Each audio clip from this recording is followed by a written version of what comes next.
Pedagogy of the Heart. Introduction. Pedagogy of the Heart. Antonia Darder.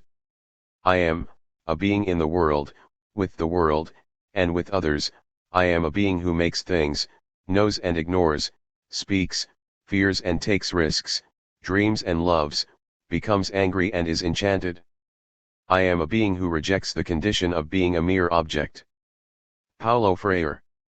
In Pedagogy of the Heart, we encounter a translation of Freire in a very contemplative and reflective state of mind, as he revisits philosophical ideas that for decades were central to his work. I choose to raise the question of translation, first, in that it is an essential political question about how we make meaning seldom acknowledged or considered by readers when reading Freire. Yet, this cultural and epistemological issue is palpable in even the translation of this book's Portuguese title, Under the Shade of the Mango Tree. Lost is the living manifestation of the mango tree as both organic and cultural metaphor, under which Freire ponders and unveils his reflections on a variety of themes. For those of us whose cultural and epistemological sensibilities are more deeply anchored in the South, something powerful can get lost or erased in translation: a diverse cultural essence, a bodily sensibility, a way of knowing the world, a cadence that echoes the suffering of colonized generations. Yet, despite the inelegance so often encountered in translated texts, Freire's formidable intellectual capacity to engage lovingly, yet soberly, with his world remains evident here. In this instance, we find him in a hopeful state of mind, as he contemplates a maturing of democracy in his beloved Brazil, despite the pressures of encroaching neoliberal forces in the country and around the world. No doubt he would experience a deep sadness and frustration should he have lived to see Brazil today, where conservative forces and neoliberalism have aligned against the genuine needs of the people. Under the right-wing leadership of Jair Messias Bolsonaro, the nation's poverty has intensified, while his gross mishandling of the coronavirus pandemic besieged the nation, which is now only second to the United States in total cases and deaths from COVID-19. Internationally renowned as one of the most cited progressive scholars of his time, Freire ought to be remembered as Brazil's most respected educational philosopher. However, in the current neoliberal climate, Bolsonaro's authoritarian government has proclaimed Freire an enemy of the people. More disheartening, Freire's Pedagogy of the Oppressed has been maligned on the streets by the reactionary Chega Freire too, Enough with Freire movement, bolstered by right-wing proponents who seek to eliminate his legacy from schools and curriculum, advance a staunchly instrumental and prescribed form of education across the country, and move to outlaw teachers and educators who teach his works. Point 3. In response, Freirean opponents challenge the repression of Brazil's banking educational approach, which censors open dialogue and critical reflection within education, by way of a pedagogy that disembodies students from their own learning. Yet, we can surmise from Freire's reflections here that, despite whatever disappointment he would have felt if still alive today, he would be reflecting, writing, and speaking to what is to be done, actively engaging with the global conditions of poverty, participating in the struggle of the landless movement in Brazil, reflecting on the issues raised by the Black Lives Matter movement around the world, and speaking out against the environmental violence of global capitalism. Freire gave serious attention to the relationship of human beings to history, making this concept central to his philosophy of education and to his critical reading of the world. In this volume, he wisely draws from his historical experiences as an educator, his 15 years in exile, his tenure as São Paulo's Secretary of Education, and his participation in democratizing campaigns to expand the breadth of educational opportunities for students. It is, therefore, not surprising that shortly before the end of his life, he critically engages here with the contentiousness of political campaigns in his country, from the standpoint of popular movements and electoral politics. Freire advocates for a language of historic possibility, a concept that remains vastly salient to the larger struggles we face today against the destructive forces of advanced capitalism threatening the well-being of the planet. Freire also points to a critical notion of utopia, which does not relate so much to a concrete place of eventual arrival, but rather to an ethical vision against perversity to guide our politics. Armed with a socialist vision, Freire urges us to do all in our power to organize and mobilize in the name of a democratic citizenship that prepares to critique, challenge, and resist, as we struggle to denounce oppression and announce justice. And all this, he argues, must be enacted politically with a deep spirit of humility, generosity, acceptance, and an ease with the uncertainty that defines our existence as human beings. In writing about his period of exile, Freire astutely notes, in one's fight for justice, one neglects seeking a more rigorous knowledge of human beings and, as such, we can underestimate the impact of domination upon our lives. He speaks of this through suffering exile, enduring the suffering of exile by embracing the pain of his experience and what it represented in his life. Despite this anguish, he was forced to accept the tragedy of his rupture, the loss of his homeland, existence in a borrowed context, and reconciliation with contradictions between his past life and his present, as he simultaneously longed for his return to Brazil. Freire recalls suffering exile with his conscious body, that is to say with both reason and feeling, where his body was deeply affected by the grief, bitterness, lament, and yearning for return. In the midst of this, he was forced to deal with the tensions of his new conditions, while remaining loyal to his political dreams. He openly confesses that, in the experience of his exile, his virtues and flaws became highlighted, as his ability to love, contend with anger, and find tolerance were frequently tested. Through such heartfelt reflections, we gain a glimpse into the interpersonal struggles of this very thoughtful, loving, and soulful man to live coherently both his pedagogy and politics. Freire also expresses thoughtful concern for his own grappling with the question of human nature, within the realities that shape our historical experiences. This he considers an indispensable political question often overlooked by those who struggle on the left. He reminds us that we are unable to truly know ourselves independent of history or outside our relationship to the world. And as such, if we do not possess a clear understanding of the historical forces and systemic conditions that enhance or thwart our participation as democratic citizens, we are left impotent to transform the oppressive conditions of society. Here again, Freire underscores human nature as never absolute, a priori, or ahistorical, in that our lives are always constructed within history, as are our struggles for liberation. Similarly, he returns to the idea that fighting against all forms of oppression constitutes an ethical imperative, in that our liberatory struggles must fundamentally work against the negation of our humanity. The fate of humanity hangs in balance. We are, at a moment of confluence of crises of extraordinary severity, with the fate of the human experiment quite literally at stake. Noam Chomsky 4. At this precise moment, the question of history hangs heavy on the minds and hearts of many radical educators and activists.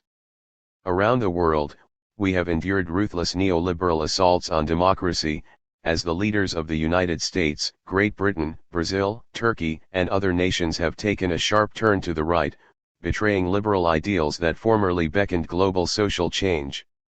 Instead, populist conservative discourses prevail unabated across these nations, as is well illustrated by the rancorous presidential rhetoric of Donald Trump in the United States. Neoliberal excesses, beginning with the overthrow of Chilean President Salvador Allende in 1973-5, set forth the political stage for the current historical milieu, by systematically eroding social, educational, and labor gains of the 20th century, hard-won gains achieved by people's movements and trade union struggles. Further, the destructive seeds of the neoliberal era were sown when the industrialized West decided its mission was to conquer and subdue the natural world, when it embraced an ideology that fetishized money and turned people into objects to be exploited. 6. The outcome is, as Chomsky argues, that the fate of humanity now hangs in balance. The crises we are facing today are inextricably tied to neoliberal policies of globalization that have produced staggering poverty and deplorable environmental abuses around the world. In fact, Harvard scientists suggest that many of the root causes of climate change have also increased the risk of global pandemics. 7 Capital-led deforestation associated with climate warming, linked to a loss of habitat, is forcing wild animals to migrate and potentially spread pathogens to other animals and humans. High carbon producing livestock farms are also sources for spillover of life-threatening infections. The lethal nature of the coronavirus, or COVID-19, for example, has led to over 35 million cases worldwide, with over a million deaths in less than a year. 8 This viral outbreak has been rightly linked to the destabilization of our complex global ecosystem, and gross deficits in public health and environmental sanitation is the result of neoliberal disregard for life. 9 The pandemic has, therefore, not only set off a global health crisis, along with distressing impacts on both education and worker conditions, but has also highlighted enormous cleavages in political, economic, and racialized inequalities across societies, which are expected to increase in the post-pandemic world. Black, Latino, Indigenous, and other racialized populations, in particular, are experiencing the distressing impact of the virus, where statistics show significant disparities in death rates among people of color from COVID-19 compared to white counterparts. 10 In education, where over a billion children have been affected worldwide by the move to virtual learning, racialized inequalities in digital access has widened the divide. 11 Similarly, subaltern workers typified as low-skilled and with few benefits have also shouldered disproportionately the burdens of neoliberal disregard. 12 In the current political climate, emancipatory struggles against such uninhibited social Darwinism are belittled, while the accumulation of wealth and power among the few is openly normalized and defended as a sign of business acumen or personal fortitude.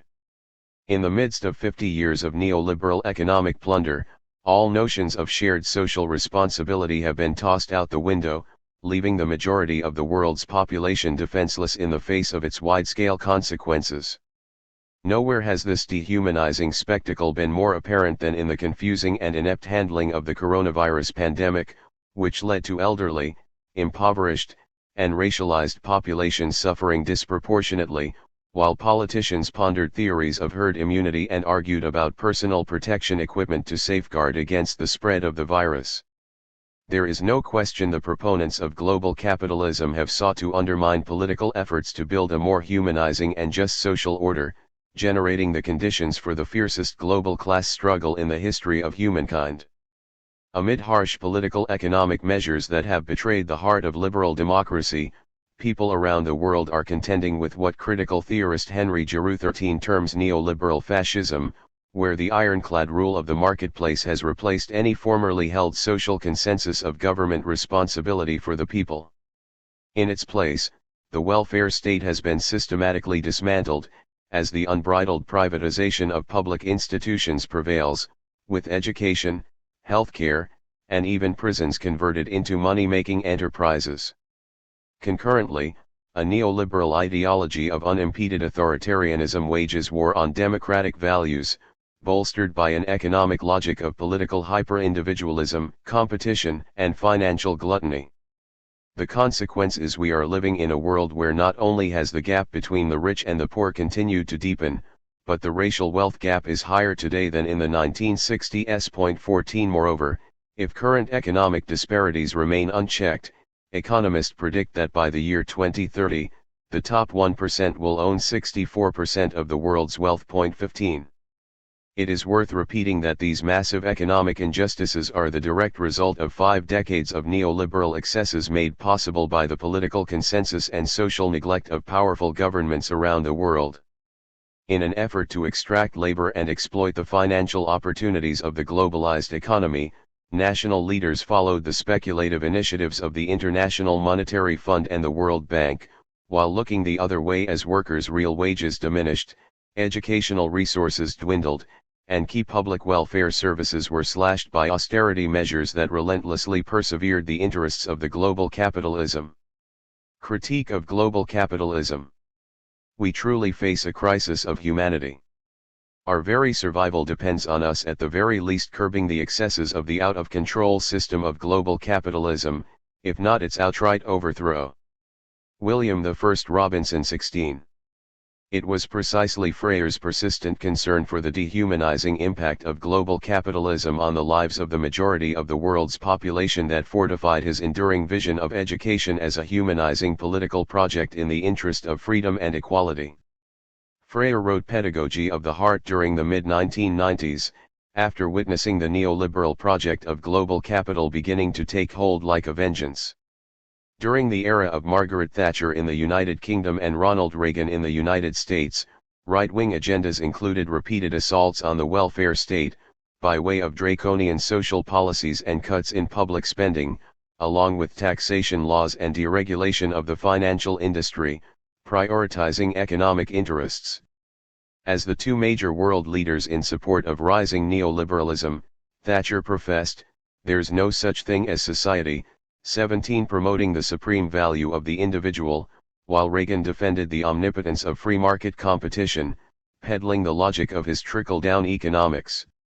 More to the point, both leaders used their executive powers to propagate the notion that schools should function as economic engines for the nation, while also utilizing national resources to drastically weaken the power of trade unions. It is not surprising then to find that at the core of Freire's argument against neoliberalism is a direct and unapologetic critique of global capitalism. Freire openly chastises neoliberal disregard for the most vulnerable and argues against the corrupt nature of global financial initiatives. He condemns the politics of privatization that, openly or by stealth, have seized public resources worldwide to expand capital accumulation among the wealthy and powerful. Freire speaks adamantly to how neoliberalism undermines public access and limits the democratic participation of the masses in crucial decisions that impact their labor and daily existence. He argues that no just political economic vision can be actualized without the active participation of men and women, advocating for systems genuinely in sync with human needs. Similarly, his reflections point to a global capitalism that operates across terrains of class, race, and gender, invisibly and pervasively embedded in all of society's institutions. Freire's view echoes what Aníbal Quijano 18 calls the coloniality of power, hegemonic societal structures of power inherent to the global reach of imperial capitalism that endure to the present. Speaking out resolutely against the oppressive power of the ruling class, Freire reminds us about the power of ideology in the consolidation of material power and control. He calls upon us to demystify determinist discourses of neoliberalism that engender fatalism and obstruct open participation. Freire insists that such dystopian discourses impoverish democratic efforts, in both the North and the South, given how global neoliberalism functions to expand and consolidate power and wealth among the few. Here, he stalwartly contends, capitalism is not the radiant future, to make the point that it is impossible for us to overcome the abuses of capital without entering in a forthright negation of its oppressive ideology of extraction and accumulation. This points to a colonizing ideology anchored to a Western epistemology of conquest that reproduces what Boaventura de Sousa Santos 19 calls an abyssal divide, where all knowledge or meaning that does not serve the interests of capital is systematically invisibilized, rendering it non-existent or irrelevant to our reading of the world. Freire also unwaveringly asserts that the curricular injustices of capitalist educational systems function to obscure global class struggle. Class antagonisms within the classroom, veiled by instrumentalized curricula, intensify the labor of critical educators who struggle to enact practices of democratic learning. This lack of clarity about social class can also generate confusion and contradictions among many working-class teachers, students, and communities, disrupting their capacity for coherent participation in class struggle. As such, if we are to unveil the concrete conditions of oppression and fight to dismantle the structures of global capitalism, we must resist and challenge the oppressive ideologies of domination that betray our humanity.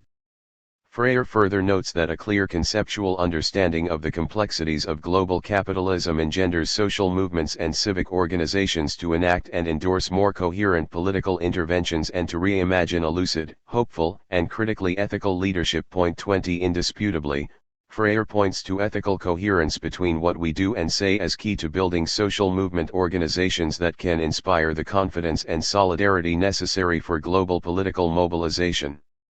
In these times, At the core of Freire's message is the need for educators and activists to confront the deadly impact of global capitalism on our lives and to enter into political struggles within the actual circumstances we face within schools and communities. This mandate, however, is often very challenging for teachers, particularly within the rising global inequalities of today's virtual learning culture. Virtual learning and technology. Human beings make their own history, but not under circumstances of their own choosing. Karl Marx 21. The difficult circumstances of the coronavirus pandemic are certainly not of our own choosing. Given Freire's commitment to the humanizing purpose of education, he would undoubtedly experience much unease with the current proliferation of online teaching and widespread marketization of piecemeal curricula to accommodate the intensification of virtual learning. At the heart of his disquiet would be the lasting threat of continuing and expanding digital education, once the conditions of the pandemic recede.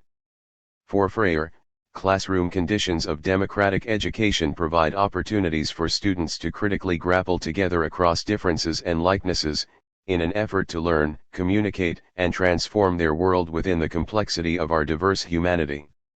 Vital to the critical intellectual formation of students is the creative tension that unfolds in the context of lively human encounters and relationships, best enacted through their embodied presence within the everyday.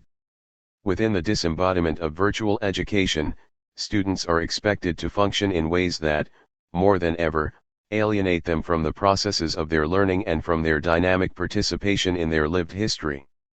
Instead of rigorous classroom dialogues, key to Freire-inspired question-posing pedagogies, students are expected to learn within lonely, detached, online spaces with minimal teacher attention. Nevertheless, they must readily respond to prescribed, standardized forms of curricula developed and designed for them by experts, often without teacher or student participation or input. Such virtual spaces reinforce neoliberal learning values that privilege individualization, memorization, and quantification, in ways that promote a stilted one-dimensionality in the production of knowledge. Instead of students being immersed in active learning processes that stimulate critical engagement, the development of voice, and the construction of participatory knowledge, they are now conditioned to learn sequestered and unaided, away from embodied human contact and the communal dialogical environments that best foster and cultivate empathy, openness, and acceptance across differences. In contrast, virtual education, more single-mindedly than ever, reinscribes banking educational methods by way of standardized curricula and teaching to the test, often resulting in undemocratic practices that inhibit students' understanding of themselves as empowered subjects of their own learning. In this sense, digital mainstream approaches transfigure students into objects to be manipulated and silenced, narrowing the scope and expectations of their contribution. Without student opportunities for critical reflection and dialogue with others, they are prevented from developing the social skills required for democratic interaction and collective participation. The outcomes are educational circumstances where students fail to garner a rich sense of their own social agency as loving, thinking, feeling, and conscious human beings, a vital quality in the political formation of democratic citizens.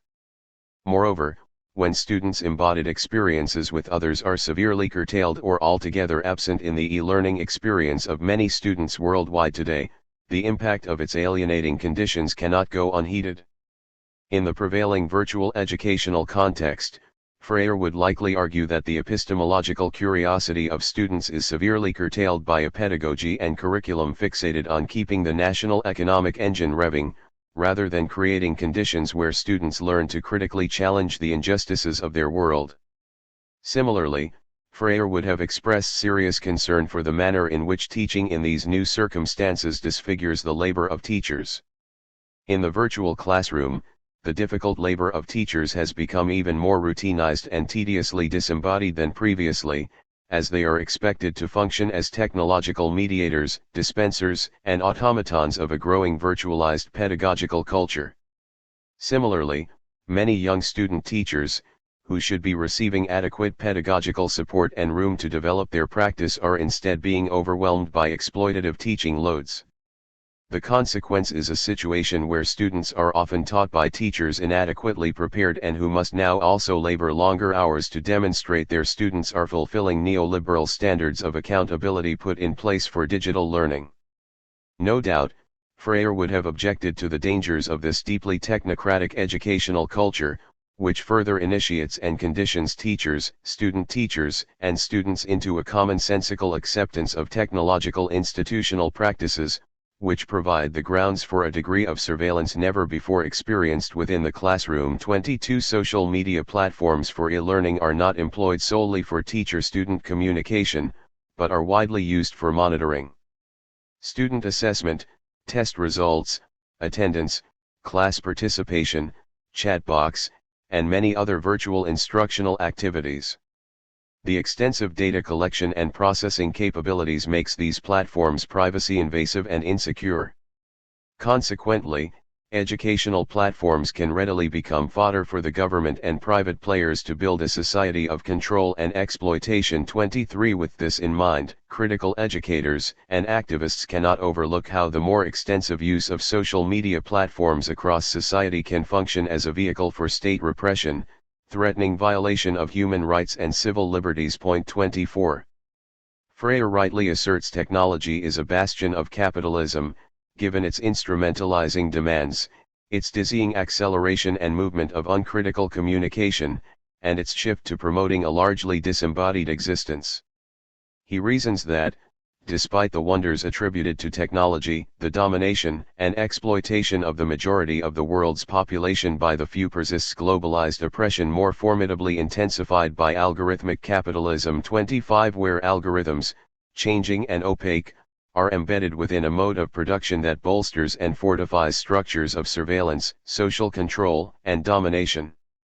According to the Social Dilemma 26, nowhere is this phenomenon more apparent than the arena of social media, whose pervasive proliferation remains in the hands of a small group of designers, eagerly attending to the profit motives of transnational corporations. As the wealthiest and most unregulated global industry under neoliberal rule, massive online corporations such as Apple, Google, Amazon, Facebook, Twitter, YouTube, and Pinterest ruthlessly extract data and sell users to the highest bidder.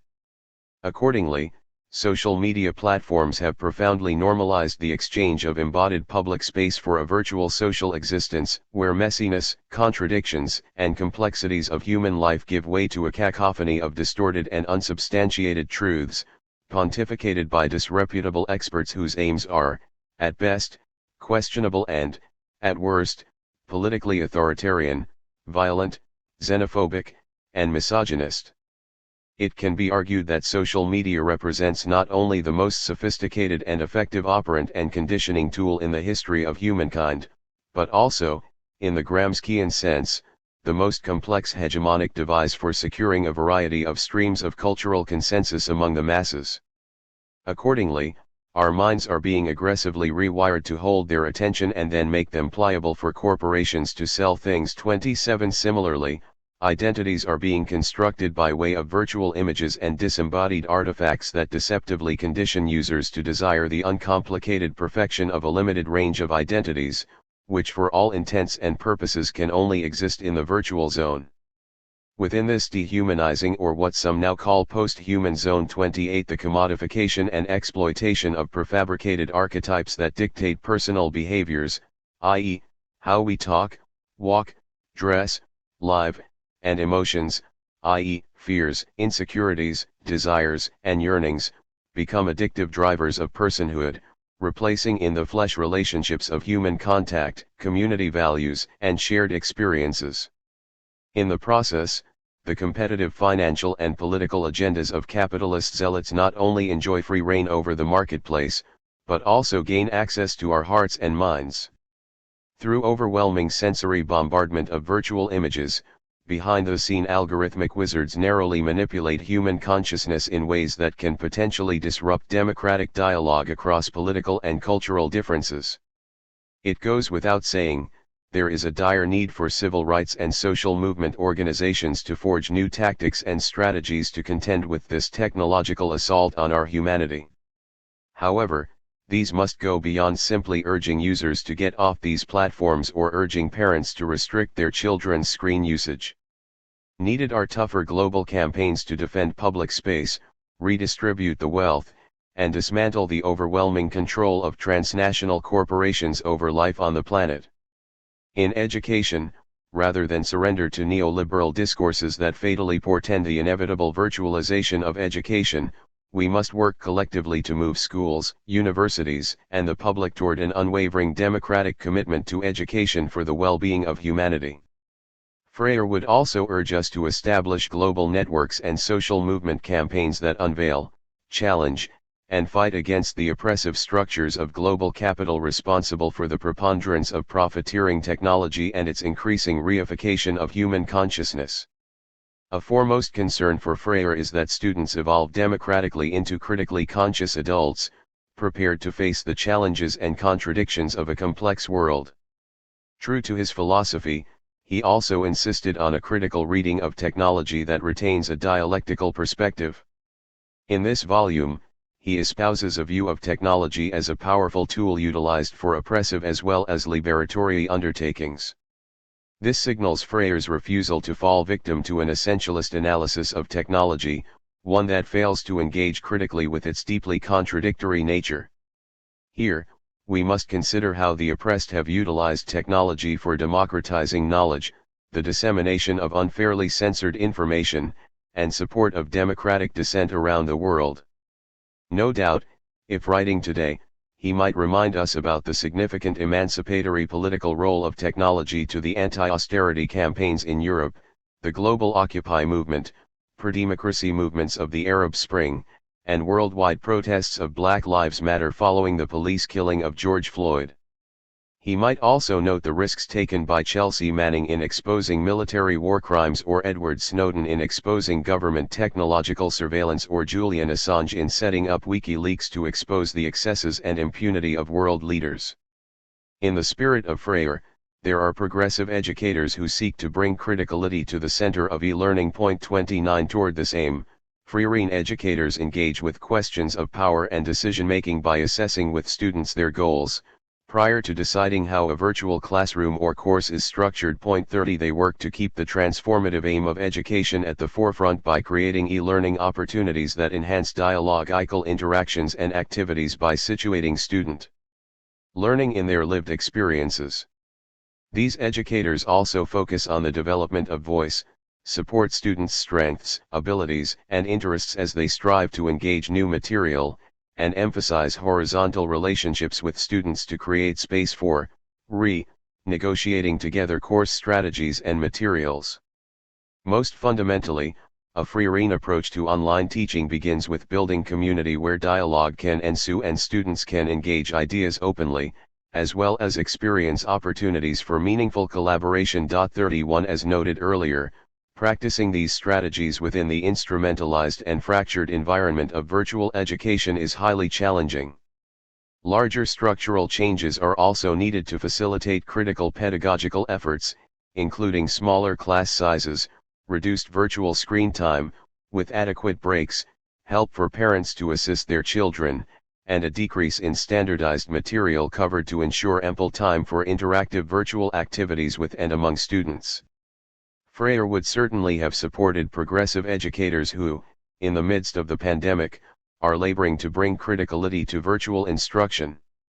Amid this great challenge, he would have urged critical optimism, to not be left silenced, disempowered, or to become uncritical opponents of technology.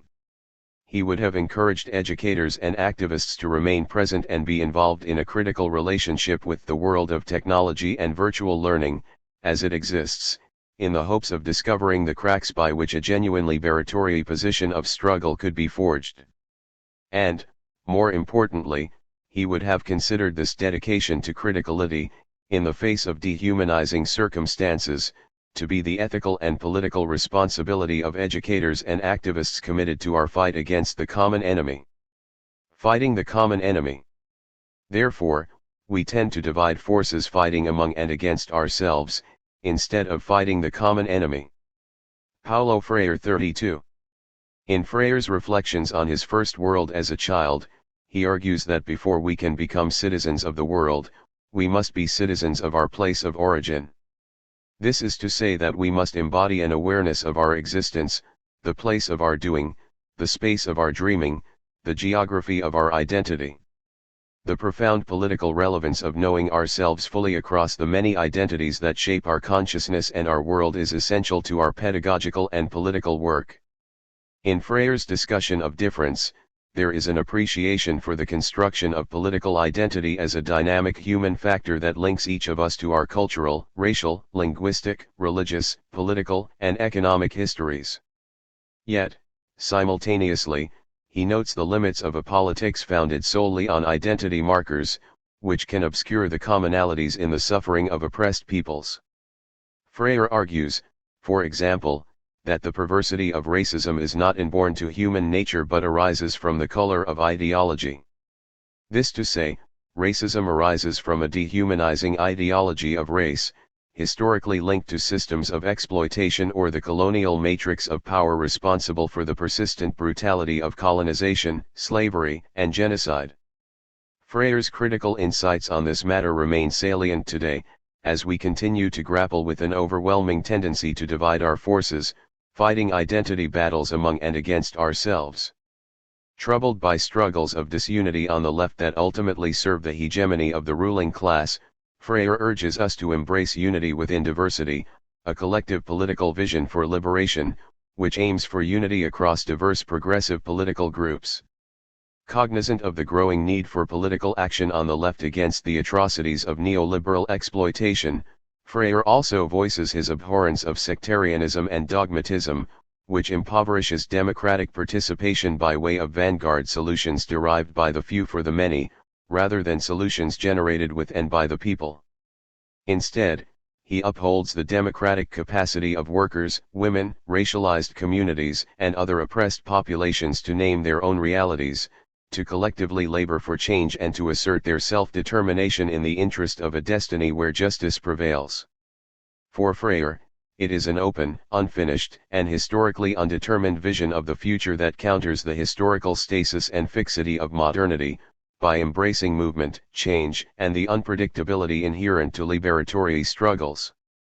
Antonio Machado's words, which Freire often quoted to accentuate this point, come to mind: "Se hace camino al andar 33, or we make the road by walking." Freire also expresses concern for leftists who enter into questionable alliances with conservative forces, which ultimately render them politically incoherent. He laments those on the left who take centrist or pragmatic positions, often justifying their decision by asserting that the significance of class has disappeared. Similarly, he warns against political infighting and debilitating ruptures among the left, as if those with whom we disagree are our enemies rather than simply comrades in struggle with whom we differ. Again, he makes a case here for unity within diversity as an irreplaceable value in the larger struggle for liberation, calling for political and pedagogical organizations to collectively address common struggles of our time, by way of democratic participation and interventions rooted in the needs of the oppressed. To enter political struggles across our differences requires great tolerance and patience, which Freire advocates in our speech, relationships, and actions, if we are to enter into the intimacy of democracy. This infers an active political process by which we cultivate relationships of struggle within social movements that transcend closed organizational borders. This entails a willingness to labor openly across diverse political fields of being, as we keep questions of culture, politics, economics, gender, skin color, sexuality, religion, and physical abilities at the center of our struggles for a better world. Freire, of course, acknowledges the many challenges at work for leftist organizations and progressive political parties who aspire to gain political power for the emancipatory purpose of transforming society. Pedagogical qualities important to this crucial political task include curiosity, coherence, patience, faith, a sense of hope, dialogue that begins where people are at, communal goodwill, critical optimism, and ethical rigor. Freire affirms that through these qualities we can better remain open to the evolution of social consciousness, as we learn new language, strategies, and skills for critiquing capitalism and challenging conditions of suffering across communities. Freire underscores the importance of collective organizing that democratically supports oppressed communities to define strategies of resistance against forces that trample upon our humanity. A glimpse of this type of organizing in the United States was visible in the powerful efforts of CORE, Caucus of Rank-and-File Educators, 34 of the CTU, Chicago Teachers Union, who fought on behalf of the city's entire working class, uniting issues of education to racism, immigration, and the school-to-prison pipeline. More importantly, by embracing organizing strategies that brought teachers, students, parents, and community members together, their successful campaigns for educational justice helped to shift schools toward a more democratic balance of power. 35. In instances, however, where organizing for change is not as successful, Freire reminds us of the grueling political conditions faced by those who endure daily conditions of oppression, where despair and hopelessness can ensue even for those committed to a socialist future. At such moments, educators and activists fighting across differences may be tempted to focus solely on issues associated with what they perceive as their own oppression, forgetting that all forms of human oppressions are inextricably linked. And although Freire empathizes with the temptation to struggle separately in the name of urgency, he also rightly compels us to reach across our own suffering and join in the suffering of others, so that we might struggle together against the common enemy. Rather than to wax cynical or surrender to despair, Freire maintains that it is precisely through the power of our solidarity, unity, and labor with those perceived as different that we generate the power of hope and commitment to persist in the arduous fight for liberation. Nevertheless, Freire adamantly objects to imposed transformation in the name the oppressed, which he argues reinforces blind obedience, immobilization, passivity, fear, and erosion of people's participation in making decisions vital to their lives. He also warns of the pressures, tensions, and confusion generated by the advance of political conservatism, where a sterile and necrophilic sectarianism can arise among the left, when what is most needed are open, creative, and life-affirming political stances that support critical democratic dialogue among people. This reflects his concern with growing authoritarianism and overbearing arrogance that is too often justified, in the name of political urgency. And, while Freire might be the first to assert the power of resistance and people on the streets, he also decries a politics predicated primarily on rally cries, slogans, prescriptions, indoctrination, and undemocratic forms of vanguard leadership.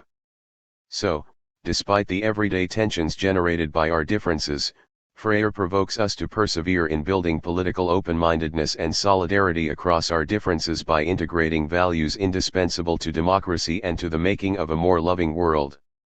Values indispensable to democracy. I hope at least the following will endure: my trust in the people and my faith in human beings and in the creation of a world in which it is easier to love. Paulo Freire 36. Freire's great concern for the fate of our humanity under the domination and exploitation of capitalism seems ever more relevant and salient today, given the unrelenting neoliberal war against democracy. In this volume, Freire asserts the liberatory intent of critical pedagogical and political projects as the fulfillment of our vocation, to be human. In Pedagogy of the Oppressed 37 he distinctly connects this vocation to our capacity to love the people and the world. This humanizing intent, however, does not end with the classroom, but rather is meant to extend to the pedagogy and politics of social movements, trade unions, and other political organizations. Similarly, Freire advances love as an essential political force in our fight for liberation. 38 His meaning is well articulated by Bell Hooks 39 when she writes, "The moment we choose to love we begin to move against domination, against oppression. The moment we choose to love we begin to move towards freedom, to act in ways that liberate ourselves and others." And although few references to love are included in Pedagogy of the Heart, whose title implies the significance of love in his philosophy, Freire offers pedagogical and political reflections on curiosity, faith, and hope, all akin to love as values indispensable to democracy. Epistemological curiosity. For Freire, living a reflective life as that of teachers entails a willingness to ask questions by entering with an open sense of curiosity into the reality of students' lives and the conditions of the world around us. Epistemological curiosity, as he conceives of it, pertains to an openness to knowing and exploring our nature as human beings, as well as a willingness to discover the differences that exist across our lives. Such a pedagogical process supports a liberatory acceptance of the differences ever present between schools, students, and communities. Curiosity also generates a greater realization of the many human possibilities that exist for knowing the world.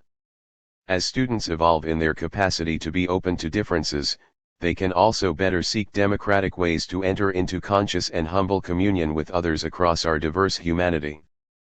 Freire demonstrates this even with his readers, by way of a cultural style of passionate engagement and use of language that brings body, mind, and emotions into conversation, enlivening his many personal and political reminiscences born of his own curiosity to know his world more fully. Correspondingly, Freire opposes a closed pedagogical system or a pedagogy of answers, where abstracted, neutral, and decontextualized answers float in the air, devoid of the critical inquiry that opens doors to transformative knowledge with the power to disrupt the authoritarian values deceptively embedded in the elite, patriarchal, and racializing culture of hegemonic schooling. Severely blunting students' curiosity, a pedagogy of answers, or banking education, erodes students' creativity, imagination, and social agency, reinforcing a frozen, ahistorical, and timeless view of knowledge. Freire posits that decontextualized knowledge of standardized or marketized curricula, wittingly or unwittingly, denies the democratic investigation and dialogical participation of students in their critical formation. In turn, authoritarian values and vertical approaches to teaching and learning are persevered, where students are perceived as objects to be filled. Freire does not view epistemological curiosity as solely a cognitive exercise, but rather a dynamic process of knowing that relies on the entire body. The body is crucial to our knowing in that once we start talking in the classroom about the body and about how we live in our bodies, we're automatically challenging the way power has orchestrated itself in our lives. It is no wonder that Freire poetically argues, both pedagogically and politically, for our increasing solidarity between the mind and the hands, in that social and material change are realized to the degree that our bodies are actively implicated in the remaking of our world. It is also through our physical participation that we renounce an existence as mere objects of an oppressive system that appropriates our human agency for the extraction of our labor. Similarly, a disembodied pedagogy of answers inhibits the development of voice, robbing students of opportunities to embody their thoughts and actions in the interest of their freedom to be. In discussing epistemological curiosity, Freire also speaks to the pedagogical and political significance of wrestling with uncertainty, as opposed to settling for absolute ways of knowing. Uncertainty, he contends, is essential to the development of critical thought, in that historical conditions and therefore our lives are ever changing. This continuity of history shapes our production of knowledge, in that we are continuously developing knowledge, while simultaneously immersed in the historical movement of our lives. It is this view of history and knowledge that guides Freire's problem-posing philosophy of education, where epistemological curiosity drives the evolution of critical consciousness and, therefore, our political process as subjects of history. Moreover, it is curiosity, according to Freire, that stimulates teachers and students toward a critical process of making meaning, grounded in our embodied relationships with others. In this way, transformative forms of democratic knowledge can assist us to engender those material conditions and relations of power that support our liberation. Politics of faith. As is the hallmark of Freire's liberatory philosophy, he decisively reiterates faith as central to the transformative capacity of human beings. Freire reflects on the manner in which faith has served as an impetus for his ongoing participation in the fight for liberation, a fight that reaffirms a just vision of society, commits to stand for freedom, respects the self-determination of others, and strives to enact humility, coherence, and tolerance in our pedagogy and politics. In particular, faith in the people is underscored as a significant ethical and political commitment of those who fight for a more just world. Faith in the people respects the ability of others to evaluate, investigate, name, and transform their conditions. Faith in others allows us to support critical pedagogical and political practices that make feasible concrete opportunities for oppressed communities to critically engage collectively with their lived circumstances. Freire also argues that it is this faith in people that cultivates and nurtures democratic relationships of solidarity where, through our collective labor with others, critical social consciousness evolves and transformative relationships develop. A formidable example is the miners' strike of 1984, 5,41 where 187,000 miners took to the streets in the largest class war in the history of Britain with workers on one side and every conceivable ruling class weapon on the other. The size and year-long duration of the strike would have been impossible, if not for the participation of allies across communities. Many miners' wives participated, bravely venturing outside their immediate communities to speak publicly for the first time in their lives. Crucial to the campaign were miners' support groups formed in every town and city across the country, where black students, lesbian and gay activists, and religious organizations supported the strike. Despite valiant efforts, the miners' strike was ruthlessly smashed by the Thatcher government's neoliberal onslaught against the power of organized class struggle. 42 Nevertheless, the labor and evolving political consciousness of the miners, their families and supporters, who fought with faith in people's self-determination, transformed their lives forever. 43.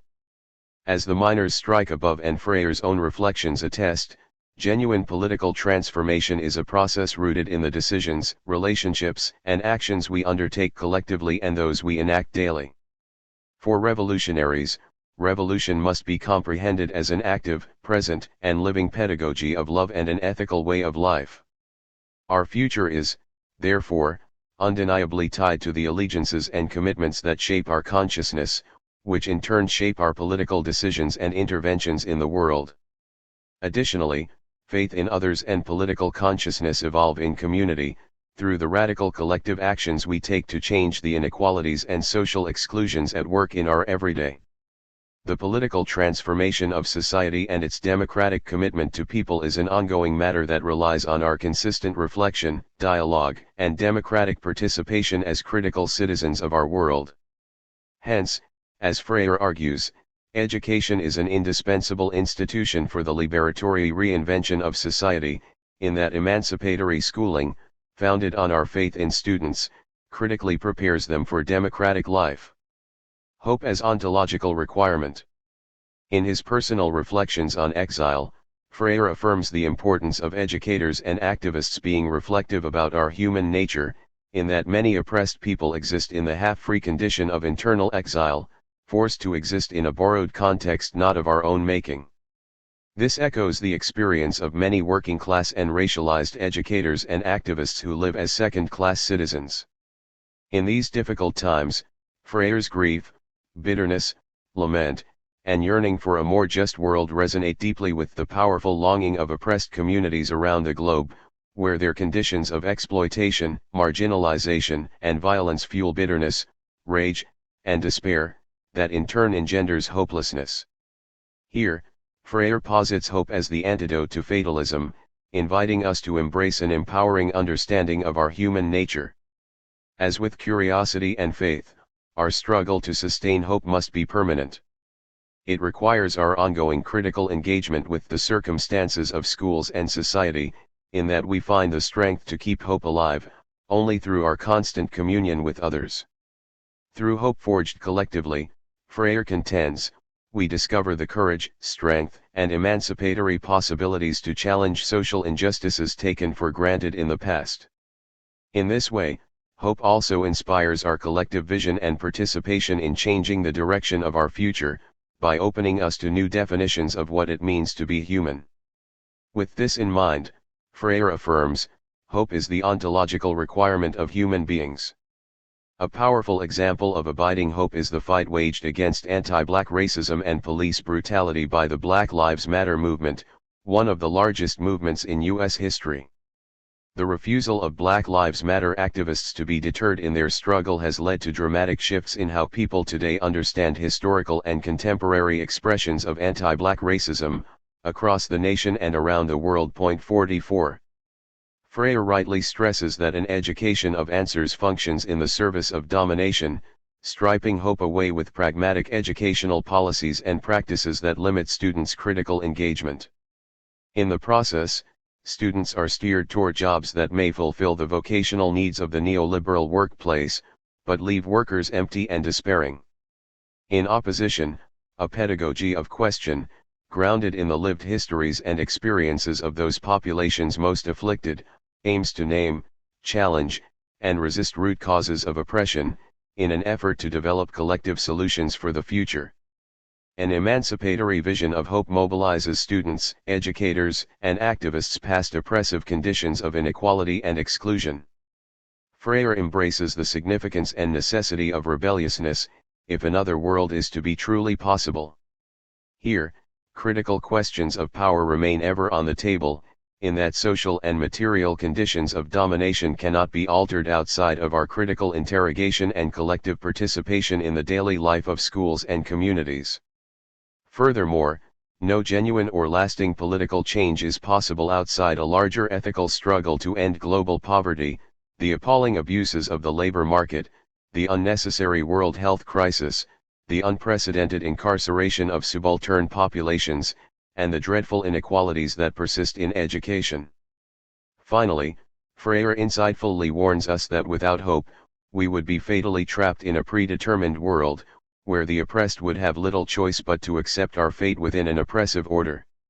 Instead, Freire argues convincingly that it is free and empowered human beings in collective struggle who transform history. Without hope, our human suffering would remain unabated and the inhumanities of the wealthy and powerful unchecked. Hope illuminates our persistent and coherent opposition of oppressive ideologies, policies, and practices and fuels our revolutionary dreams. And, it is through the power of collective hope that we garner the strength and wherewithal to unite across our differences, in the creation of a world in which it is easier to love. Forward. Martin Carnwath, Stanford University. The late Paulo Freire was the most important educator of the second half of this century. He was also a political activist, a passionate progressive who believed in the inseparability of learning from political consciousness and of political consciousness from political action. In this book, Paulo Freire looks into his own life to reflect on education and politics, politics and education. He reveals himself as an uncompromising democrat and unrepentant radical reformer. He lived through military rule, exile, and even the holding of political power as São Paulo's Secretary of Education. In that office, he made policy for the education of hundreds of thousands of pupils. All of these experiences have only increased his commitment to the excluded, the powerless, the marginalized, the hungry, the illiterate. Much of the book is about Brazil and particular issues of Brazilian politics. Brazil is in many ways unique. One of the great new industrial economies, enormously wealthy and enormously poor, it has the most unequal income distribution of any of the world's major countries. Its political system, multiparty and highly democratic at one level, is still run on the basis of clientelismo, in which politicians maintain power by using public resources for very specific private interests. And, although as Freire argues, the educational system is now internally democratic in many municipalities, it is one of the most stratified and least accessible in Latin America. Even with rapid enrollment growth in the past 10 years, only about 1/3 of 15 to 19-year-olds attend secondary school. Teachers' salaries have fallen drastically during that same period, as in much of the rest of Latin America, and the conditions in basic education are desperately poor. Even if Paulo Freire was first and foremost Brazilian, or even more particularly, a Northeast Brazilian, from the cradle of Luso-Afro-American civilization, his ideas are in the world and from the world. He is an anomaly among educators because he is truly international. He is as well known in Nicaragua or in France as he is in Brazil. He also has an enormous following in the United States, not just among intellectuals but among primary school teachers and adult educators. So his Brazilian thoughts address worldly issues. We in the North need to pay much greater attention to them. For better or worse, we have entered the global age, and we entered it together with Paulo Freire, the Brazilian nordestino, sitting in the shade of his mango tree. Our social condition may appear to be altogether different, but as we push below the surface of our everyday lives, we find that the questions we are asking ourselves require the same larger considerations. Freire addresses progressives everywhere, urging them to remain active, authentic, democratic, non-sectarian, and unifying. But to do this, he argues, progressives must continuously examine their underlying strategies. New conditions demand new answers to some of the same old difficult questions. What is the role of a progressive politics in the world system, now a new global information economy? What is the role of progressive intellectuals? And what is the role of democratic education, again now in the information age? These are questions just as fundamental to those who want progressive change in the North as they are to Paulo Freire. What are these new conditions? The first is that world economy has changed profoundly in the past generation. It has become globalized. Globalization does not simply mean international trade and movements of capital and labor. In that sense, the economy has always been global. The recent change represents a profound shift of economic time and space, from the local and national into the global arena.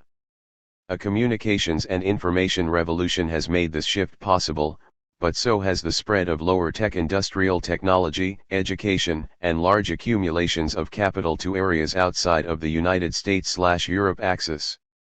Production is less and less conducted in one location or even in one country. Capital and labor and knowledge are increasingly conceived of in global terms. Whatever the powerful role of capital flows in influencing national development in the past, these have been expanded, particularly in the speed by which capital can move from country to country, and by the very size of the movements.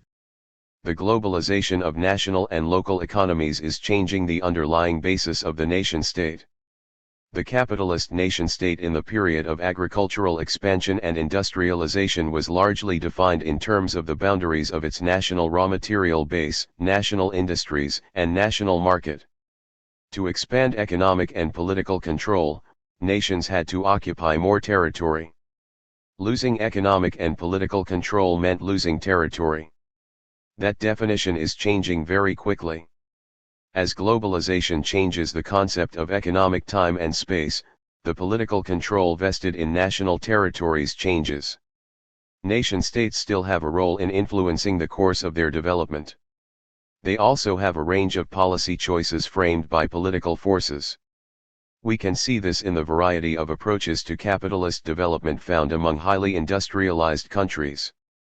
But the increased competition for capital and for goods and services made possible partly by the information and communications revolution has changed the conditions and possibilities for national policies. National, and local, politics today is increasingly constrained to shaping the culture of global capitalism as it is manifested nationally and locally. Economic globalization means the globalization of local social movements. Local politics means the localization of global capitalism. Local becomes global and global becomes local. Modern politics has always been intertwined with economic production. When capitalist states are inflexible, inefficient, and obsolete, they drag down their economies. When production systems have difficulty changing, they drag down their states. This is not only the case for countries such as Brazil and Mexico, it is also true for us in the North. But what does it mean for a state to be flexible and efficient in the information age? This is a fundamental political question for national and local politics. It is also the basic issue in defining authentic national and local culture in the global information age. Neoliberals and progressives seem to agree on one major criterion for a flexible and efficient state. It must be democratic, where the measure of democracy is free and open elections, including all adult citizens as voters regardless of gender, race, or ethnicity. This constitutes a second major new condition, both for the left and the right. In the past, neoliberals easily opted for the authoritarian state to ensure unconditional capitalist control of capital accumulation, even when the democratic decision was to restrict that control. Progressives also easily rationalized authoritarianism to maintain control of the process of capital accumulation in the hands of the state, even when elections would have decided otherwise. But for all their new agreement on the principle of democracy, neoliberals and progressives have a fundamental disagreement about the meaning of the democratic state. For neoliberals, flexibility and efficiency mean a minimalist state that allows business maximum freedom to accumulate capital, this on the assumption that unfettered capital accumulation will produce maximum economic growth and the greatest social good. The neoliberal model for national and local culture subordinates them to the needs of the global market, to individual competition in an isolated, Darwinian struggle for survival. Competition is not just local or even national. It is global. Brazilian capital competes against French workers in São Paulo against workers in Shanghai. The neoliberal state is left to facilitate competition and to educate labor for competition in a global environment. Education is measured in terms of students' ability to score as well on mathematics tests as pupils in Korea or Japan or Germany.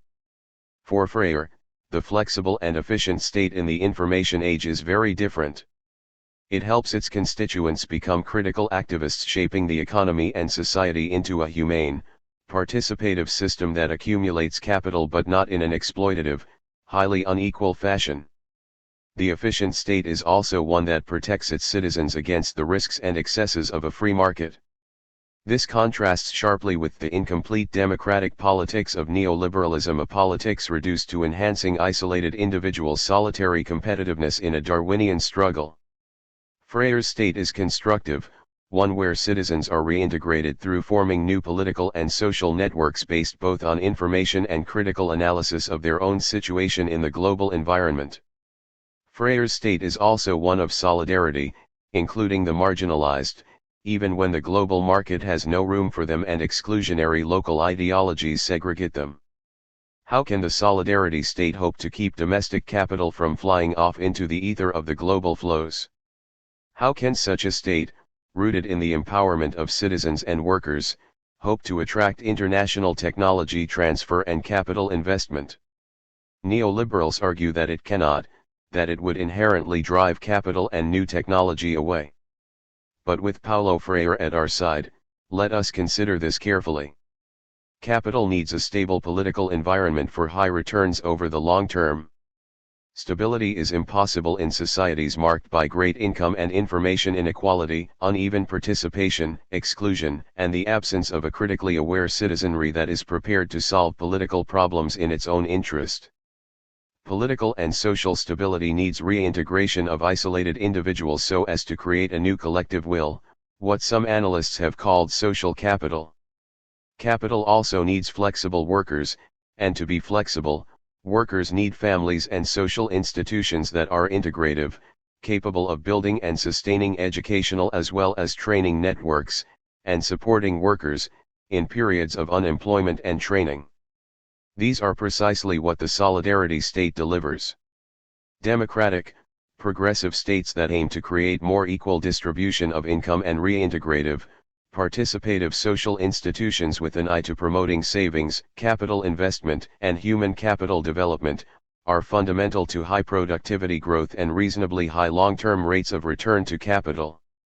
This is neither the welfare state nor the neoliberal state, it is new form of reintegrative state.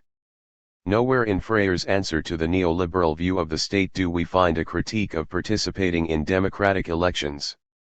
This is no accident. That ancient debate between Koski and Lenin about whether elections are a means for revolutionary workers to gain control of the capitalist state, Koski, or nothing more than a bourgeois trick to co-opt the revolution, Lenin, is relegated to the historical archives. Freire's position is centered in the democratic, anti-military movements of the 1970s and 1980s. Participation in elections is a hard-won right belonging as much to workers and peasants as to the bourgeoisie. Thus, the role of a progressive political party goes beyond Gramsci's counter-hegemonical, or educational function. Freire's conception of a progressive party is educational in the Gramscian tradition. Yet, it is also a means to strengthening democracy, to gaining political power, and to advancing its social objectives through the democratic but still market-supporting state. Having achieved a transition to democracy, Freire writes, the left in Brazil now enters another political phase, intimacy with democracy, living with it and deepening it so that it has real meaning in people's everyday lives. But it is fair to ask what happens to a progressive party in the context of the new globalization and the new democracy, especially when the party gains power. Freire argues that to retain its authenticity, a party of the left needs constantly to open itself to dialogue, to change. This is precisely the historical moment for such questioning. Is globalized capital so powerful that the state is limited to the neoliberal agenda? Freire says no. He believed that even as capital circulates in global space, it must land somewhere to realize profits. A progressive transformation of the state need not overthrow the market or capital accumulation per se to humanize economy and society. The solidarity state can provide the basis of a more flexible, competitive, and innovative economy by developing the new reintegrative networks required for workers and families in the information age. Yet these networks need to be developed on terms that represent the interests of workers, the poor, the old, the excluded, not just capital's needs. Does globalization in the information age put new limits on what the state can transform, especially at the national level? This is a more difficult question. To accomplish its goals, a progressive political party needs to develop local and national politics that are consistent with the social and economic changes wrought locally by the globalized economy. Worldwide neoliberal ideology attempts to define the limits of those politics. However, as Freire put it so well, in Brazil, the left, whether it be in the form of left party or in the form of the current progressive intellectual leadership of a center-right coalition, has to go beyond the limits of the neoliberal definition to develop its own conditions of capitalist development. The impetus for pushing beyond the limits of the neoliberal definition worldwide has to come from social movements associated with political parties and alliances, whether it be left parties in Brazil or labor unions in France. All of these local struggles of definition are struggles over the culture of global capital in the information age. Strategies for defining the new limits for flexible and efficient states are necessarily localized in national and local realities. Surprisingly, there are similarities among realities in Europe, the United States, and Brazil. One of these was especially important for Freire and the Brazilian left. The current president of Brazil is one of the world's leading progressive intellectuals and a brilliant political thinker and strategist, Fernando Henrique Cardoso. Cardoso heads a center-right coalition. From the standpoint of Brazil's major left party, Freire's Workers' Party, PT, Cardoso has abandoned his progressive ideals and is working well within the neoliberal definition of the state's role in the new global economy. But the outcome of the Cardoso regime is hardly clear. Education enrollment is expanding rapidly, and the democratizing educational policies pushed by PT-run and other local administrations are being supported rather than opposed at the national level. Furthermore, Cardoso appears committed to a strategy of deepening democracy, of refashioning the political involvement of the great mass of the Brazilian poor and marginalized as a means of eventually redefining the culture of Brazilian capitalism. Is this a mistaken strategy in a country where the process of capital accumulation has long been at the mercy of particular interests within and outside the country? Is it a mistake to solidify democratic political stability, undo the debt-driven economic chaos of the 1980s, and build the base for a new social policy in the next millennium? Consistent with his own intellectual openness, Freire does not completely turn the page on this chapter of Brazilian history. Freire and Cardoso both knew that Brazil's economic and political future depends on greater equality of income and wealth. Cardoso believes that Brazil needs first to grow more confident of its economic future and to expand political participation, even if the tilt toward neoliberal economic stabilization policies delays equalization.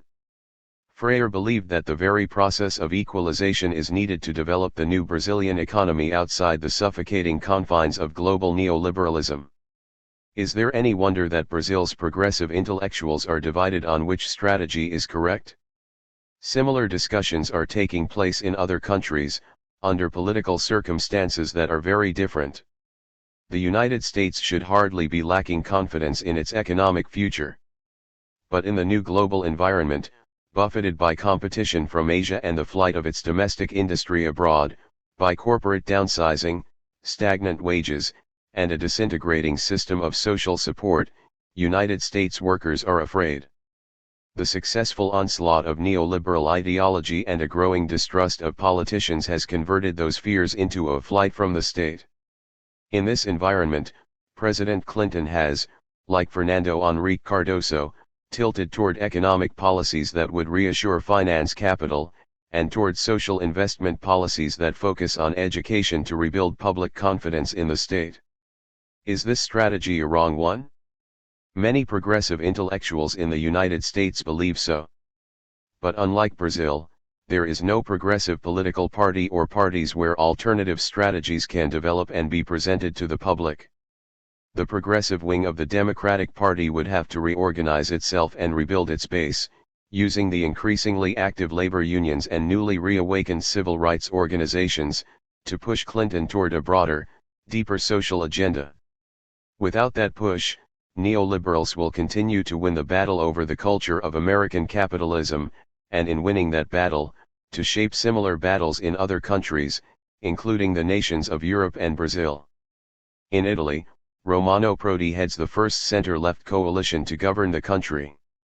But Italy is part of the new Europe, and Europe is reshaping itself as a regional economic power, the better to compete in the new global economy. Prodi's government is confronted by the conditions of the Maastricht Treaty, monetary union, which includes stringent reductions in public debt and public deficits. The reductions, driven by a conservative German definition of healthy economic policy, are inherently contractionary. They necessarily require a reduction of the social safety net and possibly reduction of educational spending, this in an Italy that desperately needs to invest in expanding and raising the quality of its university system.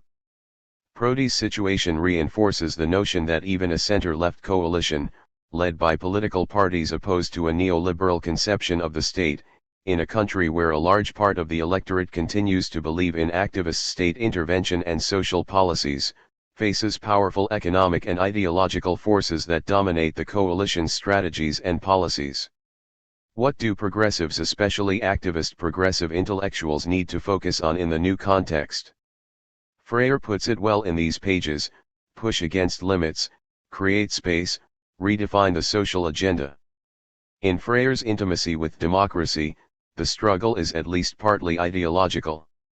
He exhorts us to think of political strategies and state policies that will humanize the culture of global capital as it lands in our locality. But the struggle is not only ideological. Social policy has real economic and social consequences for the poor and marginalized, and for the rich and the middle class. The consequences are not just symbolic. They shape people's lives and their place in the material world. In no social policy has the new global information economy made Freire more relevant than in education. Freire has redefined the political meaning of education and recast the underlying struggle over education. For him, education has the potential to be liberating, and liberating education is the path to knowledge and critical thinking. Knowledge is the foundation of the new global information economy. Globalization has enhanced the importance of knowledge, of innovativeness, of critical thinking, and the capacity to solve problems. Economic progress in any country increasingly requires a broad base of highly conscious, self-confident, critical thinking, participative, literate, and numerate individuals to compete in the new world economy. Beyond that, as businesses restructure to be more productive, they are moving away from Fordist, assembly line industrial production to flexible work organizations. Flexibility can mean many things. But its essential elements are the capacity to adjust quickly to changes in product demand and production technology. The upside is that in firms that focus on raising productivity, flexibility has meant the opportunity for workers to engage in multiple tasks and more interesting work, and to feel empowered. The downside is that many firms see flexibility in terms of lowering labor costs to increase some workers' opportunities, to rid themselves more easily of others, and to make all jobs subject to potential elimination. Both these forms of flexibility disaggregate labor from the job as a permanent source of income and self-definition. The worker is individualized, separated from traditional social organizations based on the worker's job or workplace, and made to rely on his or her acquired capacity to adjust to change, to participate in diverse productive activities, and to be independent and creative. Paulo Freire's thoughts on education in these pages as elsewhere speak to this transformation at several levels. Education that works effectively to keep poor children in school and learning is absolutely essential to the notion of flexible production. Freire's work as Secretary of Education in São Paulo was all about making the educational process meaningful for teachers and pupils in low-income schools, and through this meaning to enhance learning and keep children in school. Conscientização is the essential ingredient of developing such meaning. Freire's conception of education is also essential to flexibility in Freire's focus on critical thinking, the development of self and collective identity, democratic participation, and cooperation. In many studies of what employers value most in high-performance organizations, these are precisely the characteristics that head the list. And finally, Freire thinks of critical education as a form of networking, a community of knowledge and knowledge formation. New networks are also essential to flexibility and productivity. As families and traditional, stable neighborhoods disintegrate under the onslaught of flexible production, new networks are needed to reproduce skills and knowledge. It is this new and, in many ways, virtual community that could replace traditional job-based social networks and residential neighborhoods. Freire envisages the political party as the major form of this critical knowledge community, but the traditional political party is also being transformed by the new information and communication environment.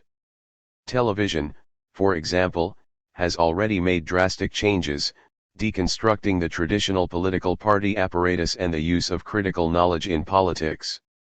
Yet, Freire's knowledge of communities could be the basis for new kinds of networks beyond the traditional political party, networks formed around schools and adult education, youth organizations, and religious organizations with a common interest to enhance individual and collective value. This list makes clear how far neoliberals can stay on Freire's education train, and where they have to get off. They are certainly comfortable with expanding schooling and making it more effective. In the great competitiveness debates now circling the globe, higher test scores and low dropout rates are the currency of postmodern economies. In other words, conscientização could well be the centerpiece of a neoliberal educational policy if it enhances learning, keeps children in school, and makes schooling resources more effective. To some degree, Freire's focus on critical thinking is also acceptable to neoliberals, especially in countries where business ideology is powerful enough to harness critical thinking to the needs of mainstream private business-based activities. But now consider the meaning of Freire's critical education in a society with a more contested culture of capital. Neoliberals would not be willing to take the risk. In a contested culture, the networks emerging from the critical construction of knowledge would likely enter into developing a new culture of capital. This is what Freire envisages, and this is where neoliberals retreat from effective, inclusive, democratic, problem-solving education. Thus, Freire exposes a major contradiction of the neoliberal model in the information age. The basis for economic and social development in the new global economy is conscious critical thinking and knowledge networks. For more than 30 years, Paulo Freire thought about the revolutionary nature of knowledge. The needs of global capitalists have caught up with his conception of education. But once there, they cannot unilaterally incorporate its participative democratic implications. Freire understood this. The new knowledge networks, both as the reintegrators of disaggregated workers and as sites of continuing education and conscientização, could serve to shape the future nature of local and national politics, and from there, the nature of global capital. The original title of this book is A Sombra desta Mangueira, translated as Under the Shade of This Mango Tree. Preface.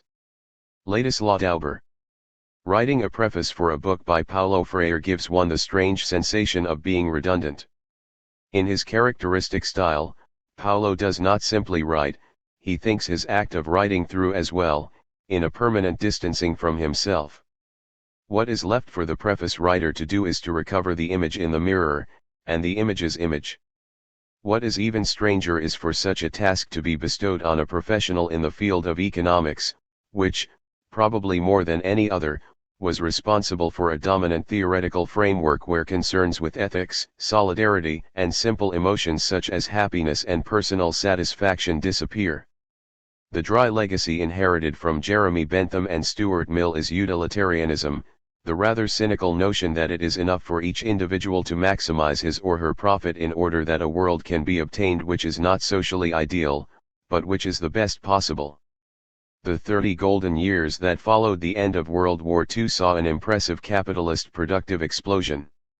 Undoubtedly, this explosion has led many to believe that profit-driven capitalists, who develop production, indeed do more for the poor than the lefts who clamor for justice. This trend became even stronger when the authoritarian socialism alternative went down. Only one option was left on the table, the necessary evil, capitalism.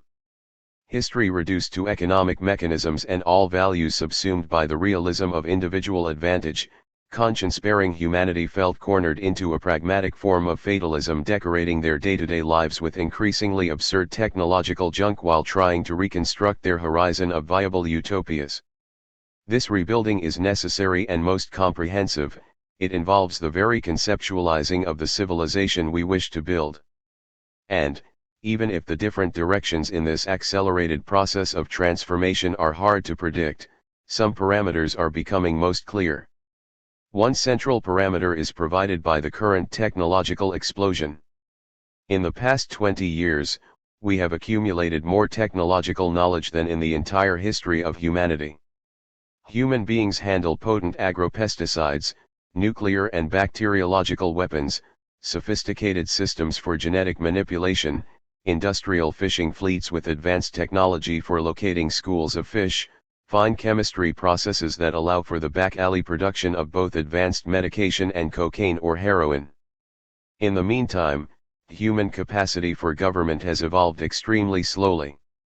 The result of such a society that transforms itself while following different rhythms is that human beings are handling technologies far more advanced than their own political maturity.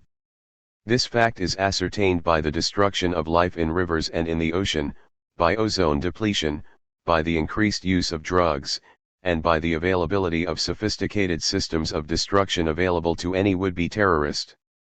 Humanity will not survive without more advanced forms of social organization, ones capable of surpassing this articulated chaos of corporate interests that we have come to call neoliberalism, and that manages technology of irreversible, universal impact. Another important parameter is the deep transformation that occurred in spaces for social reproduction. Economies have become internationalized for the largest part, while instruments for social control have remained national. As a result, for example, nobody controls the nearly $1 trillion circulating daily in global financial spaces. Likewise, there is no organized power structure capable of organizing any effective compensation for the nearly $500 billion annually transferred from poor to rich countries. On another level, society has become widely urbanized, but decisions remain in the hands of central governments, much like the time when nations consisted of capitals surrounded by dispersed rural populations. Urbanization threw the problem over to the cities, which are in the front line of difficulties but at the base of the power pyramid. The political world has become an impressive web of institutions that have to make decisions about what they do not know, and that have no decision-making power over the realities with which they are, in effect, faced. Today, it is our very conceptualization over the organizational hierarchy of political power that must be rethought, aiming at returning the reins of its own development to society. Within such an environment of lost governability, the megastructures of the end of the century prosper. Large transnational corporations, initially focused on productive sectors, are equally dominant today in the dynamic environments of service and finance. Today, about 5 to 600 companies control 25% of world production, dominate in the most technologically dynamic areas, and mold the world to the demands of competition. There is little opportunity within corporate strategy for reflection upon the social or environmental interests of humanity. As a result of re-engineering, total quality, ISO 9000, robotics, telecomputing, benchmarking, and so many other magic words that promise effectiveness and efficiency, lean and mean capitalism, compelled by the very rules of efficiency, is leaving little room for reflecting upon values. It is curious to see the Pope of American business administration, Peter Drucker, write a book, in the midst of the communist collapse, titled Post-Capitalist Society, seeking the construction of a community based on commitment and compassion. This modernity, whose technologic innovations fill us with awe, gives very little sense of commitment or compassion. While 800 million people in rich countries enjoy an ostentatious $20,000 per capita income, 3.2 billion dwellers of the underdeveloped world live on an average of $350, less than $30 a month. Today, about 150 million children starve in the world, a statistic projected for 180 million by the year 2000, while some 12 million simply die before the age of 5. Illiteracy affects more than 800 million people, and this number increases by about 10 million each year. Close to 90 million new inhabitants come into the world annually, about 60 million of whom are born into the most destitute areas, condemned on their first day of life. They cannot manage the 50 cents per child that they would need for iodine, to prevent goiter, or the 10 cents for vitamin A to prevent blindness. About 1 million children become mutilated for life every year. 500,000 mothers die in labor every year for not having access to basic medical information and services. In all the rich countries combined, this number is only 5,000. A devastated Africa cries the loss of its last trees and sees its unprotected soil taken away by the wind and by pouring rains, while the West, which has devastated it, recommends that it care for its environment. But each day we have better and better computers, VCRs, and CD players. It is unnecessary to keep multiplying the examples. The important thing is that the time is running out when humanity can rely on spontaneous mechanisms, on laissez-faire, laissez-passer, without defining itself as a civilization. A first obvious realization is that capitalism constitutes an excellent environment for making production more dynamic, but it has yet to learn how to create effective distribution mechanisms. In reality, the very power struggle generated by privileges and by the accumulation of wealth by minorities prevents a balanced distribution. It is not hard to predict that a planet that is becoming smaller and smaller each day, due to advances in transportation and communications, cannot live with increasingly dramatic economic polarization. We realize, at the end of this century, that it is quite simply a theoretical error to predict a certain ethics of privilege, the notion that the accumulation of wealth by the rich would lead to more investments, more jobs, more production, and finally, more prosperity for all, along the lines of the infamous trickle-down effect. To the extent that there is a certain gap between the rich and the poor, markets become segmented, and a large part of the world's population is simply kept at the margin of the central process of wealth accumulation led by transnational corporations. The end of all hope for trickling down means that, structurally speaking, neoliberalism does not respond to modern challenges. It is necessary to seek new solutions. Finally, the very core of capitalist theory that the maximization of individual interests will guarantee the best social interests is negated by the facts. At this stage of global capitalism, compensatory social policies by governments are insufficient not only in the countries bearing the negative onus for current development models, but also in developed countries, where people are tired of living under the terror of unemployment or of killing themselves working for objectives that are in doubtful relation to quality of life. Rather than the search for a more effective way of doing the same, what is coming on strong now is a redefinition of the search itself. Gradually, through insecure approaches, we are seeking to reinsert values, ethics, and objectives into the dynamics of social reproduction.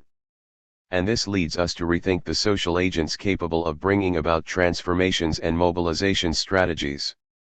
In part, this is the path that leads an economist who realizes that the problems within his field call for solutions belonging to a broader universe onto the same discussion platform as that of an educator, who also looks for answers in the economic, social, and political realms. After all, the challenge posed by the end of the century is the question of our common future. Pedagogy of the Heart, in the original Portuguese entitled Under This Mango Tree, perhaps more so than Paulo Freire's other books, presents an explicit view of the world, of politics, and of values. It considers, in the most positive sense, building bridges and pathways amid the smells and tastes of childhood, forming and transforming education, modern world technological dynamics, economic injustice and absurdity, the search for political alternatives, and the personal commitment implied by that search, returning to the mango tree as the source of an identity that rediscovers and recreates itself. The source is essential here, for while we are still intoxicated with technological innovations, it brings us back to our real objectives, as human beings.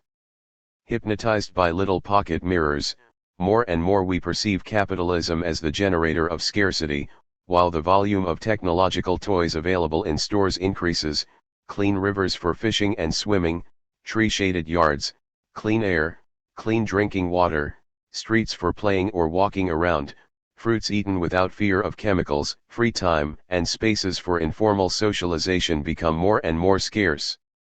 Capitalism requires that free of charge happiness be substituted for what can be bought and sold. The alternative is not being against technology, as Milton Friedman would have it, when he states that all concerned with the environment and social causes have progress phobia as a common trait. Any person with common sense understands how absurd it is for us to spend hours of our lives in city traffic, breathing polluted air, bumper to bumper, wasting oil, parts, pavement, health, and time, traveling at an average speed lower than 10 miles per hour, slower than carriages from the turn of the century. The automobile is great, but only when inserted in a view of technology directed toward an enhanced quality of life, with a high priority for comfortable and affordable public transportation, tree-shaded streets, and individual transportation reserved for medium-length weekend trips or for large purchases. Capitalism does not bring us only product, but also forms of social organization that destroy our ability to use it adequately. We powerlessly watch the stupefaction of children and adults in front of the television and the fact that we spend more and more time intensely working to buy more things designed to save us time. By the same token, we see the amazing advancement of available potential, and we are unable to turn it into a better life. Indeed, a better life includes access to better things, but it also includes, and fundamentally so, the ensuing human relations. It is not very difficult to invert Sartre's sentence and state that happiness lies within others. In large part, more or less artificial political divisions touch on this generally non-explicit belief that man is either naturally good or naturally evil. Today, we know the extent to which contexts that pitch man against man generate hell, whereas contexts that generate solidarity build environments where people feel more fulfilled. A reordering of spaces for social reproduction has everything to do with this process. In the fortunate expression of Milton Santos, that which is global divides, it is the local that allows for union. This century and a half of capitalism has disjointed communities and created a truly anonymous society, whose members only interact through functional systems and electronic terminals. How to rebuild solidarity is the radical objective of Paulo Freire's reasoning. We are all used to the conscience blow we take when we walk past street children. We have already built our defenses, one way or another. A long time ago, I met an elderly lady begging for money and was astounded by her resemblance to my mother. That was a deep shock, but then I was surprised with myself. The anonymous human being is not supposed to hurt. With the global society of long distances and large numbers, solidarity became no longer a matter of the heart, of feelings naturally generated before the known person. It shifted over to the intellect, reason, which is satisfied with rationalization. That which globalizes divides, and the pathway to solutions has to go through a deep re-articulation of the social fabric. In Paulo Freire's reasoning, rationality is rationally clamoring for the right to its emotional roots. This is the return to the shade of the mango tree, to the complete human being. And with the smells and tastes of childhood, it is much broader a concept than that of right or left, a deeply radical one, human solidarity. All dollar figures are US, unless otherwise noted. Under the shade of a mango tree. Solitude, communion. The search that brings me to the comforting shade of this mango tree could be of little interest to most people. I find refuge under its shade when I am there alone, secluded from the world and others, asking myself questions, or talking to myself. My talks are not always triggered by my questions. There has to be an a priori reason that has been lost in the pleasure of finding refuge under the shade of this tree. What I should do is to totally let myself be taken by the feelings of being under it, to live it, and to make this experience more and more intense to the extent that I prove its existence. To come under the shade of this mango tree with such deliberateness and to experience the fulfillment of solitude emphasize my need for communion. While I am physically alone proves that I understand the essentiality of to be with. It is interesting for me to think now how important, even indispensable, it is to be with. To be alone has represented for me throughout my lifetime a form of being with. I never avoid being with others as if I am afraid of company, as if I do not need others to feel fulfilled, or as if I feel awkward in the world. On the contrary, by isolating myself I get to know myself better while I recognize my limits, and the needs that involve me in a permanent search that would not be viable through isolation. I need the world as the world needs me. Isolation can only make sense when, instead of rejecting communion, it confirms it as a moment of its existence. A negative isolation is to be found in those who timidly or methodically look to find some refuge in being alone. A negative isolation is characterized by those who selfishly require that everything revolves around them so as to meet their needs. This form of solitude is often required by those who only see themselves even when they are surrounded by a multitude of people. These individuals can only see themselves, their class, or their group due to their greed, which suffocates the rights of others. These types of people are characterized by the feeling that the more they have, the more they want to have, and it does not matter what means they use to achieve their ends. These are insensitive people who add arrogance and meanness to their insensitivity. These are the people who, when they are in a good mood, call the popular classes those people, and when they are in bad mood, refer to them as trashy people. Let me first make it clear that I refuse to accept a certain type of scientistic criticism that insinuates that I lack rigor in the way I deal with these issues or the over-effective language I use in this process. The passion with which I know, I speak, or I write does not, in any way, diminish the commitment with which I announce or denounce. I am a totality and not a dichotomy. I do not have a side of me that is schematic, meticulous, nationalist, and another side that is disarticulated or imprecise, which simply likes the world. I know with my entire body, with feelings, with passion, and also with reason.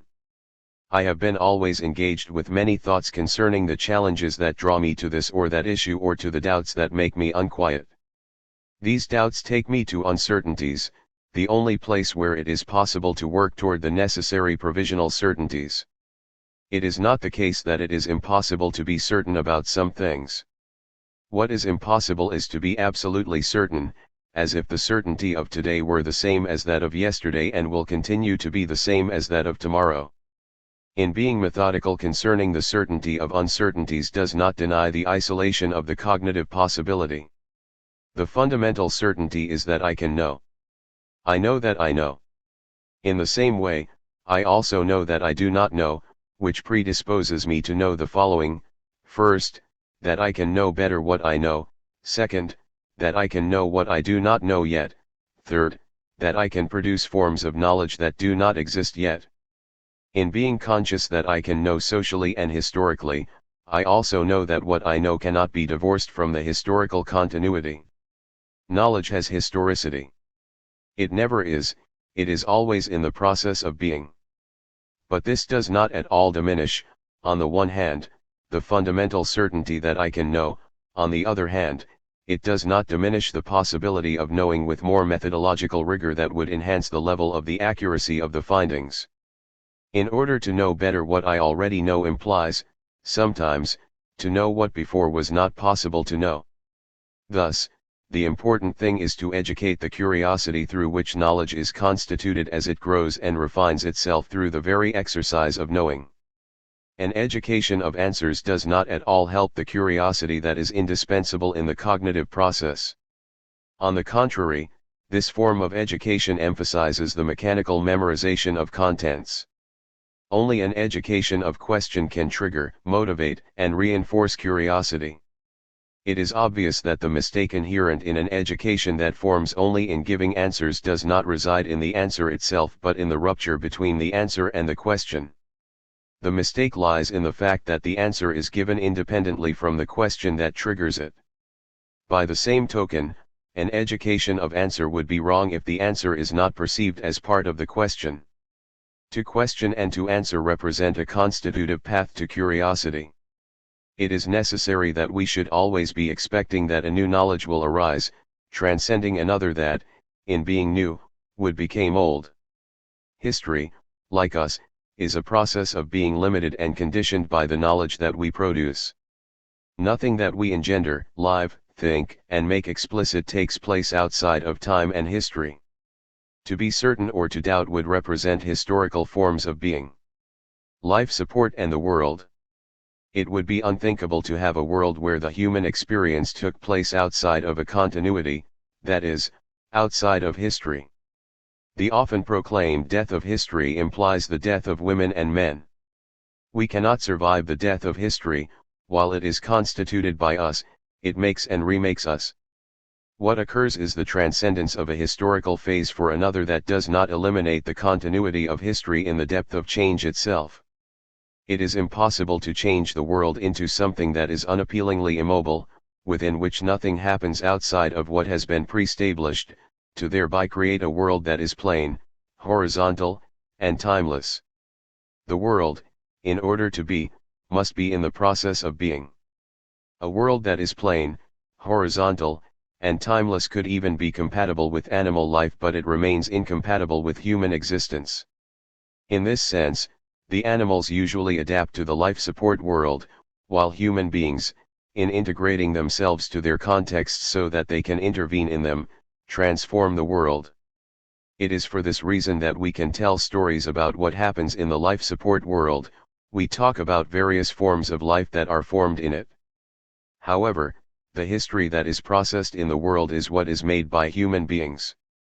If communication and intercommunication represent processes that speak to life about the support system, in the existential experience they acquire a special connotation.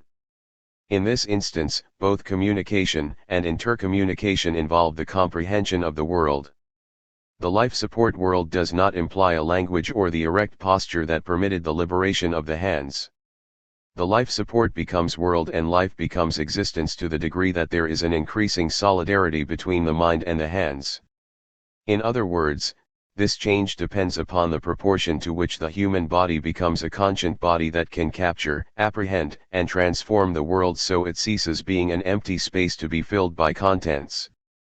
The process through which humans became erect, produced instruments, spoke, developed understanding, and began to communicate with one another represents tasks that involve solidarity and, simultaneously, imply cause and effect due to the presence of humans and their invention of the world as well as their domination over the life support. To be in the world necessarily implies being with the world and with others. For those beings who are simply in the life support, their activities in the life support represent a mere meddling in the world with its social, historical, and cultural context. Human beings interfere more than just merely meddle with the world. In this sense, the shift from life support to world implies technical inventions and instruments that make the intervention in the world easier. Once these instruments are invented, men and women never stop the process of creating and reinventing new techniques with which they perfect their presence in the world. All operations in the world necessarily involve their comprehension, a knowledge about the process to operate in the world, an inventory about the findings, but, above all, a vision with respect to the ends proposed in these operations. The creation intensifies to the degree that the rhythm of change is accelerated by developed techniques, which become more and more adequate to deal with these challenges. The time period between significant changes in the world diminishes increasingly. In certain fields of science and the present technology, it takes a mere few months for the procedure to become obsolete. Sometimes, for reasons that are purely economic, these procedures have a longer shelf life. This has to do with the resources spent in the development of a particular technological procedure or instruments that have not yet been operated, and, even though these procedures or instruments become obsolete, they continue to be considered efficient. The ability to reflect, to evaluate, to program, to investigate, and to transform is unique to human beings in the world and with the world.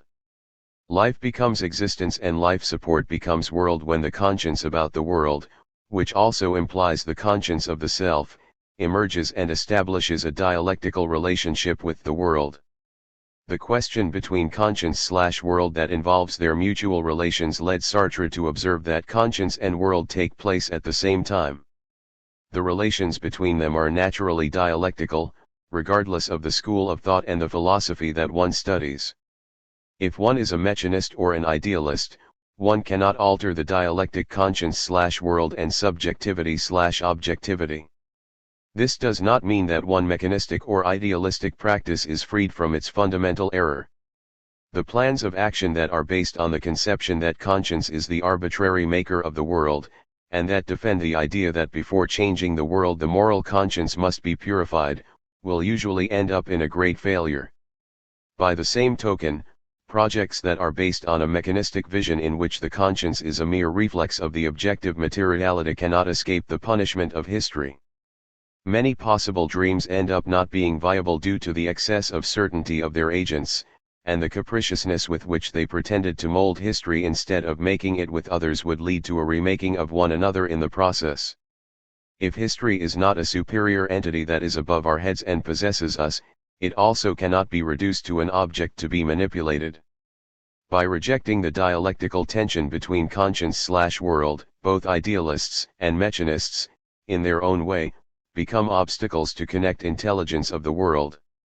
This has been a theme that has always challenged me, one I have always attempted to address coherently with my democratic dream. Rarely do I find myself under the shadow of my mango tree without feeling unquiet and not thinking about this. I am not a being in the life support but a being in the world, with the world, and with others. I am a being who makes things, knows and ignores, speaks, fears and takes risks, dreams and loves, becomes angry and is enchanted. I am a being who rejects the condition of being a mere object. I am a being who does not bow before the indisputable power accumulated by technology because, in knowing that it is a human production, I do not accept that it is, in and of itself, bad. I am a being who rejects a view of technology as a demon's deed designed to throw out God's work. It is not enough for me to ask, what can one do? Technology necessarily engenders automatism, which leads to unemployment.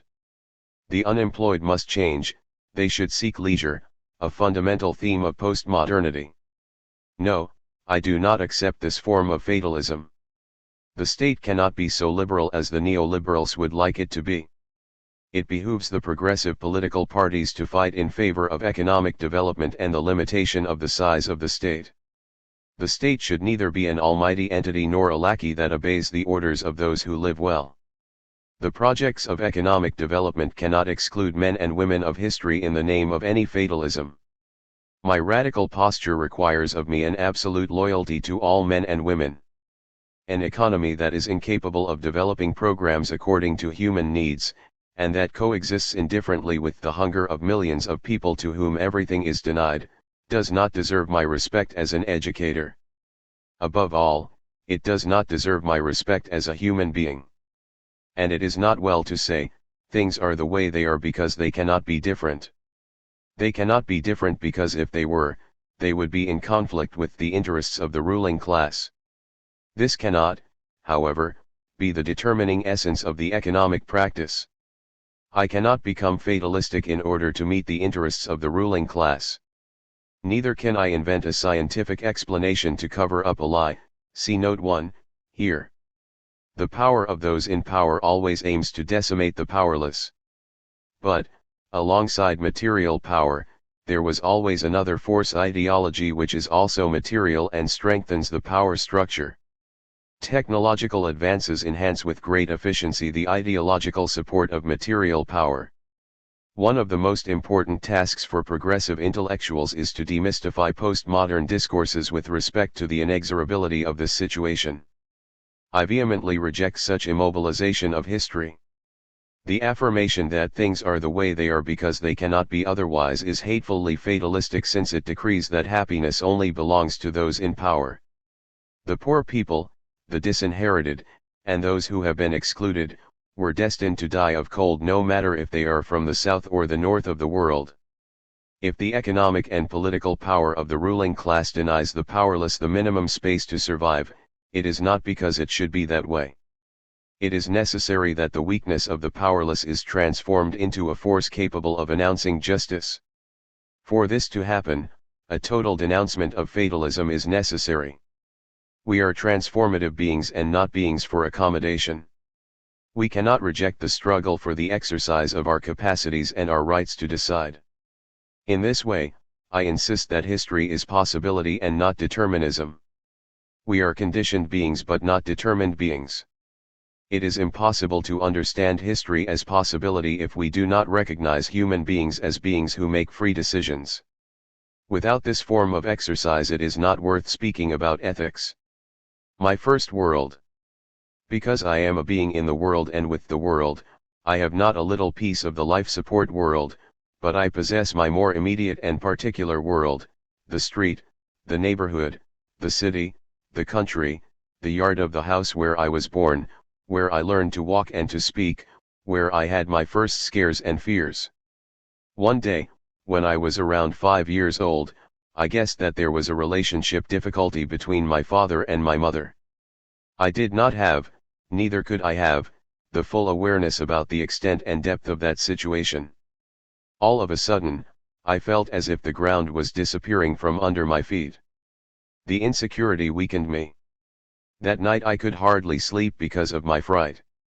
I dreamed that I was falling from a high precipice from which, with much effort, they miraculously saved me. A sense of security slowly returned to the degree that, in needing it, I would search for it through the relationship between my mother and my father. When I woke up in the morning, I happily understood that my security depended on the way my parents spoke to each other and to me. My first world was the yard in my house, with the mango trees, cashew trees with their branches kneeling down to the shaded ground, along with the breadfruit trees among others. These trees with their varied colors, smells, and fruits would attract various birds where they would take advantage of the space provided by the trees for them to sing, see note 2, here. My childhood backyard has been unveiling itself to many other spaces that are not necessarily other yards. Spaces where this man of today sees the child of yesterday in himself and learns to see better what he had seen before. To see again what had already been seen before always implies seeing angles that were not perceived before. Thus, a posterior view of the world can be done in a more critical, less naive, and more rigorous way. My childhood backyard constituted my immediate objectivity. It represented my other geographic point of reference, where my other personal point of reference was represented by my parents, my brothers, my grandmother, my aunts, and my nanny, a beloved black mother who became part of my family. I was constituted by these different points of reference. I was realized as the I who made things, the thinking I and the speaking I. When I thought that I had forgotten my childhood backyard and that I had little to do with it, one winter afternoon in Geneva, during my exile, it presented itself to me. During that afternoon, while reading a letter I had received from Recife, I all of a sudden, like magic, recoiled into time and almost saw myself again as a child, in my backyard full of trees, learning to read with the help of my mother and father, writing phrases and words in the ground shaded by the mango trees. In that afternoon, it was as if I had discovered that the longing I was feeling for my homeland had begun to be prepared by the lived relationship I had with my backyard. The way Brazil exists for me could not have been possible without my backyard, to which I later added streets, neighborhoods, and cities. The land that people love, talk about, and make reference to always has a backyard, a street corner, a ground smell, a cutting cold, a suffocating heat, something for which we fight, we have specific needs, and we have a language that is spoken with different intonations. This is a homeland for which we sometimes lose sleep, a distant land that causes us some unquietness that has to do with one's backyard, one's street corners, and one's dreams. In certain moments, our love for our backyard is extended to other places, and it ends up fixing itself in a large place where we make our home, we plant our seed, our city. Before I could become a citizen of the world, I was and am first a citizen of Recife. The more rooted I am in my location, the more I extend myself to other places so as to become a citizen of the world. No one becomes local from a universal location. The existential road is the reverse.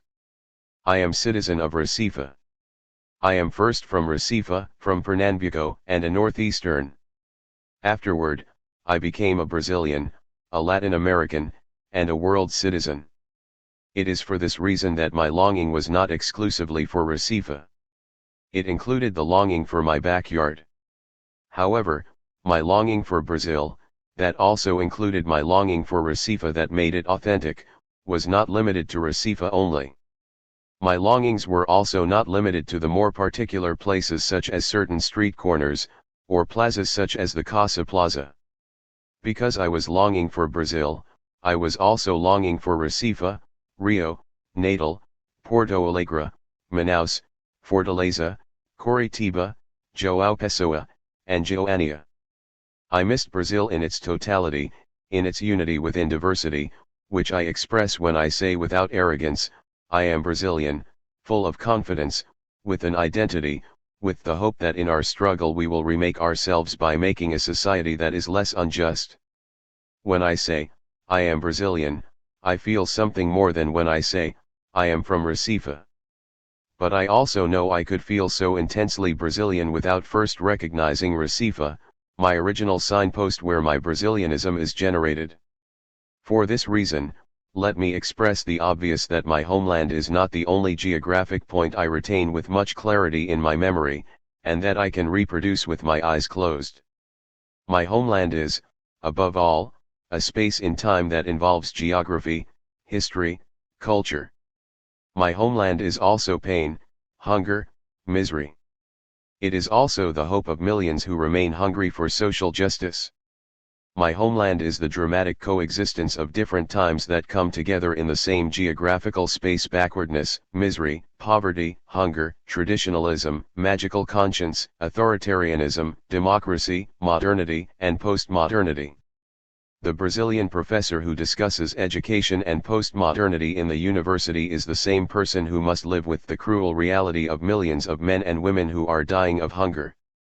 My homeland is filled with the beauty of waterfalls, rivers, beaches, flowers, animals, and birds. When I think about my homeland, I begin to see how much more we must travel to struggle so as to transcend the pervasive structures of exploitation. That is why when I was forced to be away from my homeland, my nostalgia was never reduced to a sad cry or a desperate complaint. I used to think of it, as I continue to do so, as a contradictory historical space that requires of me, wherever I am presented with a decision to make, to take a position, to rupture, to opt, see note 3, here. In being in favor of something or someone, I am necessarily against someone. Thus, it is necessary to ask, with whom am I? Against what and whom am I? To think about my homeland when asking these questions and without answering them, would lead me to pure idealizations that are removed from reality. The lack of clarity with respect to the problems involved in these inquiries and the lack of interest toward these problems make us complicit with the violent oppressors and with the disorder that benefits them. To serve the dominant order is what many intellectuals of today who were progressive yesterday are doing when they reject all educational practices that unveil the dominant ideology while reducing education to a mere transference of contents that are considered sufficient to guarantee a happy life. They consider a happy life that in which one lives by adapting to a world without anger, without protests, and without dreams of transformation. What is ironic in this enthusiastic adherence to the present pragmatism by old progressive militants is that, in embracing what appears to them to be new, they are reincarnating old formulas that are necessary to preserve the power of the dominant class. And they do this with the appearance of considering themselves up to date and able to transcend old ideologies. They speak of the great need of professionalizing pedagogical programs even if they are empty of any possibility to understand society critically. This statement is made under the progressive rubric.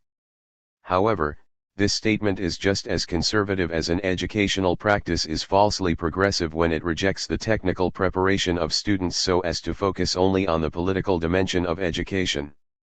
The technical mastery is just as important for students as the political understanding is for a citizen. It is not possible to separate them. A good carpenter who does not fight to expand his or her political space, or who does not socially struggle to make his or her trade better and, by the same token, a good engineer who avoids the struggle for the rights of a citizen, ends up working against the professional efficacy of their trade. As women and men, we continue to be what Aristotle said so well. We are political animals.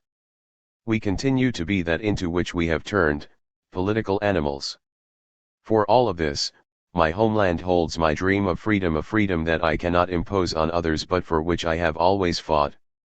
To think of my homeland is to nurture my dream. It is a form of fighting for it. I never thought of my homeland in a myopic manner. It is not superior nor inferior to other lands. Our homeland is constituted by its geography, its ecology, and its biology. It is also what we, as women and men, make of it. Our homeland depends on how we organize its production, its history, its education, its culture, its food, and the taste we develop for it. Our homeland involves a struggle for different dreams that are sometimes in antagonistic relationship due to the existence of the social classes that inform it. Our homeland is, in the end, an abstraction. Hope. When I think about my homeland, I am reminded both of the smugness of the rich, their anger toward the poor, and of the poor's lack of hope, forged in their long-lived experience with exploitation or in the hope gestated in their struggle for justice. I am a countryman, sir. I have no tomorrow that is any different from today, that is any different from yesterday, a man, still young, from the forest zone in Pernambuco once told me. If, however, that man has participated in the struggle of the rural leagues, this experience might have helped to change his understanding of the facts and his reading of the world. His fatalism might have turned into a possible dream. It might have become the utopia of liberation, which he will have begun to understand as a social process against the force that crushes him. At this point, he absolutely knows he has a future. Not one certain future for exploited countrymen and another, as he used to think, equally unappealable for the dominant. His political practice will have taught him that his future lies in the transformation of a perverse today where he and his fellow countrymen and countrywomen are quasi-persons. He thus understands the problematization of the future rather than its inexorability. Such a future will not come if we do not speak about it at the same time that we make it. The future is not a donation, it exists as a necessity of history and implies its continuity. History has not died, nor has it metamorphosed into a make-believe mirage, see note 4, here. The forest zone countryman's talk, under the burden of existential weariness, explained a fatalistic view of his own presence in the world. Such a view is as fatalistic as that of the mechanistic, anti-dialectic intellectual, for whom the future is inexorable. It is as fatalistic as the intellectual of postmodernity, who while describing the obstacles the new time poses to liberation, proclaims them insurmountable. For these fatalistic intellectuals, there is no longer viable novelty. Paulo Freire, Pedagogy of Hope. New York, Continuum, 1994. Such profoundly resigned attitude characterizes the comprehension modes and the practices of yesterday's progressives, the pragmatic of today, in the present world. Leftists who used to criticize me as a bourgeois idealist now, pragmatic and neoliberal, point me out as just another dreamer. The compulsive dreamer speaks of change when there is nothing left to change, they say, while reassured rather than disillusioned.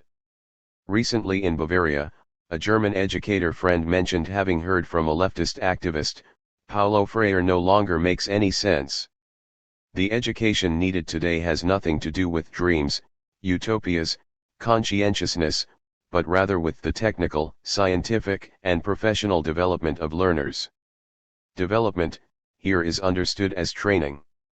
This is exactly what has always interested the dominant classes, the depoliticization of education.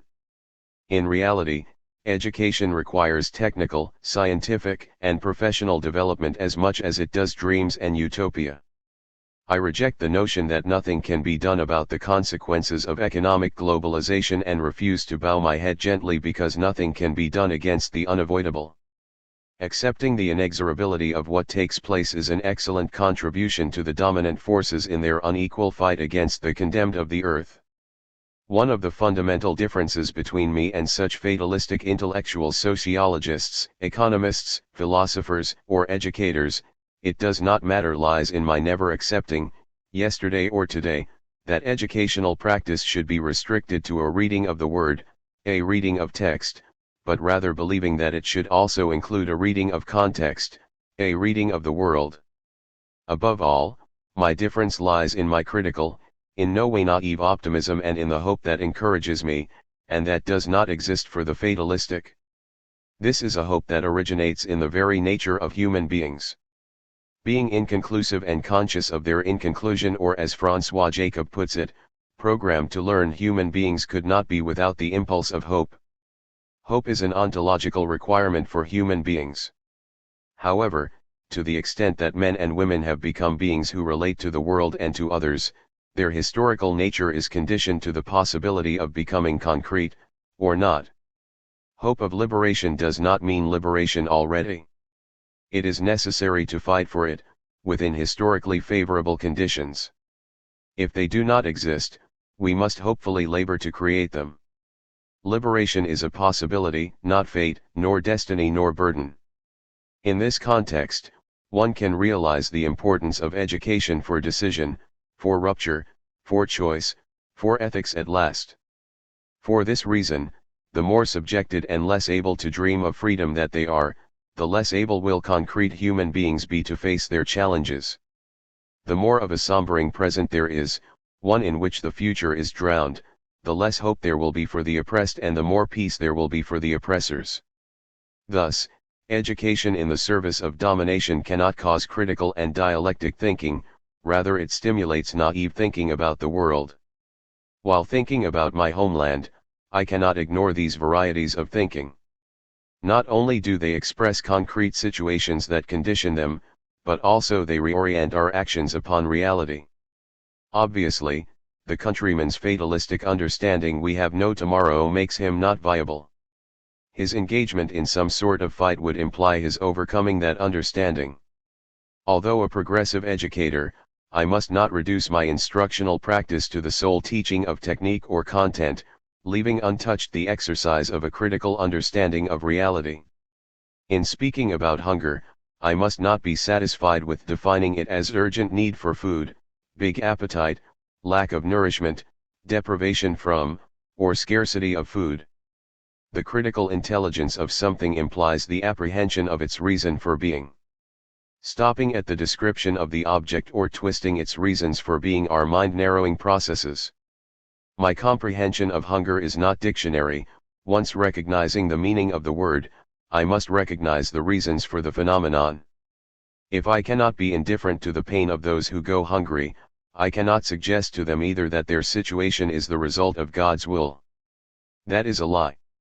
Once, in a TV report about landless rural workers in the interior of São Paulo, the reporter asked a country adolescent, "Do you usually dream?" "No, I only have nightmares," he replied. What was fundamental in his answer was his fatalist, immobilist understanding. The bitterness of that adolescent's existence was so profound that his presence in the world had become a nightmare, an experience in which it was impossible to dream. "I only have nightmares," he repeated, as if to insist that the reporter never forget that fact. He could not see a future for himself. Without a vision for tomorrow, hope is impossible. The past does not generate hope, except for the time when one is reminded of rebellious, daring moments of fight. The past, understood as immobilization of what was, generates longing, even worse, nostalgia, which nullifies tomorrow. Almost always, concrete situations of oppression reduce the oppressed's historical time to an everlasting present of hopelessness and resignation. The oppressed grandchild repeats the suffering of their grandparent. This is what happens to the oppressed majorities in the northeast of this country, existentially tired and historically anesthetized that they are, see Note 5, here. Tired and anesthetized, in need of everything, they are easy prey for aid and assistance policies that further immerse them in a mind-narrowing daily existence. Such must not be the politics of a progressive government, which in assisting the needy, those precluded from being, must never assistentialize them. One of the main differences between assistance policies and those that assist without assistentializing is that the former insist on the suggestion that the great big problem with the oppressed lies in deficiencies of nature, the latter, on the other hand, underscores the importance of the social, the economic, and the political, in sum, power. After a few years, I hope that teenage boy may have realized that, in such a dehumanizing society, our dream materialized into political struggle, so as to overcome the nightmare to which the dominant class reduces the existence of the poor. I hope he has come to understand that transformation is not brought about with the approval of landlords or of other people, but rather with his own decided opposition. It is necessary for us to defeat these lords whose speeches promise what they know they cannot deliver by voting them down.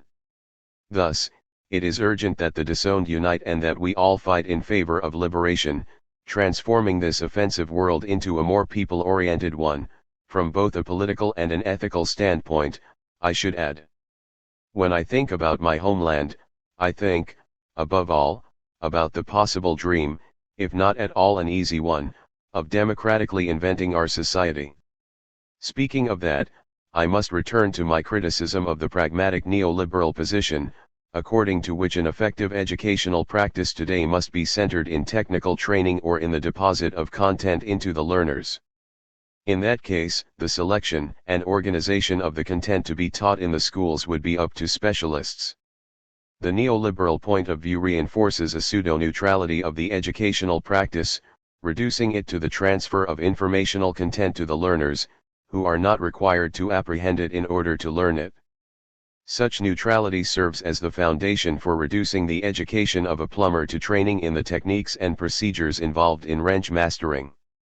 Every educational practice that goes beyond that which avoids the reading of the word/reading of the world, reading of text/reading of context dichotomy will not gain pedagogical endorsement and shall become mere ideology.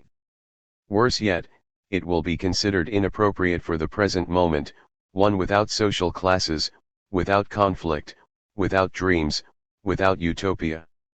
Such ideological separation between text and context, between an object and its reason for being, implies regrettable error. It involves taking away the learner's epistemological curiosity. For this reason, as it accepts the notion of more education for the working class, the dominant class bumps into its limits. Even the most progressive and democratic businessperson will always be limited by the interests of his or her social class. If the businessperson overcomes this limit and accepts a progressive variety of education, he or she will wind up working against himself or herself. It is possible that some businessperson may venture into such conversion. That is not the case with the class as a whole. History has yet to record any case of class suicide.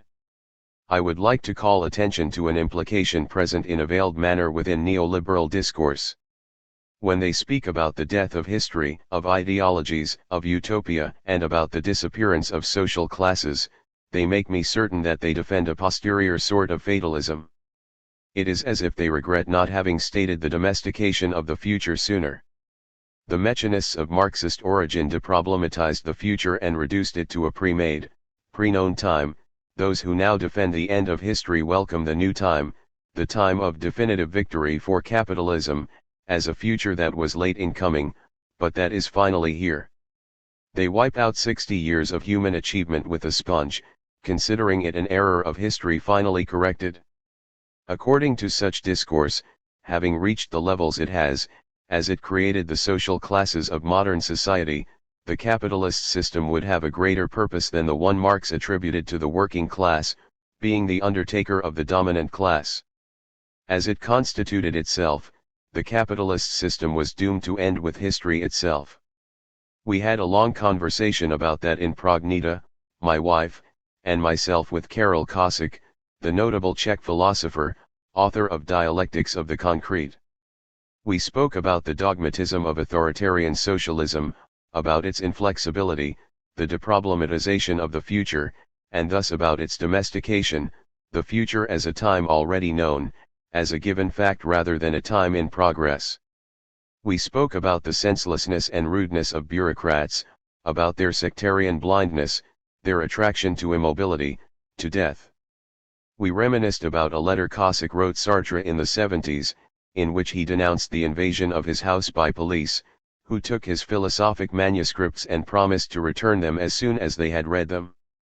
I remembered Kossak's humor in telling Sartre about being certain of having lost the manuscripts if the police's reading them was to be a condition for their return.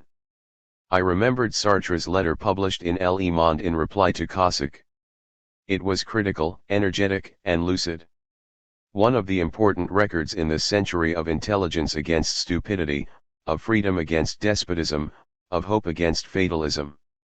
It is not true that capitalism is the radiant future we have already come to. Reality is not only blue or only green, it is multicolored, a rainbow. I am writing this page in a hotel in Bavaria, in Munich, in an afternoon when the thermometer, indicating 38 degrees Fahrenheit, would intimidate any Recifian.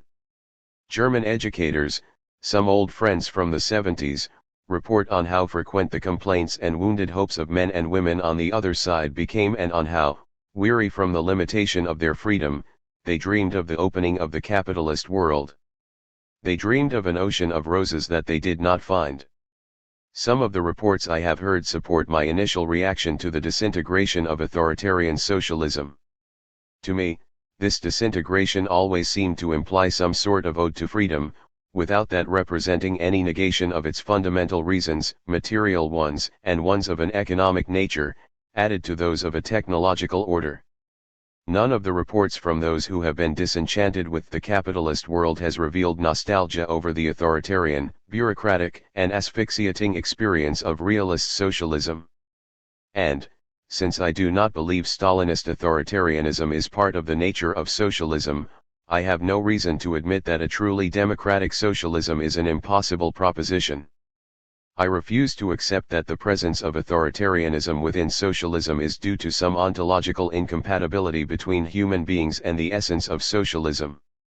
That would be the same as saying, so averse is human nature to the fundamental virtues of socialism that only under coercion would it be possible to make it work. That which human ontology rejects, on the contrary, is authoritarianism, regardless of what attributes it may receive. I have met educators from the former East Germany who tell me, not just to be polite, that it is finally possible for them to read my work and that they regret having experienced a time when, in the least, such reading would have been made difficult. Let us return once again to my homeland. I could never think of it in romantic terms exclusively.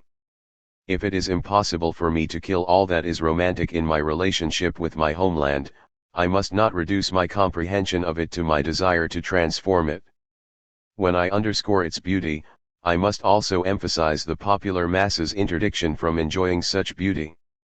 A no man's land, it is surrendered to the generations as they come, whether finished or lost, it is always in process of being. An important factor, if not the only one, in this process is the conflict of interests between the dominant and the dominated. It is from the starting point of the concrete reality new generations come to face, that it becomes possible to articulate dreams of recreating society. As I speak about my homeland, I describe an ideal shared in communion with a countless number of Brazilians, the realization of a land where loving may be less difficult and where the popular classes may have a voice, rather than becoming frightened shadows before the arrogance of the powerful. When I speak about my homeland, I do not refer only to the beauties of Rio, of the Guanabara Bay, of Christ the Redeemer, of the waterfalls Brazil is so rich in. I don't only speak of the beaches in the northeast, their warm waters, of the Pantanal and the Amazon, of Villa-Lobos's studies, of Carlos Gomez's music, of Aleijadinho's art, of samba and its schools, of carnival, popular music, soccer, the country's art, its science, and Brasilia. I also refer to the hunger of millions, to degrading destitution, to murdered children, to established disorder, to swindling, to the ever-present authoritarianism, and to multiplying violence. I refer to the class war raging throughout the country.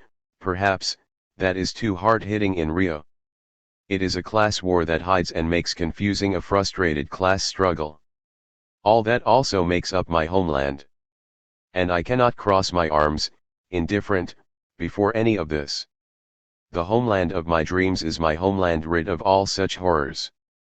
No society can rid itself of these horrors by decree, or just because some of its fundamental, active subjects, the dominant, happen to bestow, in a gesture of love, a whole new way of life upon the condemned of the land. Overcoming these horrors implies a political decision, popular mobilization, organization, political intervention, and lucid, hopeful, coherent, tolerant leadership. While a virtue, tolerance does not grow on trees, neither is it a concept that can be learned through mechanical transference, from a speaking, active subject who deposits it into subdued patience. The learning of tolerance takes place through testimony. Above all, it implies that, while fighting for my dream, I must not become passionately closed within myself. It is necessary that I open myself to knowledge and refuse to isolate myself within the circle of my own truth or reject all that is different from it or from me. Tolerance is the open, postmodernly progressive way for me, while living with the different, to learn from it and better fight the antagonistic. Unprotected by coherence, however, tolerance runs the risk of losing itself. Coherence between what we say and do sets limits to tolerance and keeps it from derailing into connivance. For example, in coexisting with neoliberals, I may discuss our positions. I cannot, however, enter agreements from which concessions would result that might deteriorate my strategic dream. In that case, I would be not tolerant but rather conniving with the pollution of my dream. The limit of the right. If, however, in a given political context I come to be considered a lesser evil by the neoliberal, I cannot keep them from voting for me. They are free to do that.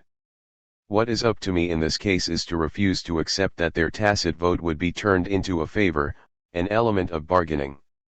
Their voting for me does not make them into my journey companions, nor should it put me in a position to have to promote them politically. There is another context, a dramatic one, where an activist of truly progressive tradition happily accepts being the right's limit.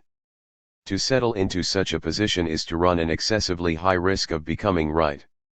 It is easy to fall into such contradiction, jeopardizing much of the dream in shady alliances.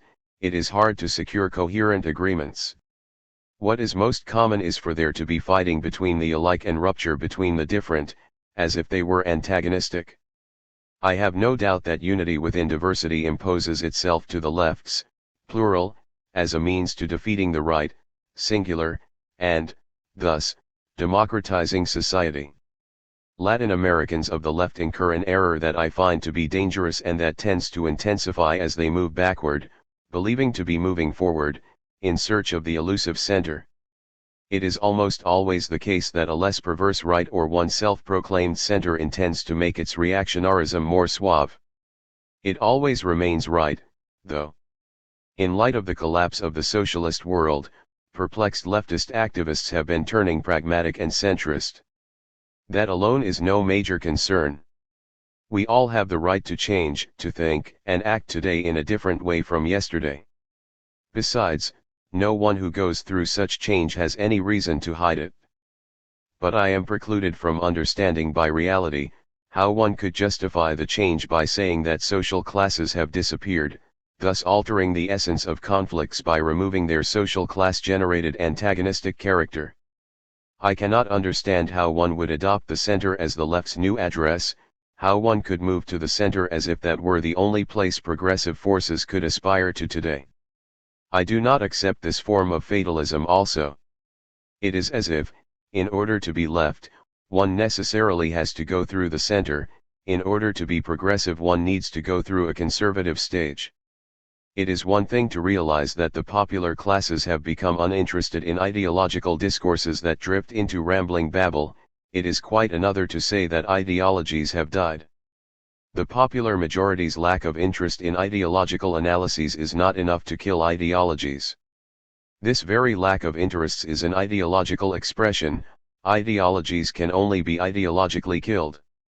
While converting to democracy and becoming no longer parties of ranks, leftist parties must become truly pedagogical instruments. They must respond to the demands of their time and become capable of inventing communication channels to the expropriated and to those adhering to them. A democratic style of doing politics, especially in societies with strong authoritarian traditions, requires concretely acquiring a taste for freedom, for commitment to the rights of others, and for tolerance as a life-guiding rule. The leftist parties that authenticate themselves through the effort of unveiling truths must not renounce their fundamental task, which is critical educational.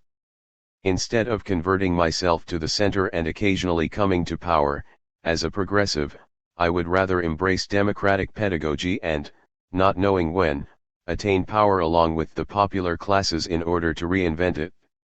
The left's sectarianism and dogmatism were always most unbearable and made them almost religious, as they construed themselves into holders of the truth, with their excessive certainty, their authoritarianism, and their mechanistic understanding of history and of conscience.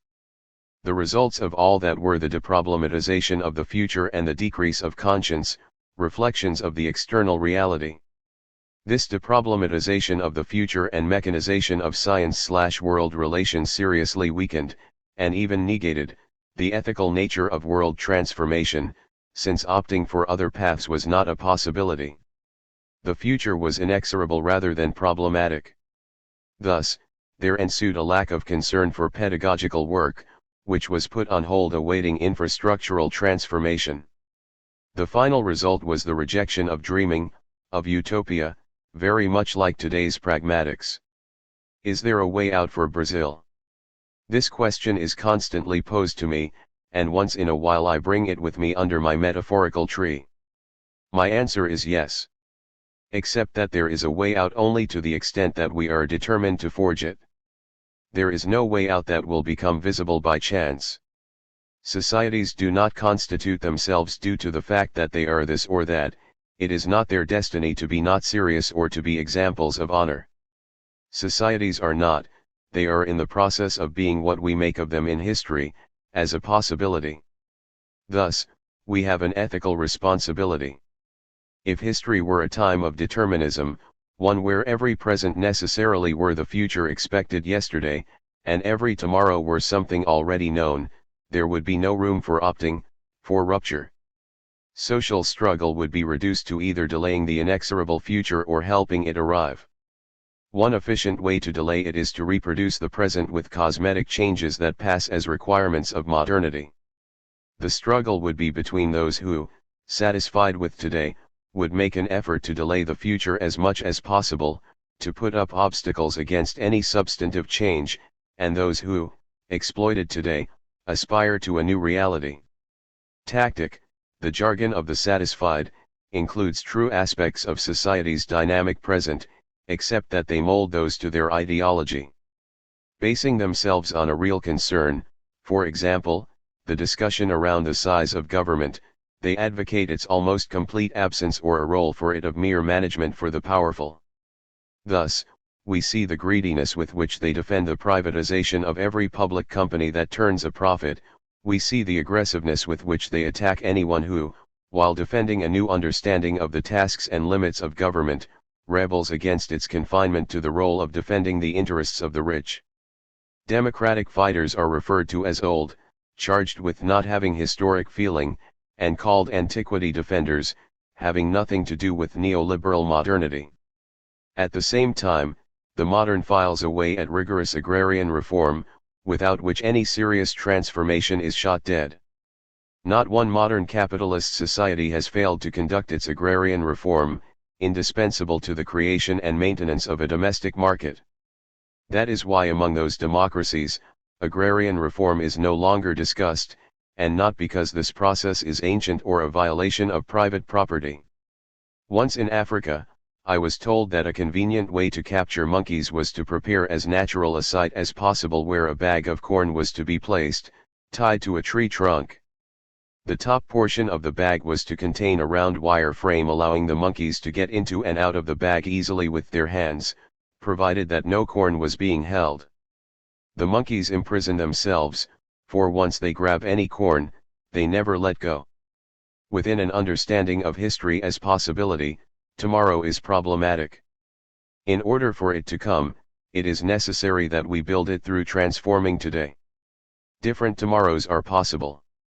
The struggle is no longer reduced to either delaying what is to come or ensuring its arrival, it is necessary to reinvent the future. Education is indispensable for this reinvention. By accepting ourselves as active subjects and objects of history, we become beings who make division. It makes us ethical beings. Here lies one of the mistakes of some postmodernists who, while recognizing the requirement for fast decisions, brought about by technological advances, in this new historic time, state the contemporariness of a critical pedagogy, which assigns strategic value to the education of women and men capable of realizing, comparing, opting, and naturally, acting. Indeed, the need to make decisions quickly is an important act in societies where information and communication become accelerated.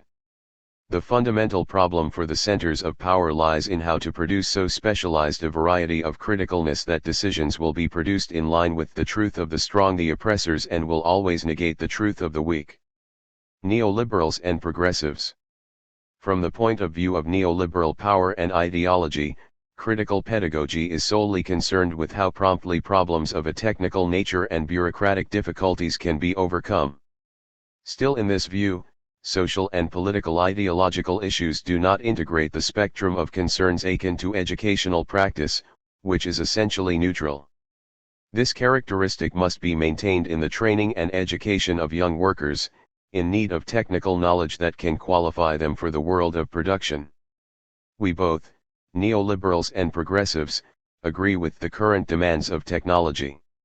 However, we drastically diverge in our pedagogical political response to them. For we progressives, there is no thinking about technical education in itself, one that does not inquire in favor of what or whom, or against what it operates. From a pragmatist point of view, since there is no right or left any longer, it is important to make people more competent to deal with the difficulties with which they are faced. One of the fundamental differences between a pragmatic and a progressive is that what is strategic to the pragmatic may, under special circumstances, be considered tactical to the progressive, whereas what is strategic to the latter is always rejected by the former. In spite of the differences between the 19th century and the present time, which require a refinement of analytical methods, technical reformulations, production of new knowledge, the domination of the majority by the few has not disappeared. I would like to emphasize the uncomfortable situation of third world intellectuals. Contemporary of their first world colleagues, they discuss postmodernity with them while living with the uncontrolled exploitation characteristic of a dependent, perverse, and outdated capitalism. Brazilian intellectuals who state that today's fundamental topic is no longer work but leisure, are dealing with a reality in which 33 million out of 150 million Brazilians die of starvation. Today's permanent and increasingly accelerated revolution of technology, the main bastion of capitalism against socialism, alters socio-economic reality and requires a new comprehension of the facts upon which new political action must be founded.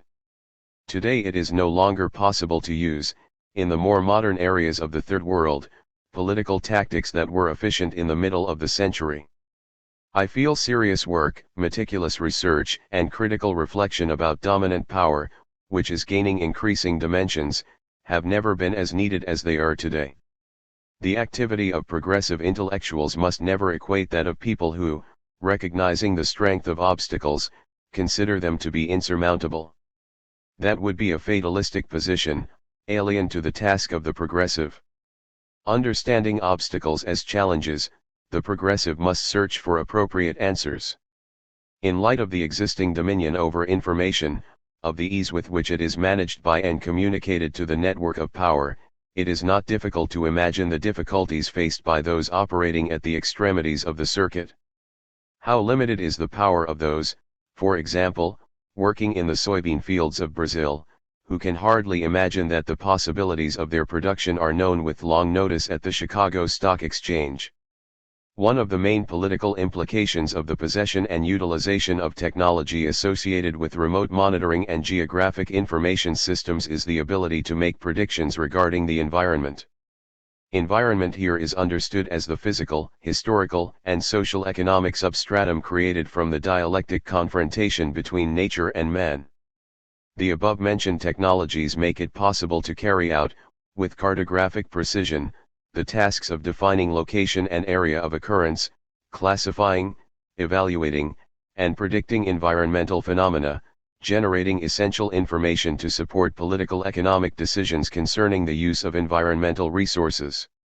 Such technological support may be directed toward the early assessment, for example, of expected agricultural crops as good or bad. In this case, fabulous profit may be generated in the commodity markets based on early information. Letter from Professor Jorge Xavier da Silva, Federal University of Rio de Janeiro, to the author, 1994.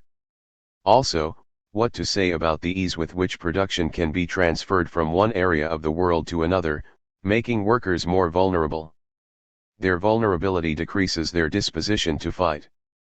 It is possible that, with the growing globalization of the economy, strikes may lose efficacy in certain sectors of production. All that and much more makes the domination power of the few over the many more robust and makes the struggle of the latter extremely difficult. Recognizing, however, the tragic nature of our times does not mean surrender. The struggle of men and women may find obstacles, victory may be delayed, but never suppressed.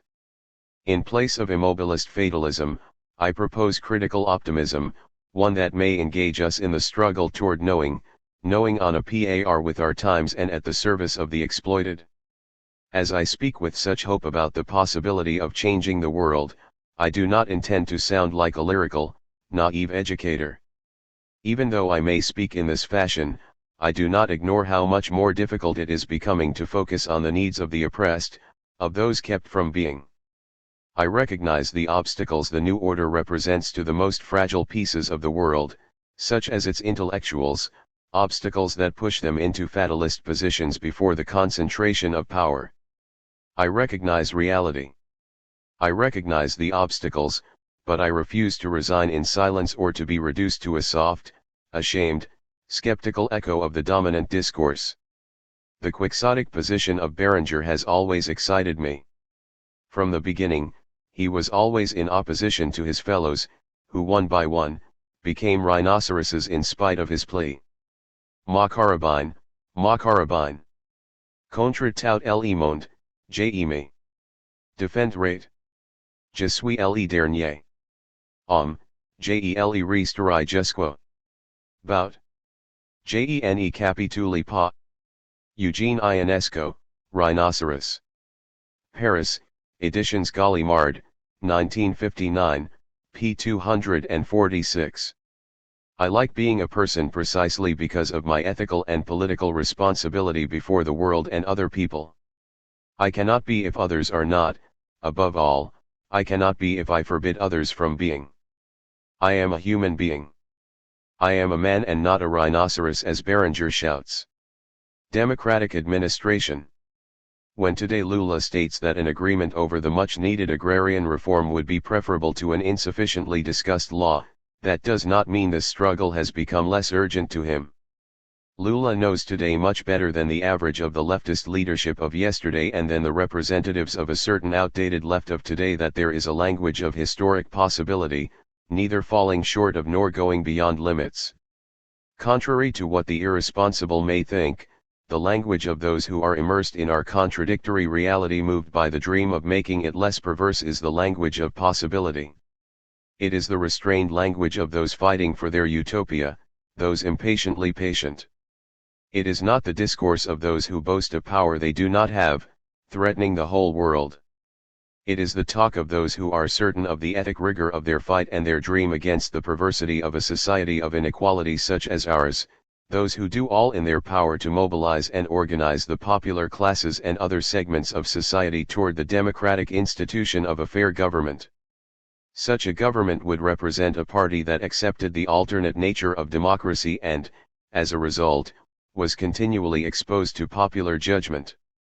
Such position demands a fundamental sort of learning, that of humility, which requires that one respect adverse judgment from the people and, at the same time, that one not be able to doubt the utopia of democracy. In reality, if we do all we can to make school more democratic, quantitatively and qualitatively, we will be confident in our progressive choice, not caring whether we win the next election or not. The fact that we have not gotten approved our proposed model for the general treatment of public property, health, education, and culture does not invalidate the democratic dream. I cannot allow my understanding of the world to become elitist just because I have lost a democratic election. What I do need is to continue in my struggle for the improvement and democratization of the institutions within society. I must not simply blame the people either, making the population responsible for not knowing how to vote or for being ungrateful. I must identify the presence of the ruling ideology, the strength of this ideology, and the democratic inexperience that is deeply rooted in our traditions. For example, after Senator Eduardo Suplicy's defeat in the race for mayor of São Paulo, after Luiza Arundina's administration, we could not accept a single one of the following propositions. Our political dream of a less perverse society no longer makes sense. Our effort within Luiza Arundina's government was a mistake. The people cannot vote because they did not choose the PT candidate. None of these statements is correct. I must say that the effort we made at the City Department of Education, within the Arundina administration, 1989-92, was politically serious, democratic, and scientifically founded. We have no reason to regret the administrative reform we implemented at the department toward decentralizing decisions. Without it, it would have been less easy to encourage democratic modes of behavior. Administrative structures at the service of centralized power do not foster democratic behavior. One of the roles of democratic leaderships is precisely overcoming authoritarian systems and creating the conditions for decision-making of a dialogic nature.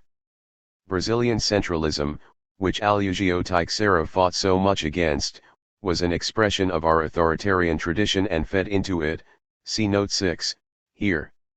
Also, we have no reason to regret the work we did in the area of continual professional development for teachers. This work was based on critical reflection over educational practice and counted on important contributions from professors of the Pontifical Catholic University of São Paulo, PUC, of the State University of Campinas, Unicamp, and of the University of São Paulo, USP. In particular, it counted on the contribution of Professor Madalena Weffert, one of the most respected specialists in this area. The urgently needed improvement in the quality of our education is linked to increased respect for educators, through significant improvement of their salaries, through continual development, and through reform of teaching preparation programs. All this implies the participation of Brazilian universities, since this development task is not restricted to schools of education. That is what we did, my team and I, when I was Secretary of Education for the city of São Paulo. I spoke at length with the presidents of PUC, Unicamp, and USP, and then we signed cooperation agreements. We counted on the support of linguists, mathematicians, computer specialists, philosophers, specialists in curriculum theory, and sex educators. In this particular field, I would like to emphasize the excellent work of Marta Suplicy and of the Group for Work and Research in Sexual Orientation, GPAS. It was no coincidence that during the Arundina administration we were able to surpass the school success rates of an entire decade.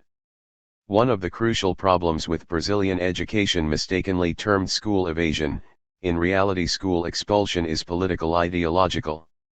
Its solution is linked to the professional development of educators and implies a political and ideological comprehension of language on their part, one that allows them to realize the class nature of speech.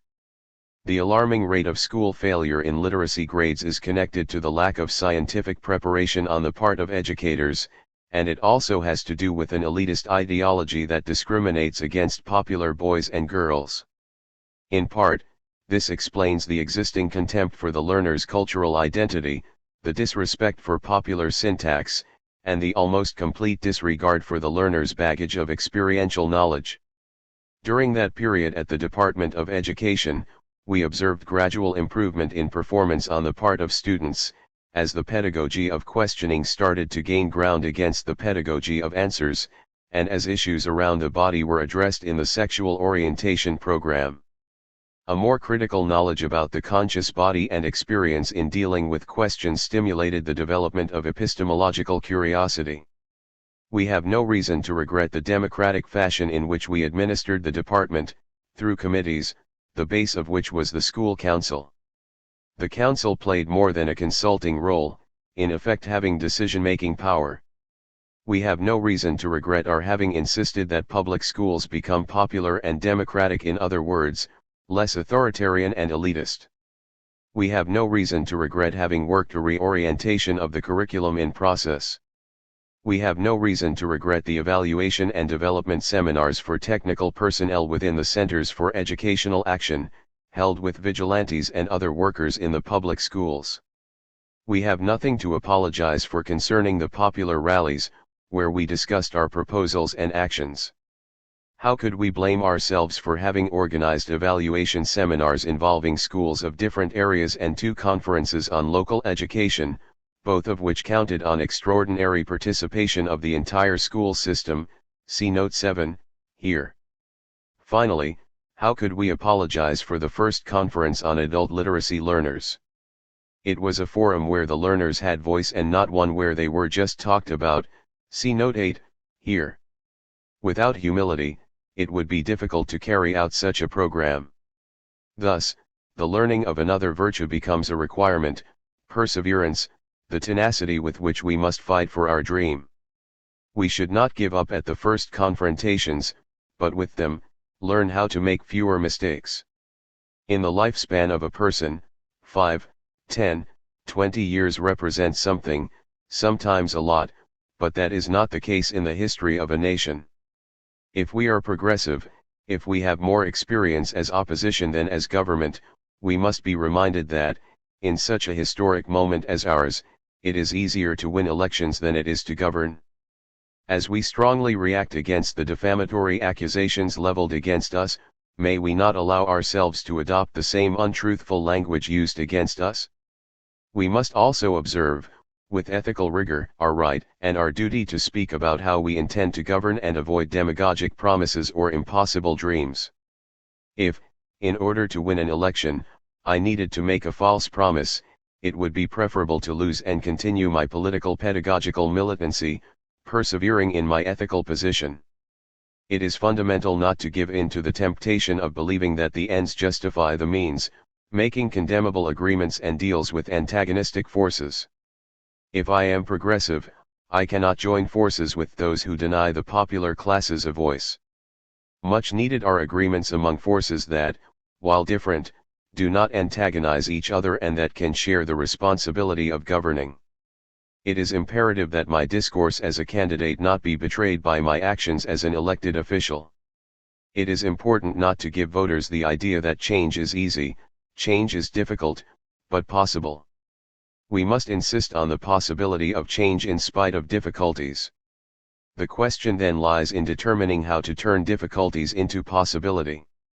For that reason, in the struggle for change, we must be neither solely patient nor solely impatient, but, as noted, patiently impatient. Unlimited patience, one that is never restless, ends up immobilizing transformative action. The same is the case with willful impatience, which demands immediate results from action even while it is still being planned. The mechanist, solely impatient, denies dialectics even when he claims to be dialectic. The answer is in the balanced dosage of both patience and impatience. The world cannot be transformed without either one, for both are needed.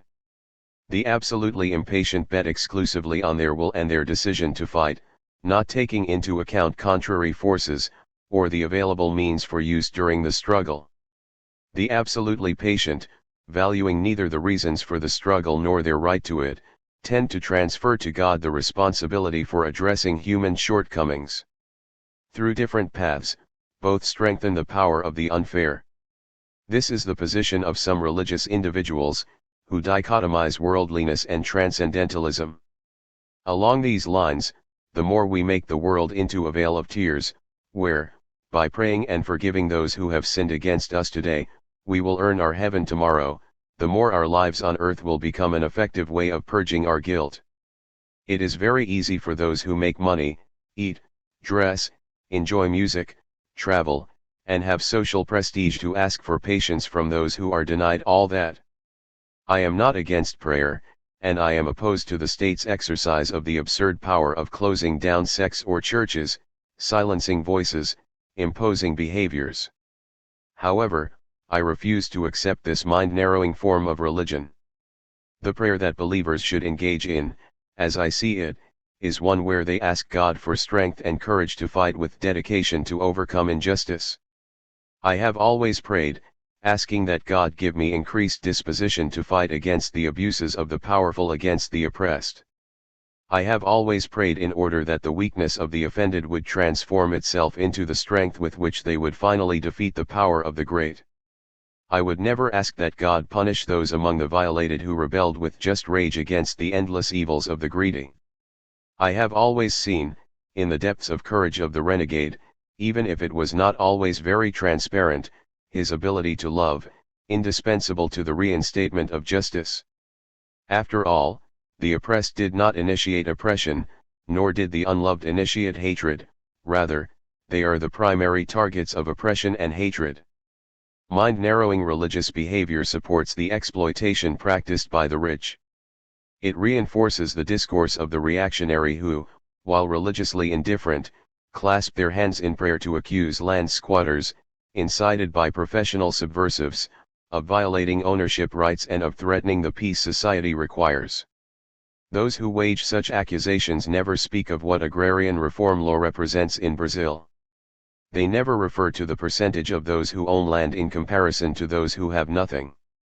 They never say, how terrible, at the sight of desperate families who dine on hospital waste, pieces of removed breasts, or discarded food in the dump sites of urban centers. These are people who not only become insensitive to the knowledge of tens of millions of Brazilians dying of starvation, but also accuse the hungry of indolence and incompetence. Also members of this group are some with more sensitivity who, before the popular requests for improved living conditions, ask restlessly, what would become of my wife's charity if social justice were made? It is people like that we must democratically defeat. People who think of themselves first, of themselves second, and never of others, especially never of those in the popular classes. Lessons from exile. One day, forbidden from being, I found myself away from my homeland. Until 1960, besides Recife, I only knew a few cities in Pernambuco, and I had been for a couple of days in Rio, São Paulo, Florianópolis, and Porto Alegre. The year before the coup, I had been to all Brazilian capitals. I remember how, from north to south, the cities were awake, restless, dreaming of basic reforms, from which this country remains exempt. I remember the verbal incontinence of the Brazilian left, who used to claim a power that they did not have. As a result, they scared the right, leading it to grow stronger and prepare to stage the coup of 1964. At times, in one's fight for justice, one neglects seeking a more rigorous knowledge of human beings. One may underestimate the power of the dominant, ignore the deep-seated presence of the oppressor in the oppressed, and end up in exile. Exile is a space, time dimension that one has not chosen, and where one arrives marked by rage, fears, suffering, early longing, love, broken hope, and also by a certain shy hope, one that signals return. There is also the wish and the need to remake oneself, remake one's broken dream. Exile could not be solely a nostalgic experience, a parenthesis without any reference to tomorrow's return. It imposed itself as a time for revision and development, even to those who intended to return as if they had never left. Even for those who can quickly resolve their matters of survival, exile is not simply a time to be lived, but one to be suffered. It is not possible to suffer such a time without living it. Only when one lives this time as an existential experience, can one suffer it. That is why only men and women can be exiled. I will never forget a comment by the president of Guinea-Bissau at the time, Luis Cabral, during a helicopter ride from the countryside to the capital. While looking at the forest, and seeing some bird move across the sky, he said, "I hope, Comrade Paulo, that our animals may soon return from exile." He was speaking metaphorically. Threatened by war, the animals in his country had sought other support systems. None of them had a planned return, and from the human point of view, none had suffered their distance from that support system. Suffering exile is more than knowing the reality of it. It requires embracing it with all the pain this embrace represents. This is the only way the exiled can prepare for the return. Suffering exile is accepting the tragedy of rupture, which characterizes the experience of existing in a borrowed context. One suffers exile as one deals better with the difficulties associated with being unable to return to one's origin. One suffers exile as one reconciles the contradictions between the present where one lives, in a space where one has experienced no past, and the future, which has to be built in uncertain space. Suffering exile implies recognizing that one has left his or her context of origin. It means experiencing bitterness, the clarity of a cloudy place where one must make right moves to get through. Exile cannot be suffered when it is all pain and pessimism. Exile cannot be suffered when it is all reason. One suffers exile when his or her conscious body, reason, and feelings, one's whole body is touched by it. I am not reduced to grieving alone, to have a project for the future. I do not live only in the past. Rather, I exist in the present, where I prepare myself for the possible return. Some in exile, however, become bitter and never imagine any possibility of return. In their constant grief, they neither truly engage themselves in the borrowed context, something that could result in a certain preoccupation with their context of origin, nor correctly dream about the return. They lament exile so much that they are not able to endure it. I met some exiles who, bitter and sad, remained loyal to the political dream responsible for their uprooting. I cannot remember a single one who had regretted the utopia he or she had fought and been exiled for. There are also naive optimists, who announce the date of the return every week, along with the fall of the oppressive regime. The day comes and goes, no return, and almost unconsciously, they set another date, which again never comes. And they go on afraid of accepting the truth of their reality. One thing can be easily realized in the circumstance of exile, how virtues and flaws become highlighted. While a limited situation, exile is provoking. It is impossible to go through it without being tested in your ability to love or feel anger, your ability to tolerate the different, to hear and to respect them. I met some exiled who believed themselves to possess superior qualities. It was as if they were special beings on almost impossible missions that launched them above all those who remained in the mediocrity of their daily existence in their context of origin. They, then, saw themselves as creditors of eternal gratitude from the ones who stayed, who could not even imagine the exiled were fighting for their freedom. Once in Geneva, an exile told me that, in Brazil, he had experienced the sensation of having been chosen when once, in clandestinity, while walking on a street bustling with people, he said to himself, "Poor men and women, little do they know about their condition of being exploited, and they can't even imagine that here, incognito, I am their savior." Listening to himself engaged in such discourse, he told me, he returned to the world. He asked for forgiveness from the people for thinking such an absurdity and saved himself from the arrogance he could have taken on in exile. One of the things that the exiled, especially the chosen ones, rarely think about is that there is another exile at times as difficult as their own, that of the ones who stay. There is nothing mellow about the exile of the ones who stay, whether because they could not leave the country, or because they heroically refuse to move away from their land and culture. There is nothing mellow about the insecurity in which they live, the sleepless nights, the startled awakenings with every car that hits the brake in the neighborhood, the almost certain presence of undercover agents at the service of repression within the university environment, the uneasiness of having to be restrained and only speak in half-truths. What to say about the uncertainty of this half-freedom where, from whisper to whisper, one learns of the fall of another fellow, the repressor closing in further and further. For all these reasons, as we think of the internal exiled, it is important to give them credit for something. We were able to return much more as a function of their struggle than as a result of our protests. The role of those who, from out of the country, denounced repression is undeniable, but it would be a primary error to emphasize only the importance of the ones who, from abroad, refused to accept the silence imposed by dictatorship. The exiled who, once back in Brazil, arrogantly intended to teach those who stayed, instead of relearning Brazil with them, would be incurring error. In my case, I made an effort to understand, from the perspective of someone coming from abroad, the analyses concerning the country made by those who stayed. I would compare my reading from afar to that of the ones who, up close and with no gaps, had their context as a text. In this relearning of Brazil, my experiences as an exile were of great value, my meetings with others in exile and my experiences around the world, described in Pedagogy of Hope. Each person in exile reacts, suffers, grows, and overcomes difficulties in a different way. Each exiled person experiences exile in his or her own way. Only one thing is the same for all exiles: they find themselves in a borrowed context.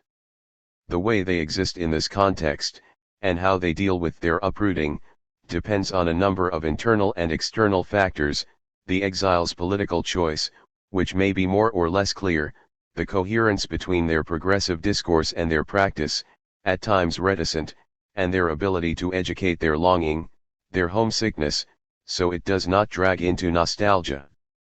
I met some exiles who virtually immobilized themselves, who could not manage surviving away from their world unless they made their entire bodies, feelings, fears, desires, reason, gravitate toward the dream of return.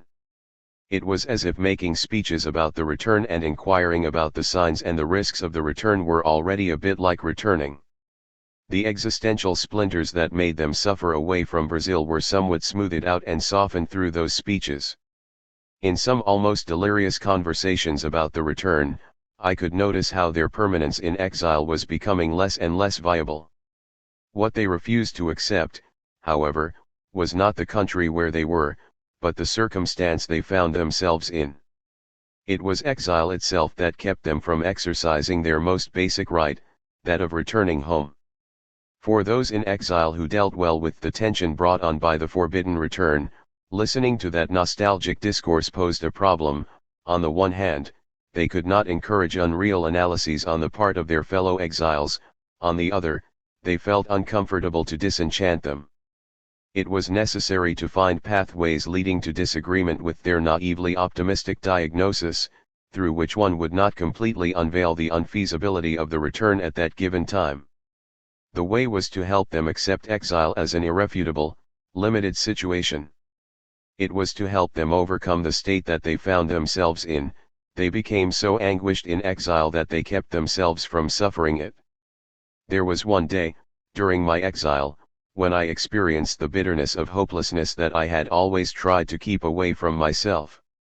News about advances in the struggle for amnesty within Brazil had become more and more frequent. A democratic opening marched on and, with it, at a given moment, our return seemed evident. It was a matter of days. If before, in critical terms, the return was not viable, at that point, on the contrary, it was almost certain. If before I could and I should not surrender before the impossibility of return, now, tantalized with the almost certainty of the return home, it became extremely difficult to accept that a reunion with my world could not take place. Released, my longing and homesickness made me more vulnerable. It was June of 1979, if my memory serves correctly. I was home in the morning when the phone rang. A Brazilian journalist, from Paris, asked if I had already heard that my name was on a list publicized by the Brazilian Ministry of Foreign Affairs of the 10 Brazilian exiles who were barred from returning. 10 minutes later, from Bern, Swiss National Radio put the same question, asking me to comment on my reaction. Taken by indistinguishable emotion, I said that I first had to obtain confirmation. I was concerned about the consequences of commenting on a case that I was not sure I was a part of. I felt as if I had been walking along a plane when, all of a sudden, I found myself on the edge of a cliff, or as if, after having fought with the waves all night, I had died on the beach at dawn. Never had I felt the fragility of my uprooting so strongly. A few days later, I received 2 newspaper clippings from Brazil. One of them listed my name alongside those of 9 other non-amnestiables, such as Luiz Carlos Prestes, Miguel Aras, Leonel Brizola, and Marcio Moreira Alves. In the other news piece, the spokesperson for the Planalto Palace contradicted the information. I recovered strength. In the first few days of August 1979 we landed at Viracopos. Elsa, my first wife, myself, and our children, Joaquim and Lutgardes. The permanent return took place in June of the following year. Has the gentleman had problems with the Brazilian government? The officer asked tactfully, with my passport in his hand. I do, I answered gently, without arrogance. With a friendly smile, another officer approached, holding one of my books. I understood his gesture and autographed it. We walked across the passport check. It was finally over, both factually and legally, the exile I had gone into at 43 and was now leaving at 58. Was I returning old? No. I was returning lived, matured, tested at different times. I was returning hopeful, motivated to relearn Brazil, to participate in the struggle for democracy and for public school to become popular school gradually, thus becoming less elitist, more critical, more open.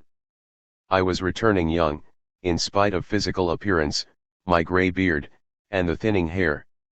As I write this, at 75, I continue to feel young, declining not for vanity or fear of disclosing my age the privileges senior citizens are entitled to, for example, at airports. The main criterion for evaluating age, youth, and old age cannot be that of the calendar. No one is old just because he or she was born a long time ago or young just because he or she was born a short time ago.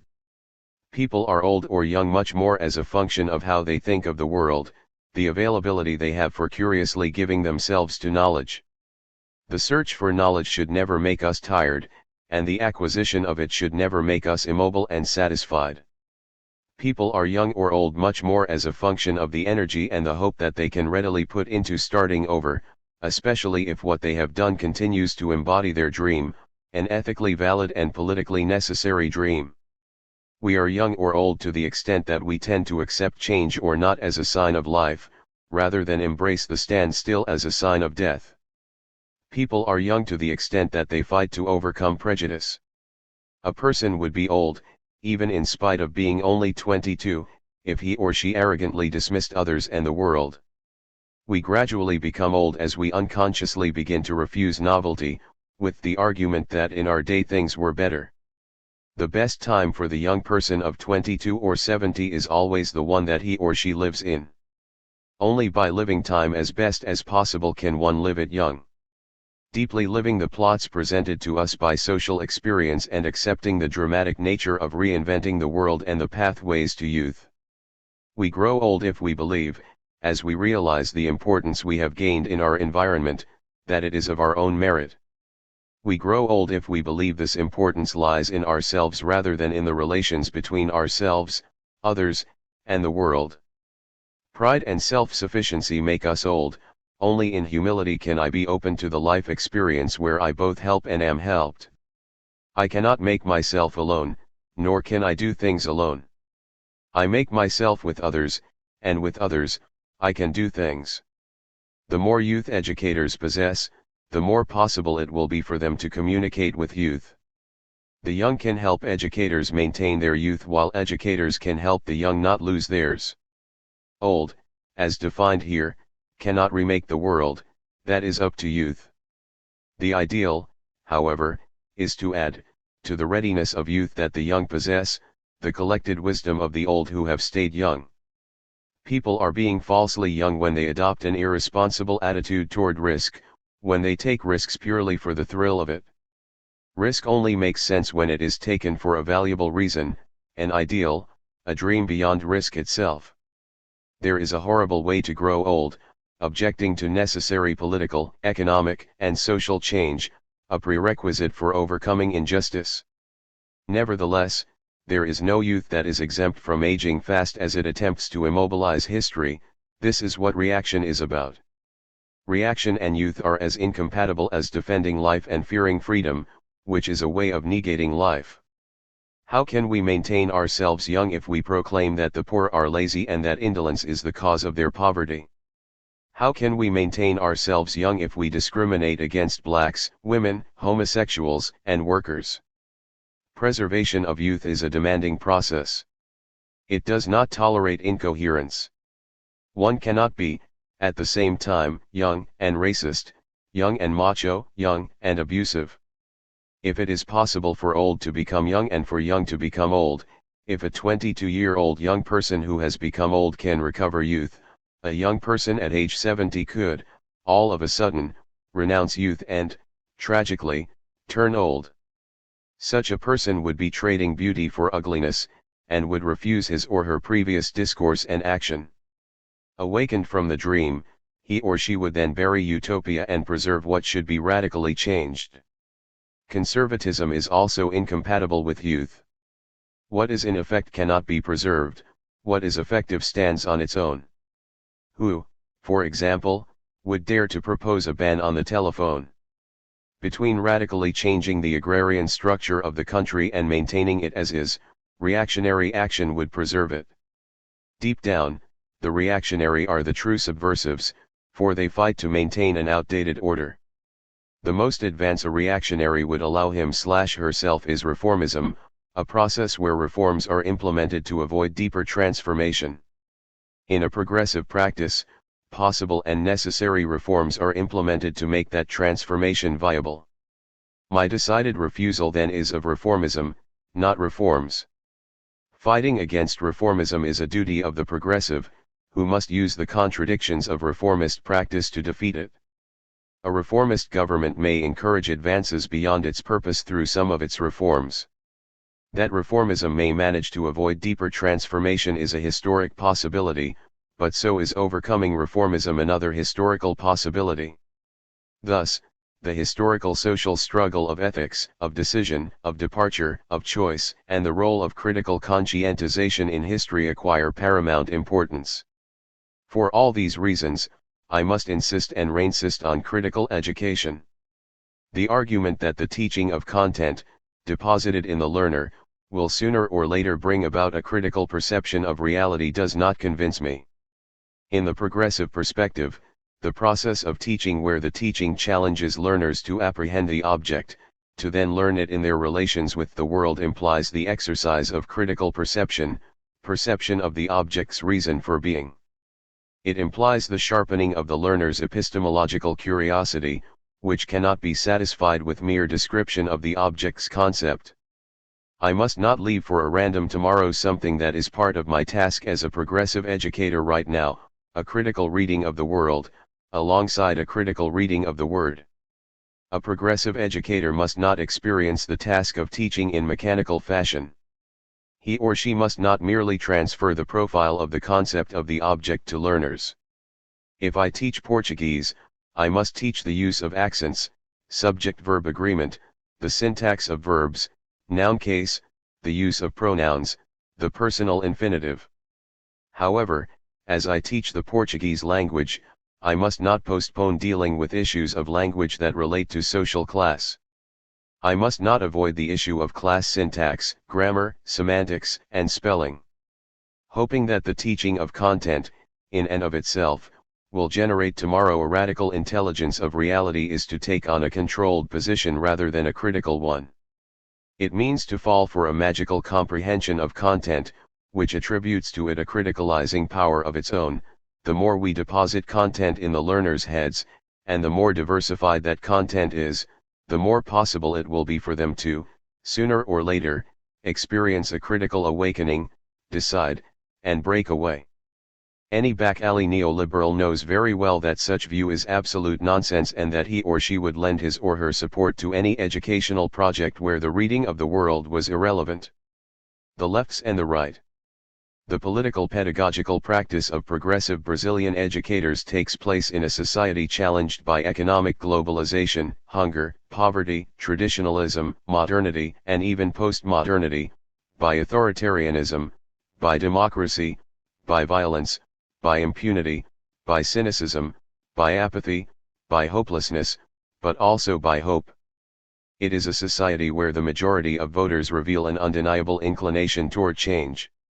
The popular majority have been right in deciding what they want, but they have erred in their choice of the partisan forces that they have brought to power, as Ana Maria Freire lucidly analyzes. They were right when they chose change, but they erred when they chose color and his entourage.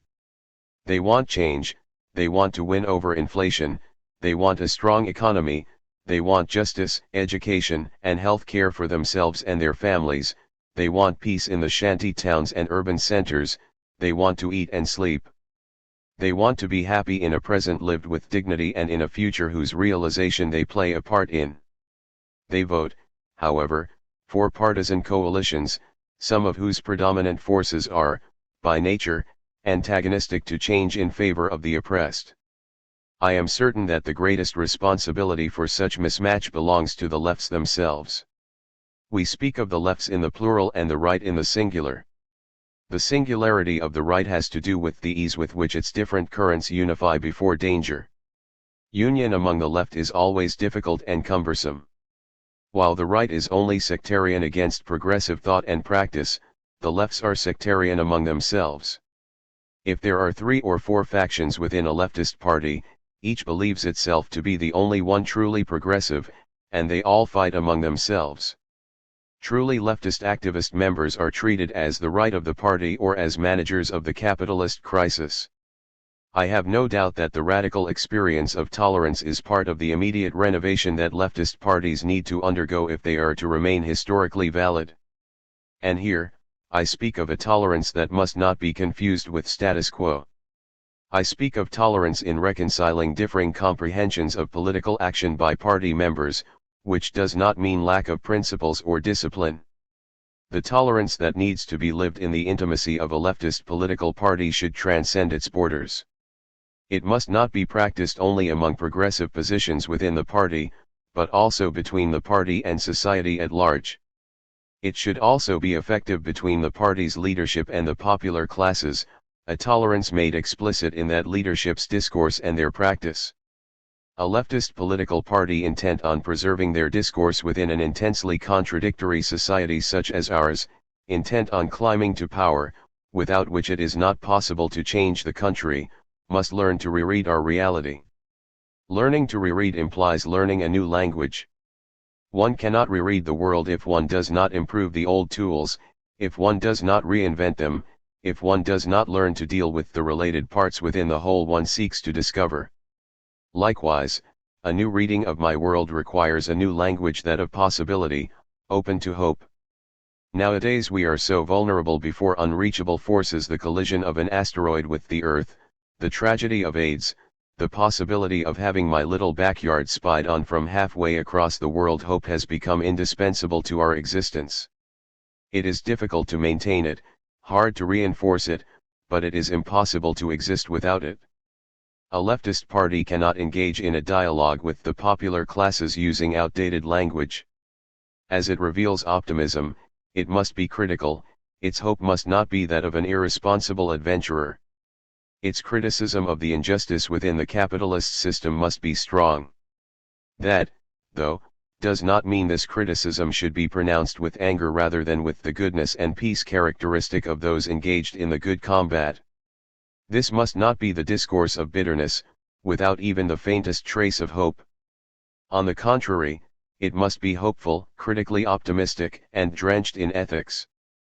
I can see no reason why progressive activists, men and women, should be careless about their bodies, enemies of beautifulness, as if looking good were an exclusive right of the bourgeois. Today's youth has nothing to do with that. They paint their faces and take to the streets wearing that beautiful joy that also fills their protest. In search of its renewal, a leftist party must lose any old trace of avant-gardism. It must lose any trace of any leadership that decrees itself as the edge, as the final word, one who defines and enlightens. This word necessarily comes from outside the body of the popular classes. Changing from an avant-gardist party to one of the masses alters not only the party's understanding of its role in the history of political struggle, but also its methods and organization, going from a centralism only strategically called democratic to decentralization, truly democratic. The role of activists in an authoritarian, hierarchical party is a very different thing from their duty within a democratic one. In the first instance, the discourse of activists, while members of the party's hierarchy, comes molded by the party's leadership, which is equally molded by its orthodoxy, myths, and absolute truths. In the second instance, the activist's political pedagogical practice is far from any savior's dream about the uncultured masses.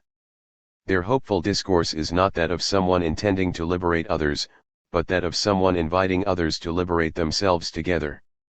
In an authoritarian practice, different activities seek to blindfold the masses and lead them to a domesticated future. In a democratic practice, as they expose their reading of the world to popular groups, activists learn with them how the people know. By learning how and what the people know, activists can and should teach better what the people already know. They learn with the oppressed the indispensable ropes of their resistance, which are, in an elitist view, classified as flaws of character. One of the urgent duties of a leftist party in touch with its time is making all its statements, denunciations, and announcements rigorously ethical. It should never accept that lying pays off, nor should it surrender the people's truth to the oppressor. In my prison experience, I never told the colonel who questioned me that I knew communists. I never lost sleep over that either. Another duty of a progressive party is to struggle, with the most clarity possible, to make popular classes more aware of the problematic nature of the future. It is not true that socialism will come because it is announced. It is not true either that socialism collapsed with the Berlin Wall, or that victorious capitalism is an eternal future that has begun. The truth is that the future is created by us, through transformation of the present. Could it be that the present we are living is a good one? Could it be that this is a more or less just present? Could it be that our society has been at least minimally decent? Could it be that we find it possible to sleep while we know tens of millions starve to death? Could it be that we can accept our educational system as reasonable with its current quantitative and qualitative deficiencies? Should we continue to make deals with the World Bank where we spend more than we actually receive? While Secretary of Education in the Arundina administration, I had the fortunate opportunity to decline, politely but categorically, an offer for one of these deals harmful to our country.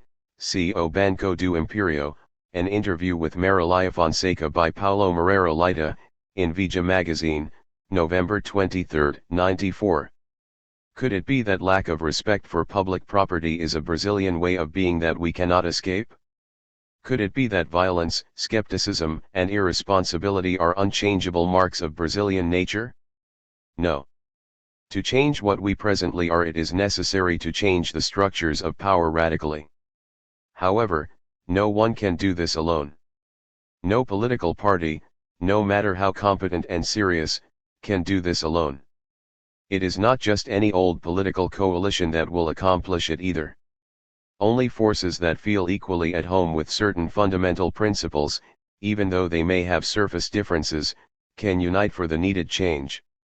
How can we expect agrarian reform, even of mediocre grade, from great landowners? How can we expect unstoppable greed to accept limits to its profits? How can we expect the elitists to propose progressive cultural programs and educational projects? I can imagine how difficult conversation must be, sometimes, between progressives who accept being the right's limit and their new partners. And here I mean not necessarily conversation about government plans, where the difficulties must be even greater. I mean general conversation that brings back memories of past struggles, around the radicalness of their former colleagues in their dream of world transformation. When the time comes for those progressives to govern, they must either break up with their allies in the right, requiring support from the left, or try some new partisan configuration, or lie to the people once again. That is why I attribute greater responsibility for such discontinuities to the left itself. The difficulty those in the left find in reaching agreement and sorting their differences, which are much less serious than those they have with the right, winds up helping their opposition. In an interview in the Folha de São Paulo newspaper, the famous Mexican anthropologist, Carlos Castaneda, stated, while discussing the left in Latin America, that, in the case of Brazil, it would have been ideal if the configuration of the presidential race in the second round of 1989 had been that of the first round in 1994, see Note 9, here. That would have been, in my view, if the left had already learned to be tolerant, to have historical sensibility, not to claim ownership over the truth. It would have been, if the left had learned the importance of history, the impatiently patient wait. Here I mean a wait where those who wait never settle down, where those who wait more along impatiently patient in carrying out their dreams or projects. It would have been, if the majority of progressives had already understood that social transformation only really takes place when most of society takes ownership of it and takes the initiative to expand its social radius of acceptance. When transformation is more or less imposed and its implementation is not followed by any effort or explanation about its reason for being, what results is blind obedience, immobilization, passivity, and fear. It may also lead, someday, to uprising. No one in his right mind would think of a left whose activist force was made up of celestial beings. Politics is a job for concrete men and women, those with flaws and virtues. But one would expect the left to become more coherent, refusing coalitions with its antagonists. One would also demand that the lefts overcome their superficial differences, having their common identity as a base. The democratic, open, critical testimony of progressive leadership before one another has a pedagogical dimension.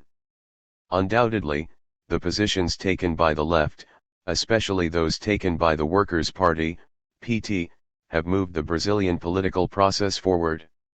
For this reason, the right was unable to find any visibility in the presidential race of 1994 other than by decreeing as its limit a man from outside its ranks, one with a political past the right had condemned.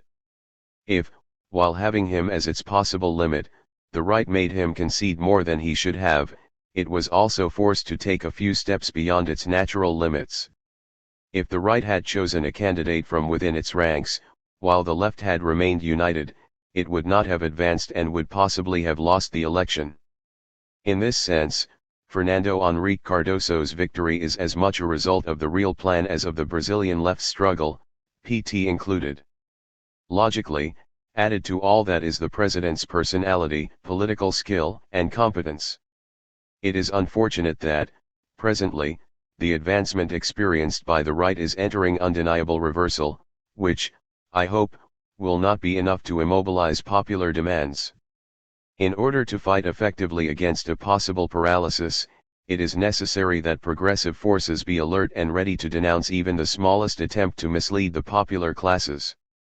It is necessary, above all, that the left face some most destructive social infirmities, raging sectarianism, authoritarian messianism, and overflowing arrogance. In order to stay faithful to my utopia of a less perverse society, I do not need to repeat a discourse that is no longer in line with our times, nor do I need to subscribe to the neoliberal one. As a progressive, I must say no to a certain professionalization of the political partisan practice. It is also indispensable that this practice overcome the voluntary amateurishness of some well-meaning activists. Progressive practice must, however, be kept from sprawling into a mental bureaucracy, one that ties us down to our truth, and that we may become enslaved to. No leftist party can remain faithful to its democratic dream if it falls into the temptation of rallying cries, slogans, prescriptions, indoctrination, and the untouchable power of leaderships. Such temptations inhibit the development of tolerance, in the absence of which democracy is not viable. No leftist party can remain faithful to its democratic dream if it falls into the temptation of seeing itself as possessing a truth outside which there is no salvation, or if its leadership proclaims itself as the avant-garde edge of the working class. Any progressive party intent on preserving itself as such, must not lack the ethics of humility, of tolerance, of perseverance in the peaceful struggle, of vigor, of an ever-ready curiosity. It must not lack hope with which to restart the struggle whenever necessary. It must not defend the interests of the popular classes, their right to a dignifying life, their right to pronouncing the world, and at the same time look the other way while the taxpayers' money is being stolen. Such a party's coherence must be absolute. A political party is not a monastery of sanctified monks, but it should aspire to become an association of truly serious and coherent people, those who work to shorten more and more the distance between what they say and what they do.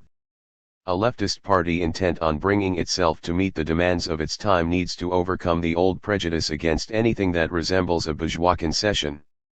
It must be able to realize that, at a time as needy for humanization as ours, fighting for solidarity, before the negation of even minimal rights suffered by most, is endlessly more valuable than any bureaucratic discourse of ultra-leftist flavor.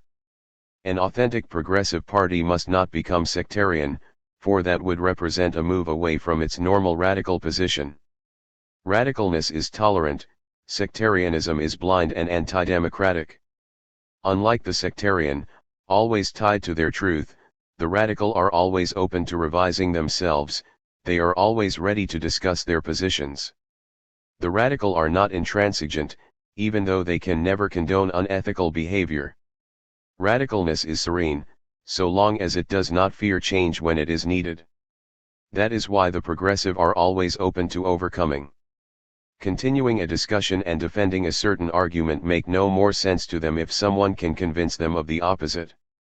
That is not the case with the sectarian, who will continue to defend their position even if convinced of their error. Radicals are at the service of truth, the sectarian at the service of their truth, which they hope to impose. Sectarization is sterile, is necrophilic.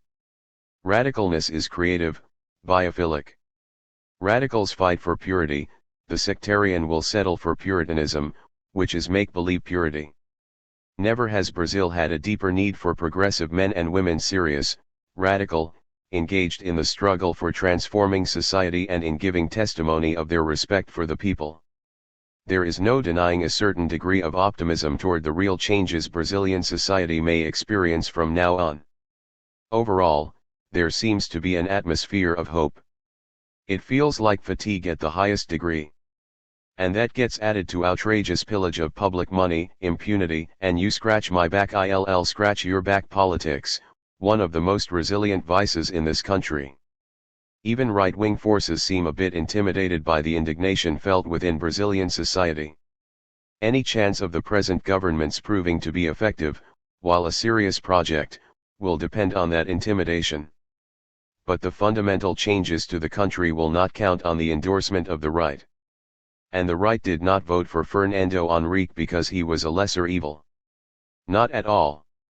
The right chose him as its limit, and he accepted that condition. My hope, which is based on my personal knowledge of him and on his political life history, is that he will go beyond the limits that they hope to force down on him. As I see it, the true left, one not afraid or ashamed of defining itself as such, should not play the role of betting on the right's success. Instead, the left should focus on undermining the right's importance and its power of influence over governmental decisions. The critical left's role is to realize that, having completed the stage of democratic transition, we now enter another state, that of democratic intimacy. Thus far we had been crossing the road between authoritarianism and democracy. Now, already in democracy, we must, on the one hand, reinforce it and, on the other, move forward in the social domain. Whether it had been under Lula, or be it under Fernando Henrique Cardoso, the government embodies this movement. Not at any time will Brazil have ever needed so much to count on its radicals engaging in the struggle for deep social transformation, for unity within diversity. This expression is made up of two nouns connected by the preposition within. It is interesting how, in addition to its characteristic connective function, prepositions presuppose another, to impregnate a phrase with the very meaning of the relationship it embodies. There is a certain kinship between the relationship meaning of the preposition and the syntactic status of the word that requires it. When I say, I live on Valenca Street, the preposition on means placement, coinciding with the syntactic status of the verb to live, or to reside. For this reason, I cannot say, living to Valenca Street. The proposition to indicates movement, while the status of the word street, regarding the verb, requires the preposition of place on.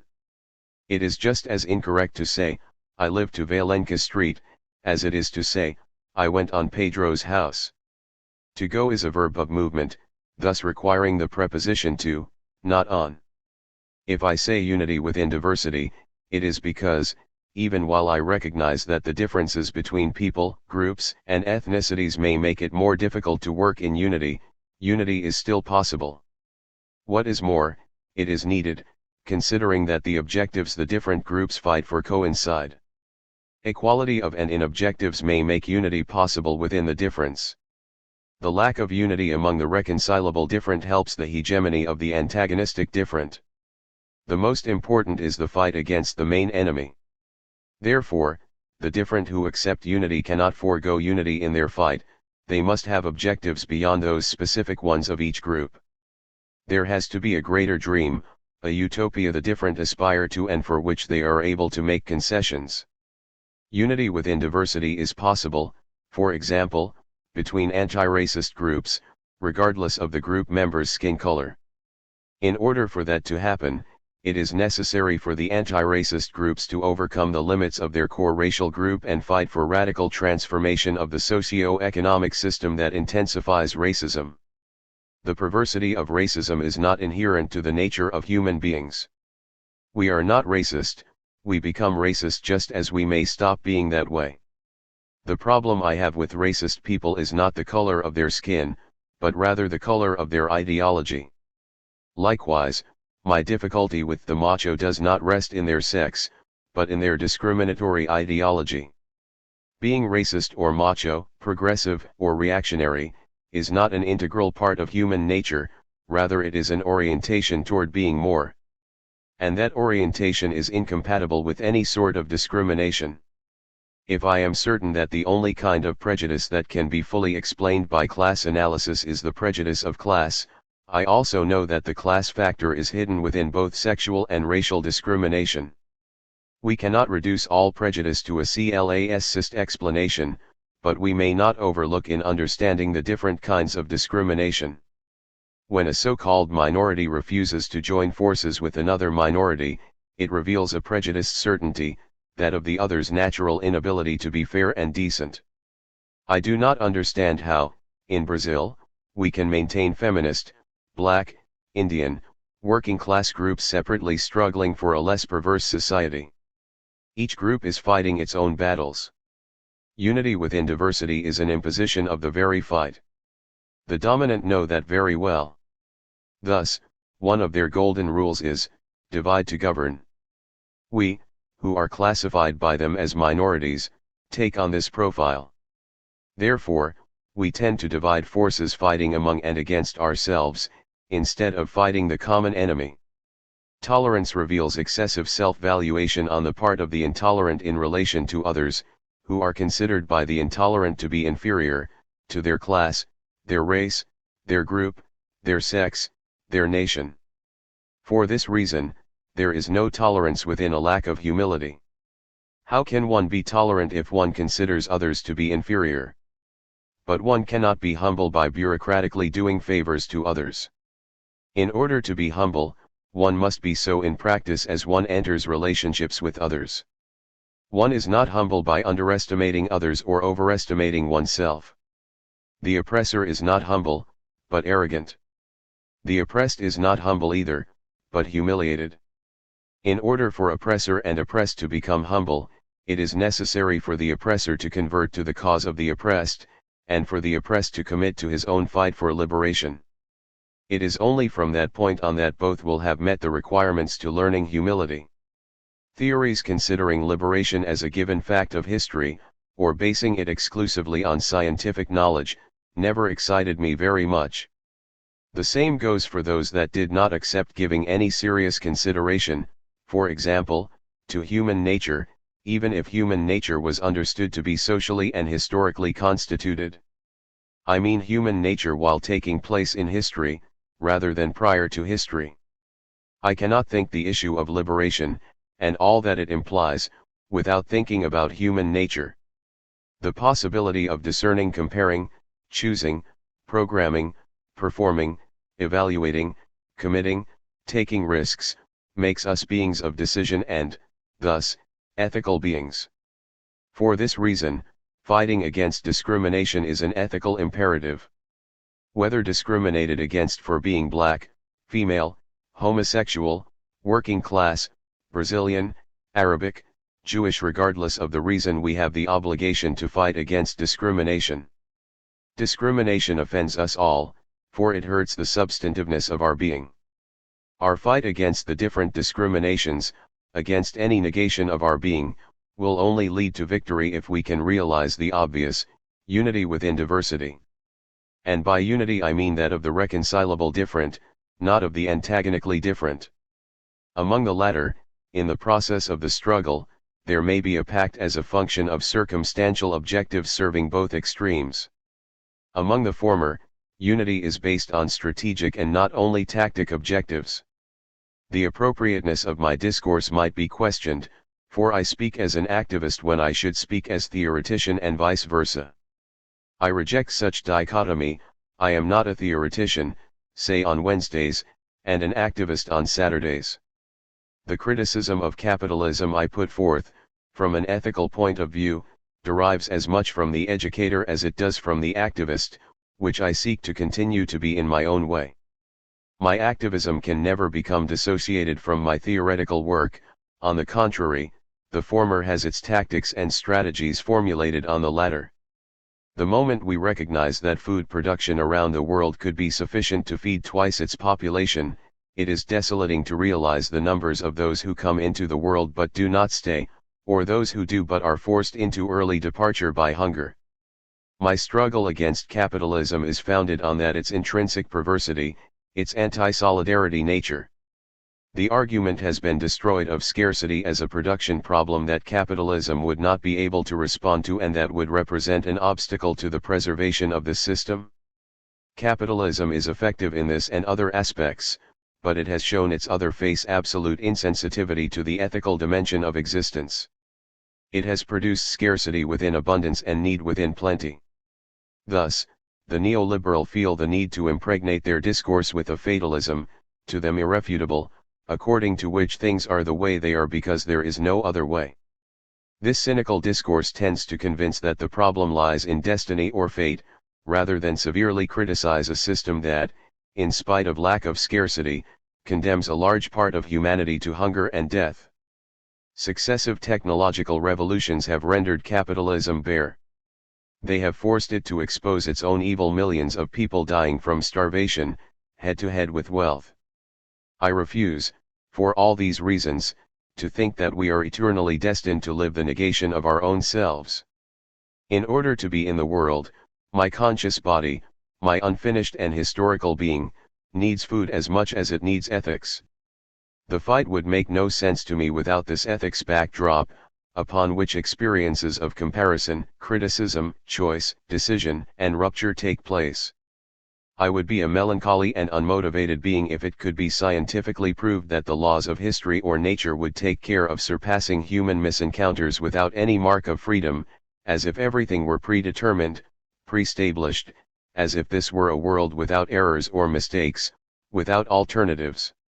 Error and mistakes imply the adventure of the spirit. Such adventure does not take place where there is no space for freedom. There is only error when the individual in error is conscious of the world and of himself or herself in the world, with himself or herself and with others. There is only error when whoever errs can know he or she has erred because he or she knows that he or she does not know. At last, in this process, error is a temporary form of knowing.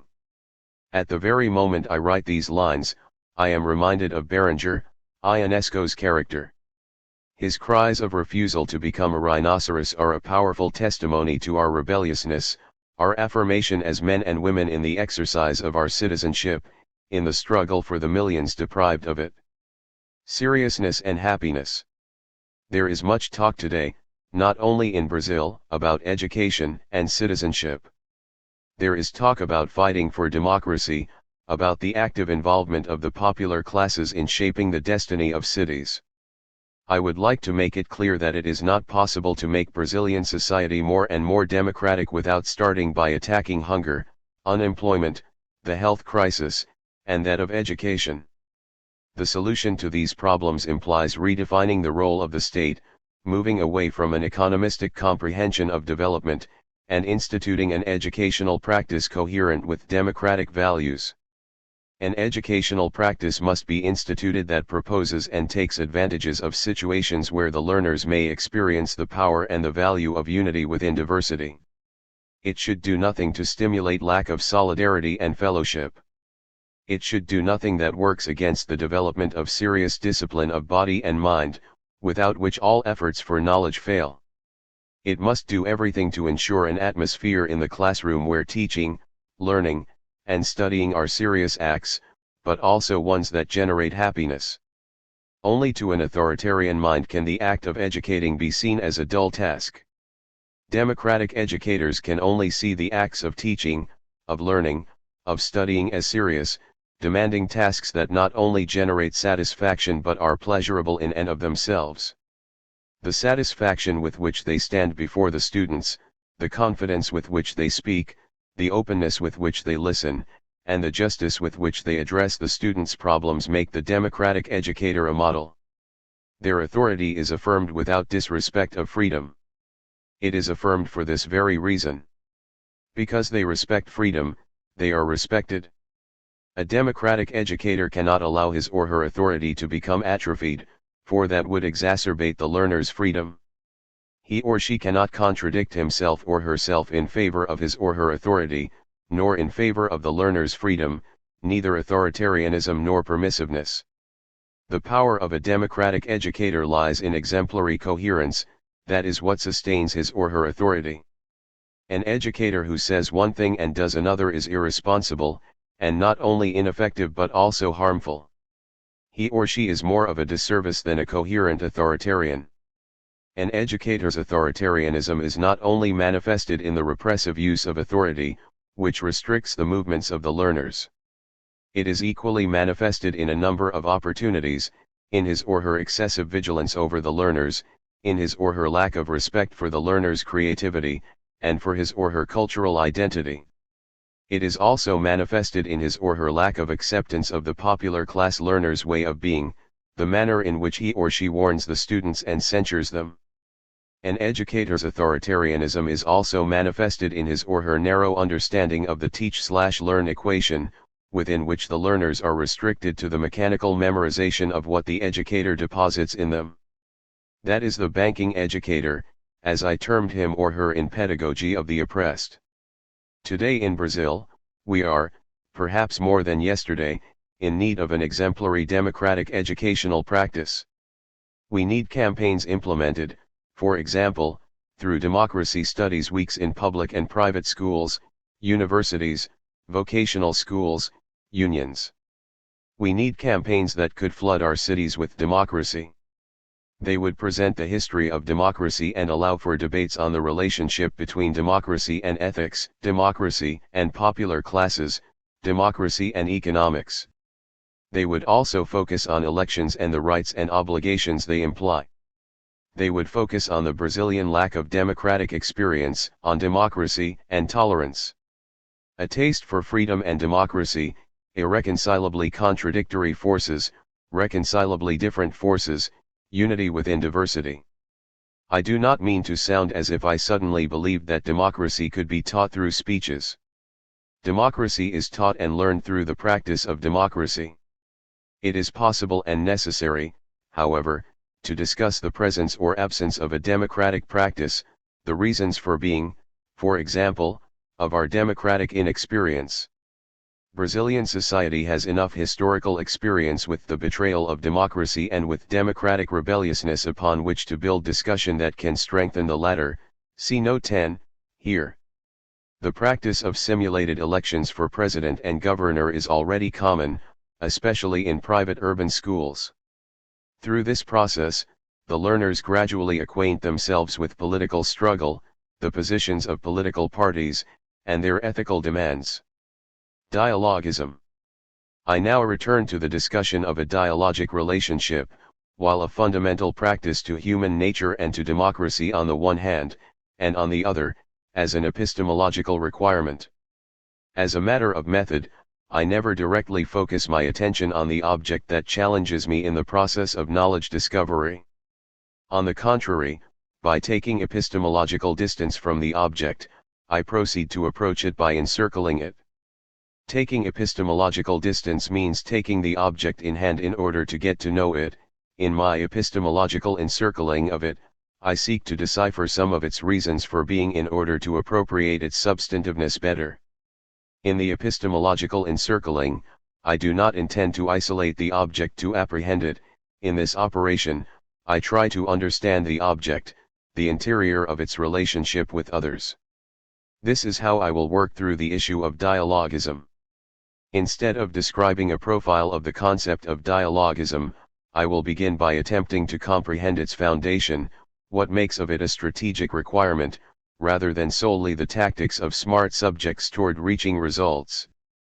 Dialogism must not be understood as a tool used by the educator, at times, in keeping with his or her political choices.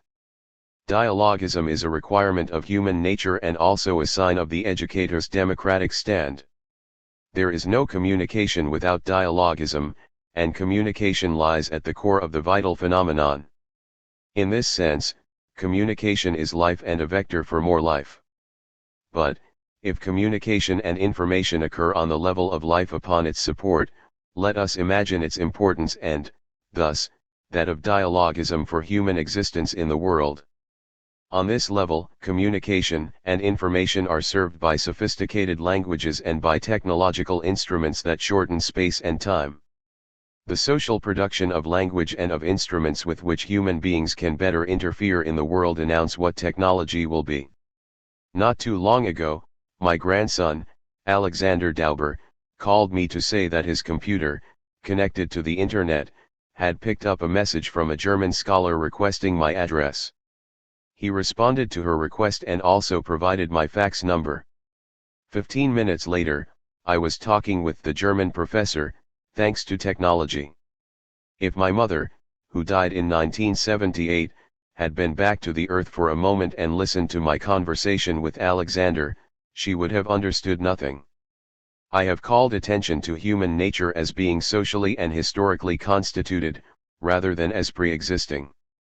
The trajectory through which we make ourselves conscious is marked by finiteness, by inconclusion, and it characterizes us as historical beings. Not only have we been unfinished, but we have made ourselves capable of knowing ourselves as such. Here, an opportunity is open for us to become immersed in a permanent search.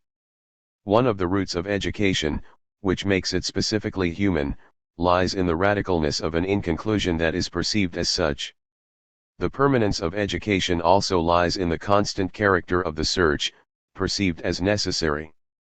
Likewise, here lie also roots of the metaphysical foundation of hope. How would it be possible for a consciously inconclusive being to become immersed in a permanent search without hope? My hope starts from my nature as a project. For this reason I am hopeful, and not for pure stubbornness. In order for finiteness, which implies a process, a claim for education, it is necessary that the being involved becomes aware of it. Consciousness of one's inconclusiveness makes that being educable. Unfinishedness in the absence of consciousness about it engenders domestication and cultivation. Animals are domesticated, plants are cultivated, men and women educate themselves. Consciousness of, and intentionality of consciousness does not end with rationality. Consciousness about the world, which implies consciousness about myself in the world, with it and with others, which also implies our ability to realize the world, to understand it, is not limited to a rationalistic experience. This consciousness is a totality: reason, feelings, emotions, desires, my body, conscious of the world and myself, seizes the world toward which it has an intention. My conscious body's constant exercise in releasing itself even to or from my consciousness intending toward the world brings or contains in itself a certain quality of life that, in the human existence, becomes more intense and richer. I am referring to the need for relational experience on the level of existence and of interactions, the level of living. There is a fundamental element in interaction, which takes on greater complexity in relationship. I am referring to curiosity, some sort of openness to comprehending what is in the orbit of the challenged being's sensibility. It is this human disposition to be surprised before people, what they do, say, seem like, before facts and phenomena, before beauty and ugliness, this unrefrainable need to understand in order to explain, to seek the reason for being of facts. It is this desire, always alive, of feeling, living, realizing what lies in the realm of one's visions of depth. See Pedagogy of the Oppressed, New Revised 20th Anniversary Edition, New York, Continuum, 1993. Without the curiosity that makes us beings in permanent availability for questioning, be the questioning well constructed or poorly founded, it does not matter. There would be no gnoseologic activity, a concrete expression of our possibility of knowing. Concern with the mechanical memorization of content is curious, the use of repetitive exercises that surpass a reasonable limit while leaving out a critical education about curiosity. See Paulo Freire and Antonio Fondes, Learning to Question, New York, Continuum, 1989. We continue to discourse about answers and questions that were not posed to us, without emphasizing the importance of curiosity to the students. Let us take half a day in Pedro's life as the object of our curiosity. Let us follow his main movements. He awakes, showers, eats breakfast. He skims the first pages of the newspaper, and since he lives near the university where he works, he walks over there. He leaves the house, greets some people, walks past others, carefree. He observes the rushed movement of those coming and going. He says good morning to some, smiles at others. At the sight of a walk sign, he walks across to the other side. He runs into a friend, detains himself. It is a short conversation, promises of meeting again, who knows, maybe next Wednesday. They know they are not going to meet then. The promises will not hurt either one. They will not expect each other next Wednesday. Peter gets to the university. He greets some co-workers and students. He heads over to the room where the Tuesday seminars are held. So far, from the moment of his morning shower to his arrival at the seminar room, Pedro has not once questioned himself about this or that action of his. His mind is not epistemologically operating. This is what characterizes our movement through the world of day-to-day life. That does not mean to say that there may not be curiosity in day-to-day life. It exists and it could not exist. There we have it, human life, existence. In this domain, however, our curiosity is unguarded, spontaneous, without any methodical rigor. It does not lack method, for there cannot be curiosity without method, it is methodical in itself. There is another way to immerse ourselves pleasurably in a challenge. It is a matter of aesthetic curiosity. It is what makes me stop and gaze upon the sunset. It is what detains me, lost in my contemplation of the speed and elegance with which the clouds move across the blue depth of the sky. It is what touches me when faced with a work of art that centers me in beauty. Unguarded curiosity must not be the way for Pedro to behave in the classroom. The seminar room is a theoretical context, which is in a contradictory relationship with a concrete context, where facts occur, thus, it demands epistemological curiosity. This curiosity, however, does not refuse to consider the aesthetic. On the contrary, it avails itself of it. In a theoretical context, we take distance from the concrete one in order, while objectifying it, to examine what takes place in it critically. In a concrete context, there is always the possibility of its subjects adopting a reflective critical position. In it, spontaneous curiosity may come to be epistemological. If, while engaged in concreteness, I could not distance myself from it in order to understand it better only because I found myself in action, the relationship between the concrete context and the theoretical one would be solely mechanical. In order to reflect theoretically upon my practice, it is not required that I change physical contexts. It is required that my curiosity become epistemological. The appropriate context for the exercise of epistemological curiosity is the theoretical one. But physical space is not what makes a context theoretical, the state of the mind is.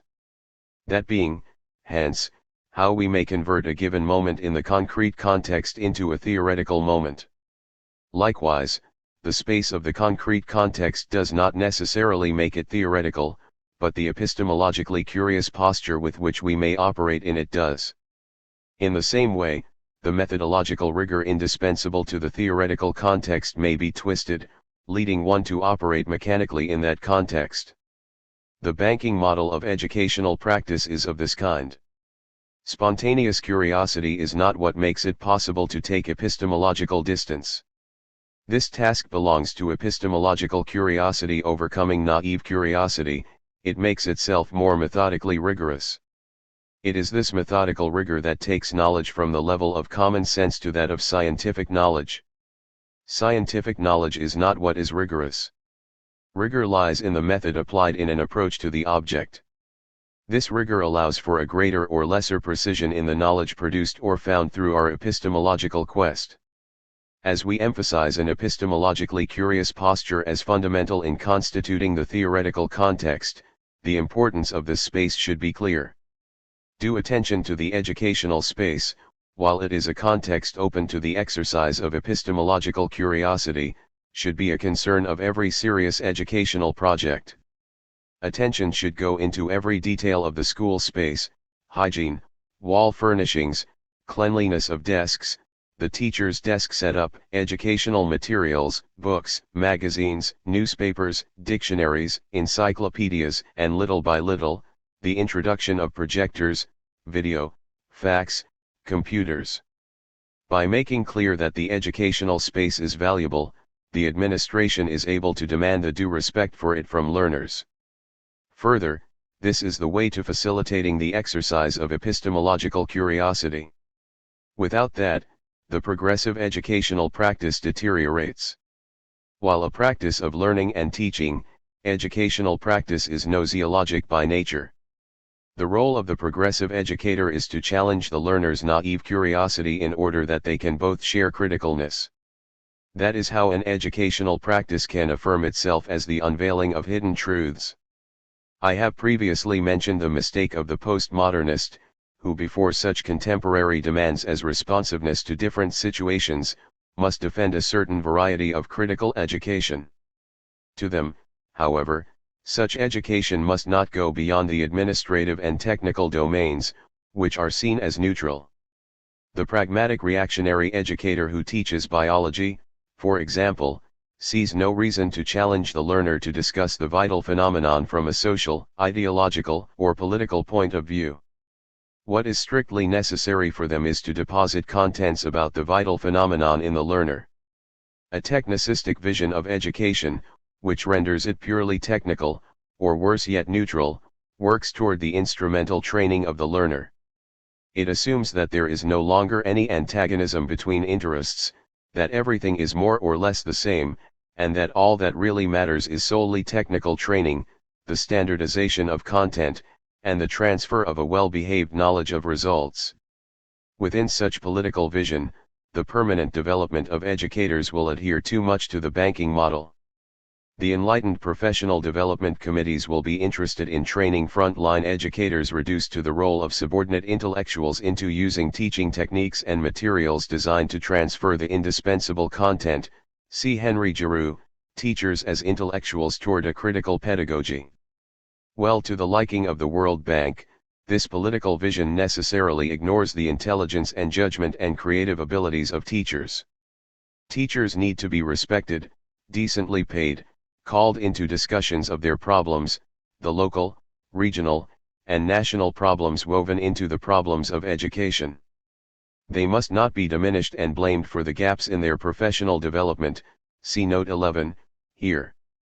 Let us overcome the gaps, but not from the starting point of raising the proclaimed incompetence of teachers. It would be extraordinary if, given our historic situation of disrespect toward public problems, toward teachers, with the starving salaries that they receive, the majority of them did not result in desperation, see Note 12, here. We shall overcome the gaps by redirecting public spending, eliminating wasteful spending, and eradicating contempt for public property, through an effective fiscal policy, and by revising the role of the state. From all that, the concrete possibility will result in a pedagogical policy based on the decent treatment of teachers and on the exercise of their legitimate development. Only from this point on will it be possible to demand effectiveness from teachers. Let us return to the issue of dialogism in relation to naive and epistemological curiosity. A dialogic relationship, communication and intercommunication among active subjects who are immune to the bureaucratization of their minds and open to discovery and to knowing more, is indispensable to knowledge. The social nature of this process makes a dialogical relationship a natural element of it. In that sense, authoritarian anti-dialogue violates the nature of human beings, their process of discovery, and it contradicts democracy. Authoritarian regimes are enemies of curiosity. They punish citizens for displaying it.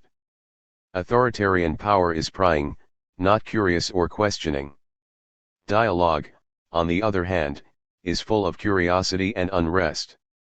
It is full of mutual respect between the dialoguing subjects. Dialogism presupposes maturity, a spirit of adventure, confidence in questioning, and seriousness in providing answers. In a dialogic atmosphere, the questioning subject knows the reason for being the questioner. They do not ask questions just for asking or just to seem alive to the listener. A dialogic relationship is the mark of a gnosiologic process, it is not a favor or kindness. Dialogic seriousness and surrender to a critical quest must not be confused with babbling. To dialogue is not to babble. That is why there may be dialogue in a professor's critical, rigorously methodical exposition, to which the learners listen as if to eat up the discourse, but also to understand its intellection. Even though things are never just their atmosphere, but are things themselves, we may speak of a dialogic atmosphere. There is an invisible, previous dialogue where one does not need to make up questions. Truly democratic educators are not for the moment, but are by nature dialogic. One of their substantive tasks in our society is to gestate this dialogic atmosphere. Dialogic experience is fundamental for building epistemological curiosity. Dialogue also implies a critical posture, it implies a preoccupation with the raison d'être of the objects that mediates the subjects of the dialogue. The growing gap between educational practice and the epistemological curiosity exercise is of concern to me. I fear the curiosity achieved by an educational practice reduced to pure technique may be an anesthesized curiosity, one that does not go past a scientificist position before the world. This is what lies at the core of the pragmatic discourse about education. The utopia of solidarity makes way for technical training directed toward survival in a world without dreams, which have created enough problems. In this case, what matters is training learners just so they can manage well. What counts is training them so that they can adapt without protest. Protest agitates, undermines, twists the truth, it disrupts and moves against order, against the silence needed from those who produce. I reject this fatalism in the name of my understanding of the human being and of history, of my ethical point of view and, because I cannot deny it, of my faith. Here and in other writings, I have spoken about how I understand the human being and history. I would like to emphasize the finiteness we are aware of that makes us beings inserted in a permanent search for being more, both the natural inclination and the risk of losing direction at the same time. Our historical inclination is not fate, but rather possibility. And there cannot be possibility that is not exposed to its negation, to impossibility. Conversely, something impossible today may come to be possible someday. In history as possibility we cannot be but responsible, thus ethical. Such responsibility implies an equally ethical struggle so that we can live up to it. The fact that we are ontologically responsible is not something that can be experienced without search, without fighting against those who irresponsibly prohibit us from being responsible for our own freedom. For this reason, the struggle for liberation implies a previous task, that of accepting the very struggle only as we stand for it. That is how we liberate ourselves, or fail to. Freedom, without which we cannot be, is not a gift but a conquest. The statement, "things are as they are because they cannot be any other way," is one of the many instruments used by the dominant in an attempt to abort the dominated's resistance.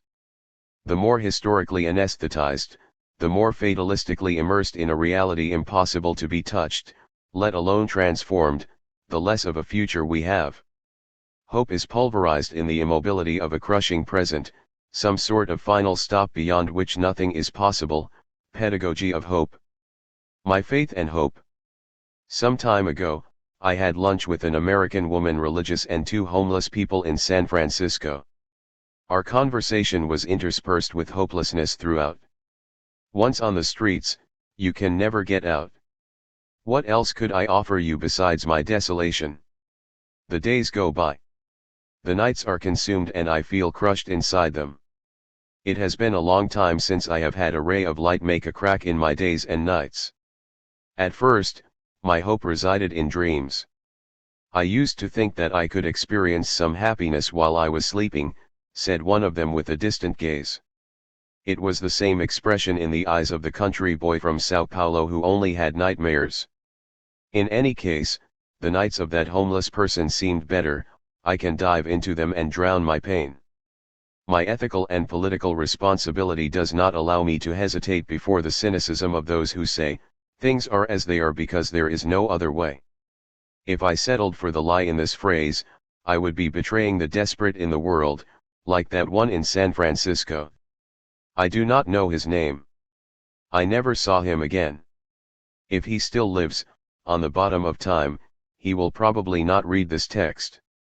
He will not know how much he helped me by speaking about his impotence, which he made critically clear as he described his tragic experience, falling on the streets without ever being able to return. 2 or 3 days after that lunch, I visited a Catholic house in San Francisco where poor and relegated people received help. A white woman, frazzled and with difficulty in articulating her speech, looked at me. "You are American, aren't you?" With teary eyes, a suffered sparkle, she answered, "No. I am poor." That was the first time I heard poverty used as a nationality. Feeling guilty, rather accepting the guilt the system has attributed her for her lack of success, she said she was not American. In her self-incrimination, it was as if she begged for forgiveness from Americanness for not having a successful existence. That desolate woman expressed, in a very significant way, the absence of citizenship in her. She had been expelled from existence itself. This is the extraordinary power of ideology. That woman had introjected it to such a degree that, as she spoke, it was as if it were not her any longer, but ideology itself that spoke. Her discourse manifested the dominant ideology that inhabited her to the point that she was all self-criticism. I thought, if we were in a trial, this poor woman would be the defendant and her own prosecutor at the same time. She'd have no defense.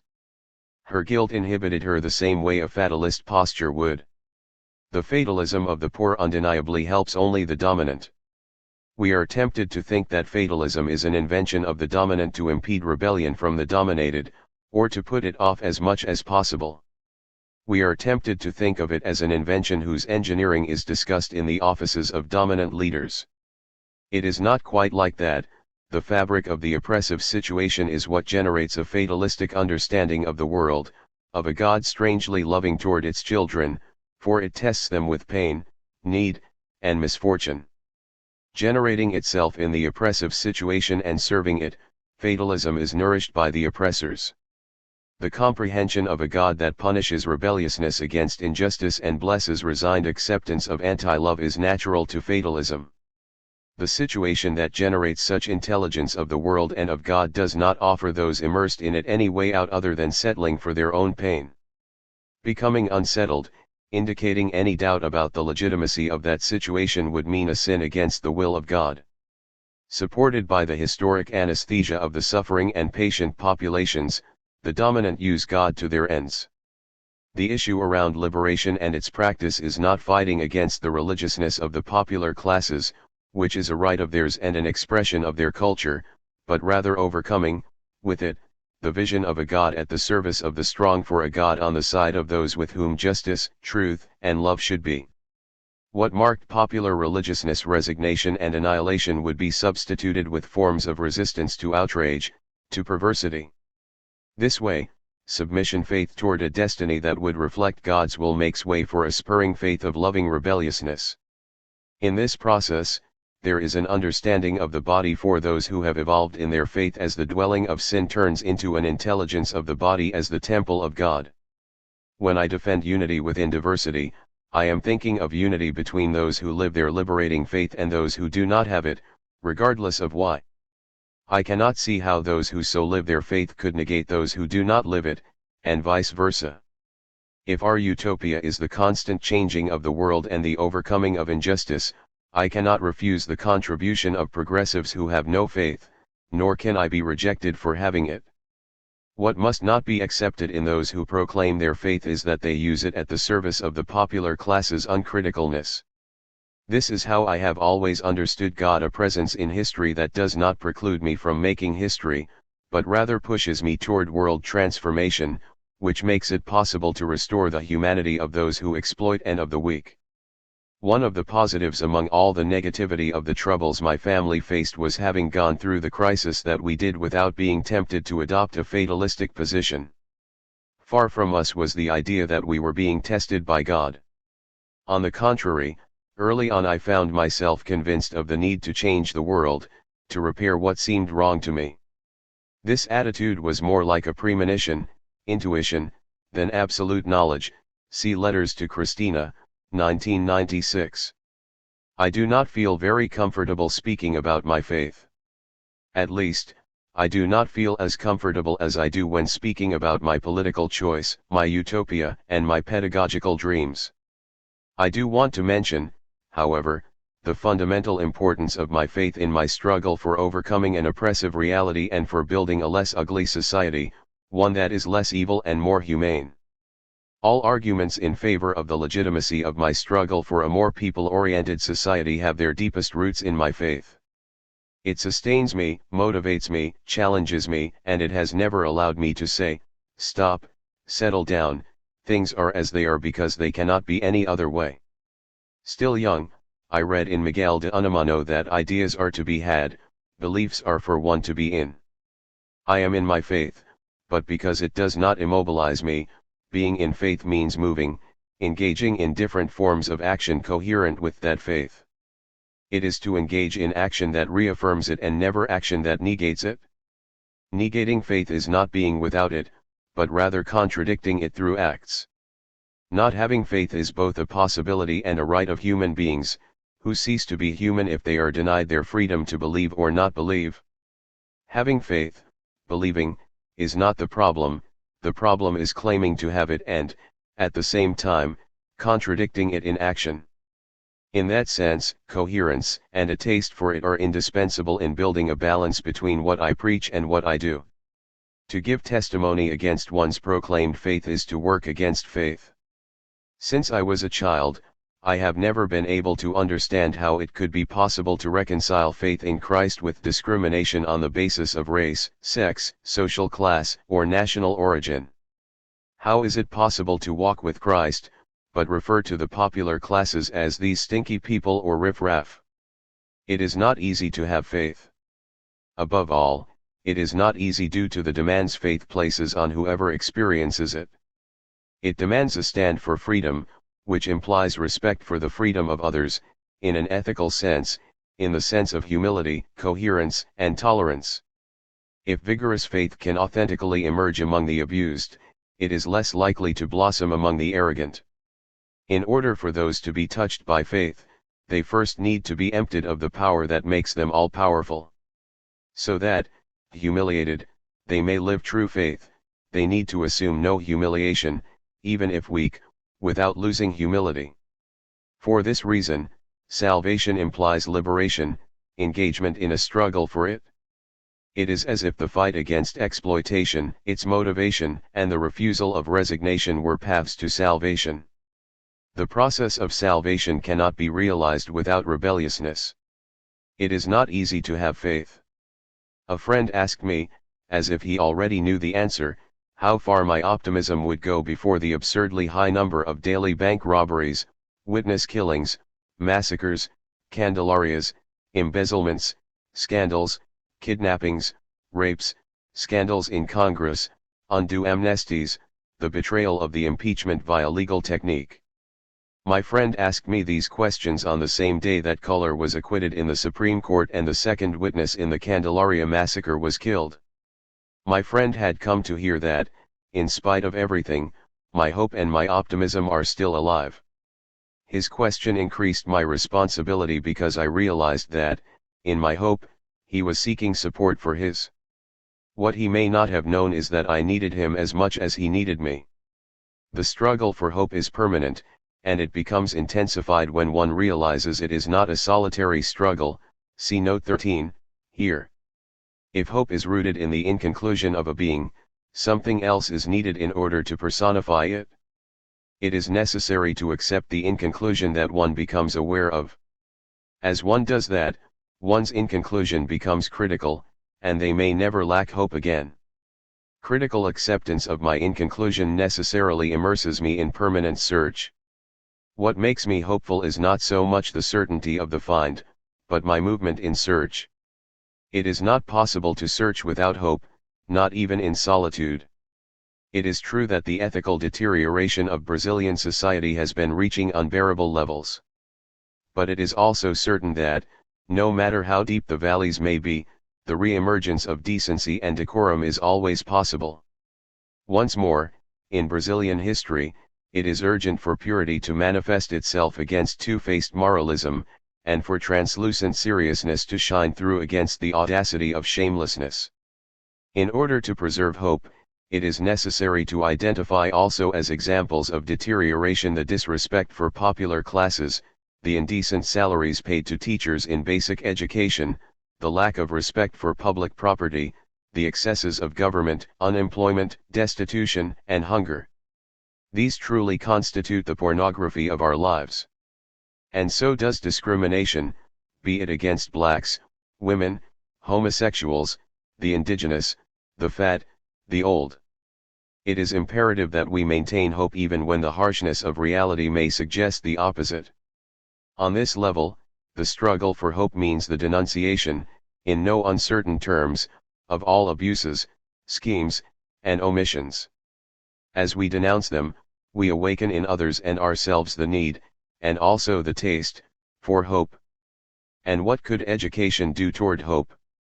A gnosiologic process, education engages subjects, educators and learners, mediated by a cognizable object, or the content to be taught by the educator, subject and learned by the learner, subject. Whatever the perspective through which we appreciate authentic educational practice, gnoseologic, aesthetic, ethical, political, its process implies hope. Unhopeful educators contradict their practice. They are men and women without address, and without a destination. They are lost in history. In an effort to maintain hope alive, since it is indispensable for happiness in school life, educators should always analyze the comings and goings of social reality. These are the movements that make a higher reason for hope possible. From a historical point of view, a rigorous analysis of the facts reveals that certain events considered negative are more positive than they may seem. No matter how shocking the facts may be, the remedy could never be the closing of society once again. In reality, the negatives we experience today do not raise doubts about democracy. It is exactly because we are exercising democracy with renewed vigor that certain events are taking place and that we are becoming aware of many others. The impeachment, for example, of a president would not have been possible if Brazil had not reached the level of political democratic maturity it has. Only the improvement of democracy, which implies overcoming social injustice, can demonstrate how worthwhile all the hope we put into the fight was. In reality, a regime that abuses power was never an introduction to democracy. During the time since we began transitioning from authoritarianism to democracy, in the obstacles faced, we felt the risk that hope would run out. This is a transition that is now complete, there being no reason to speak about it from now on. We now need to consolidate democracy, shore up its institutions, ensure a return to development, and ensure economic balance, with which we may face the social problems that afflict us.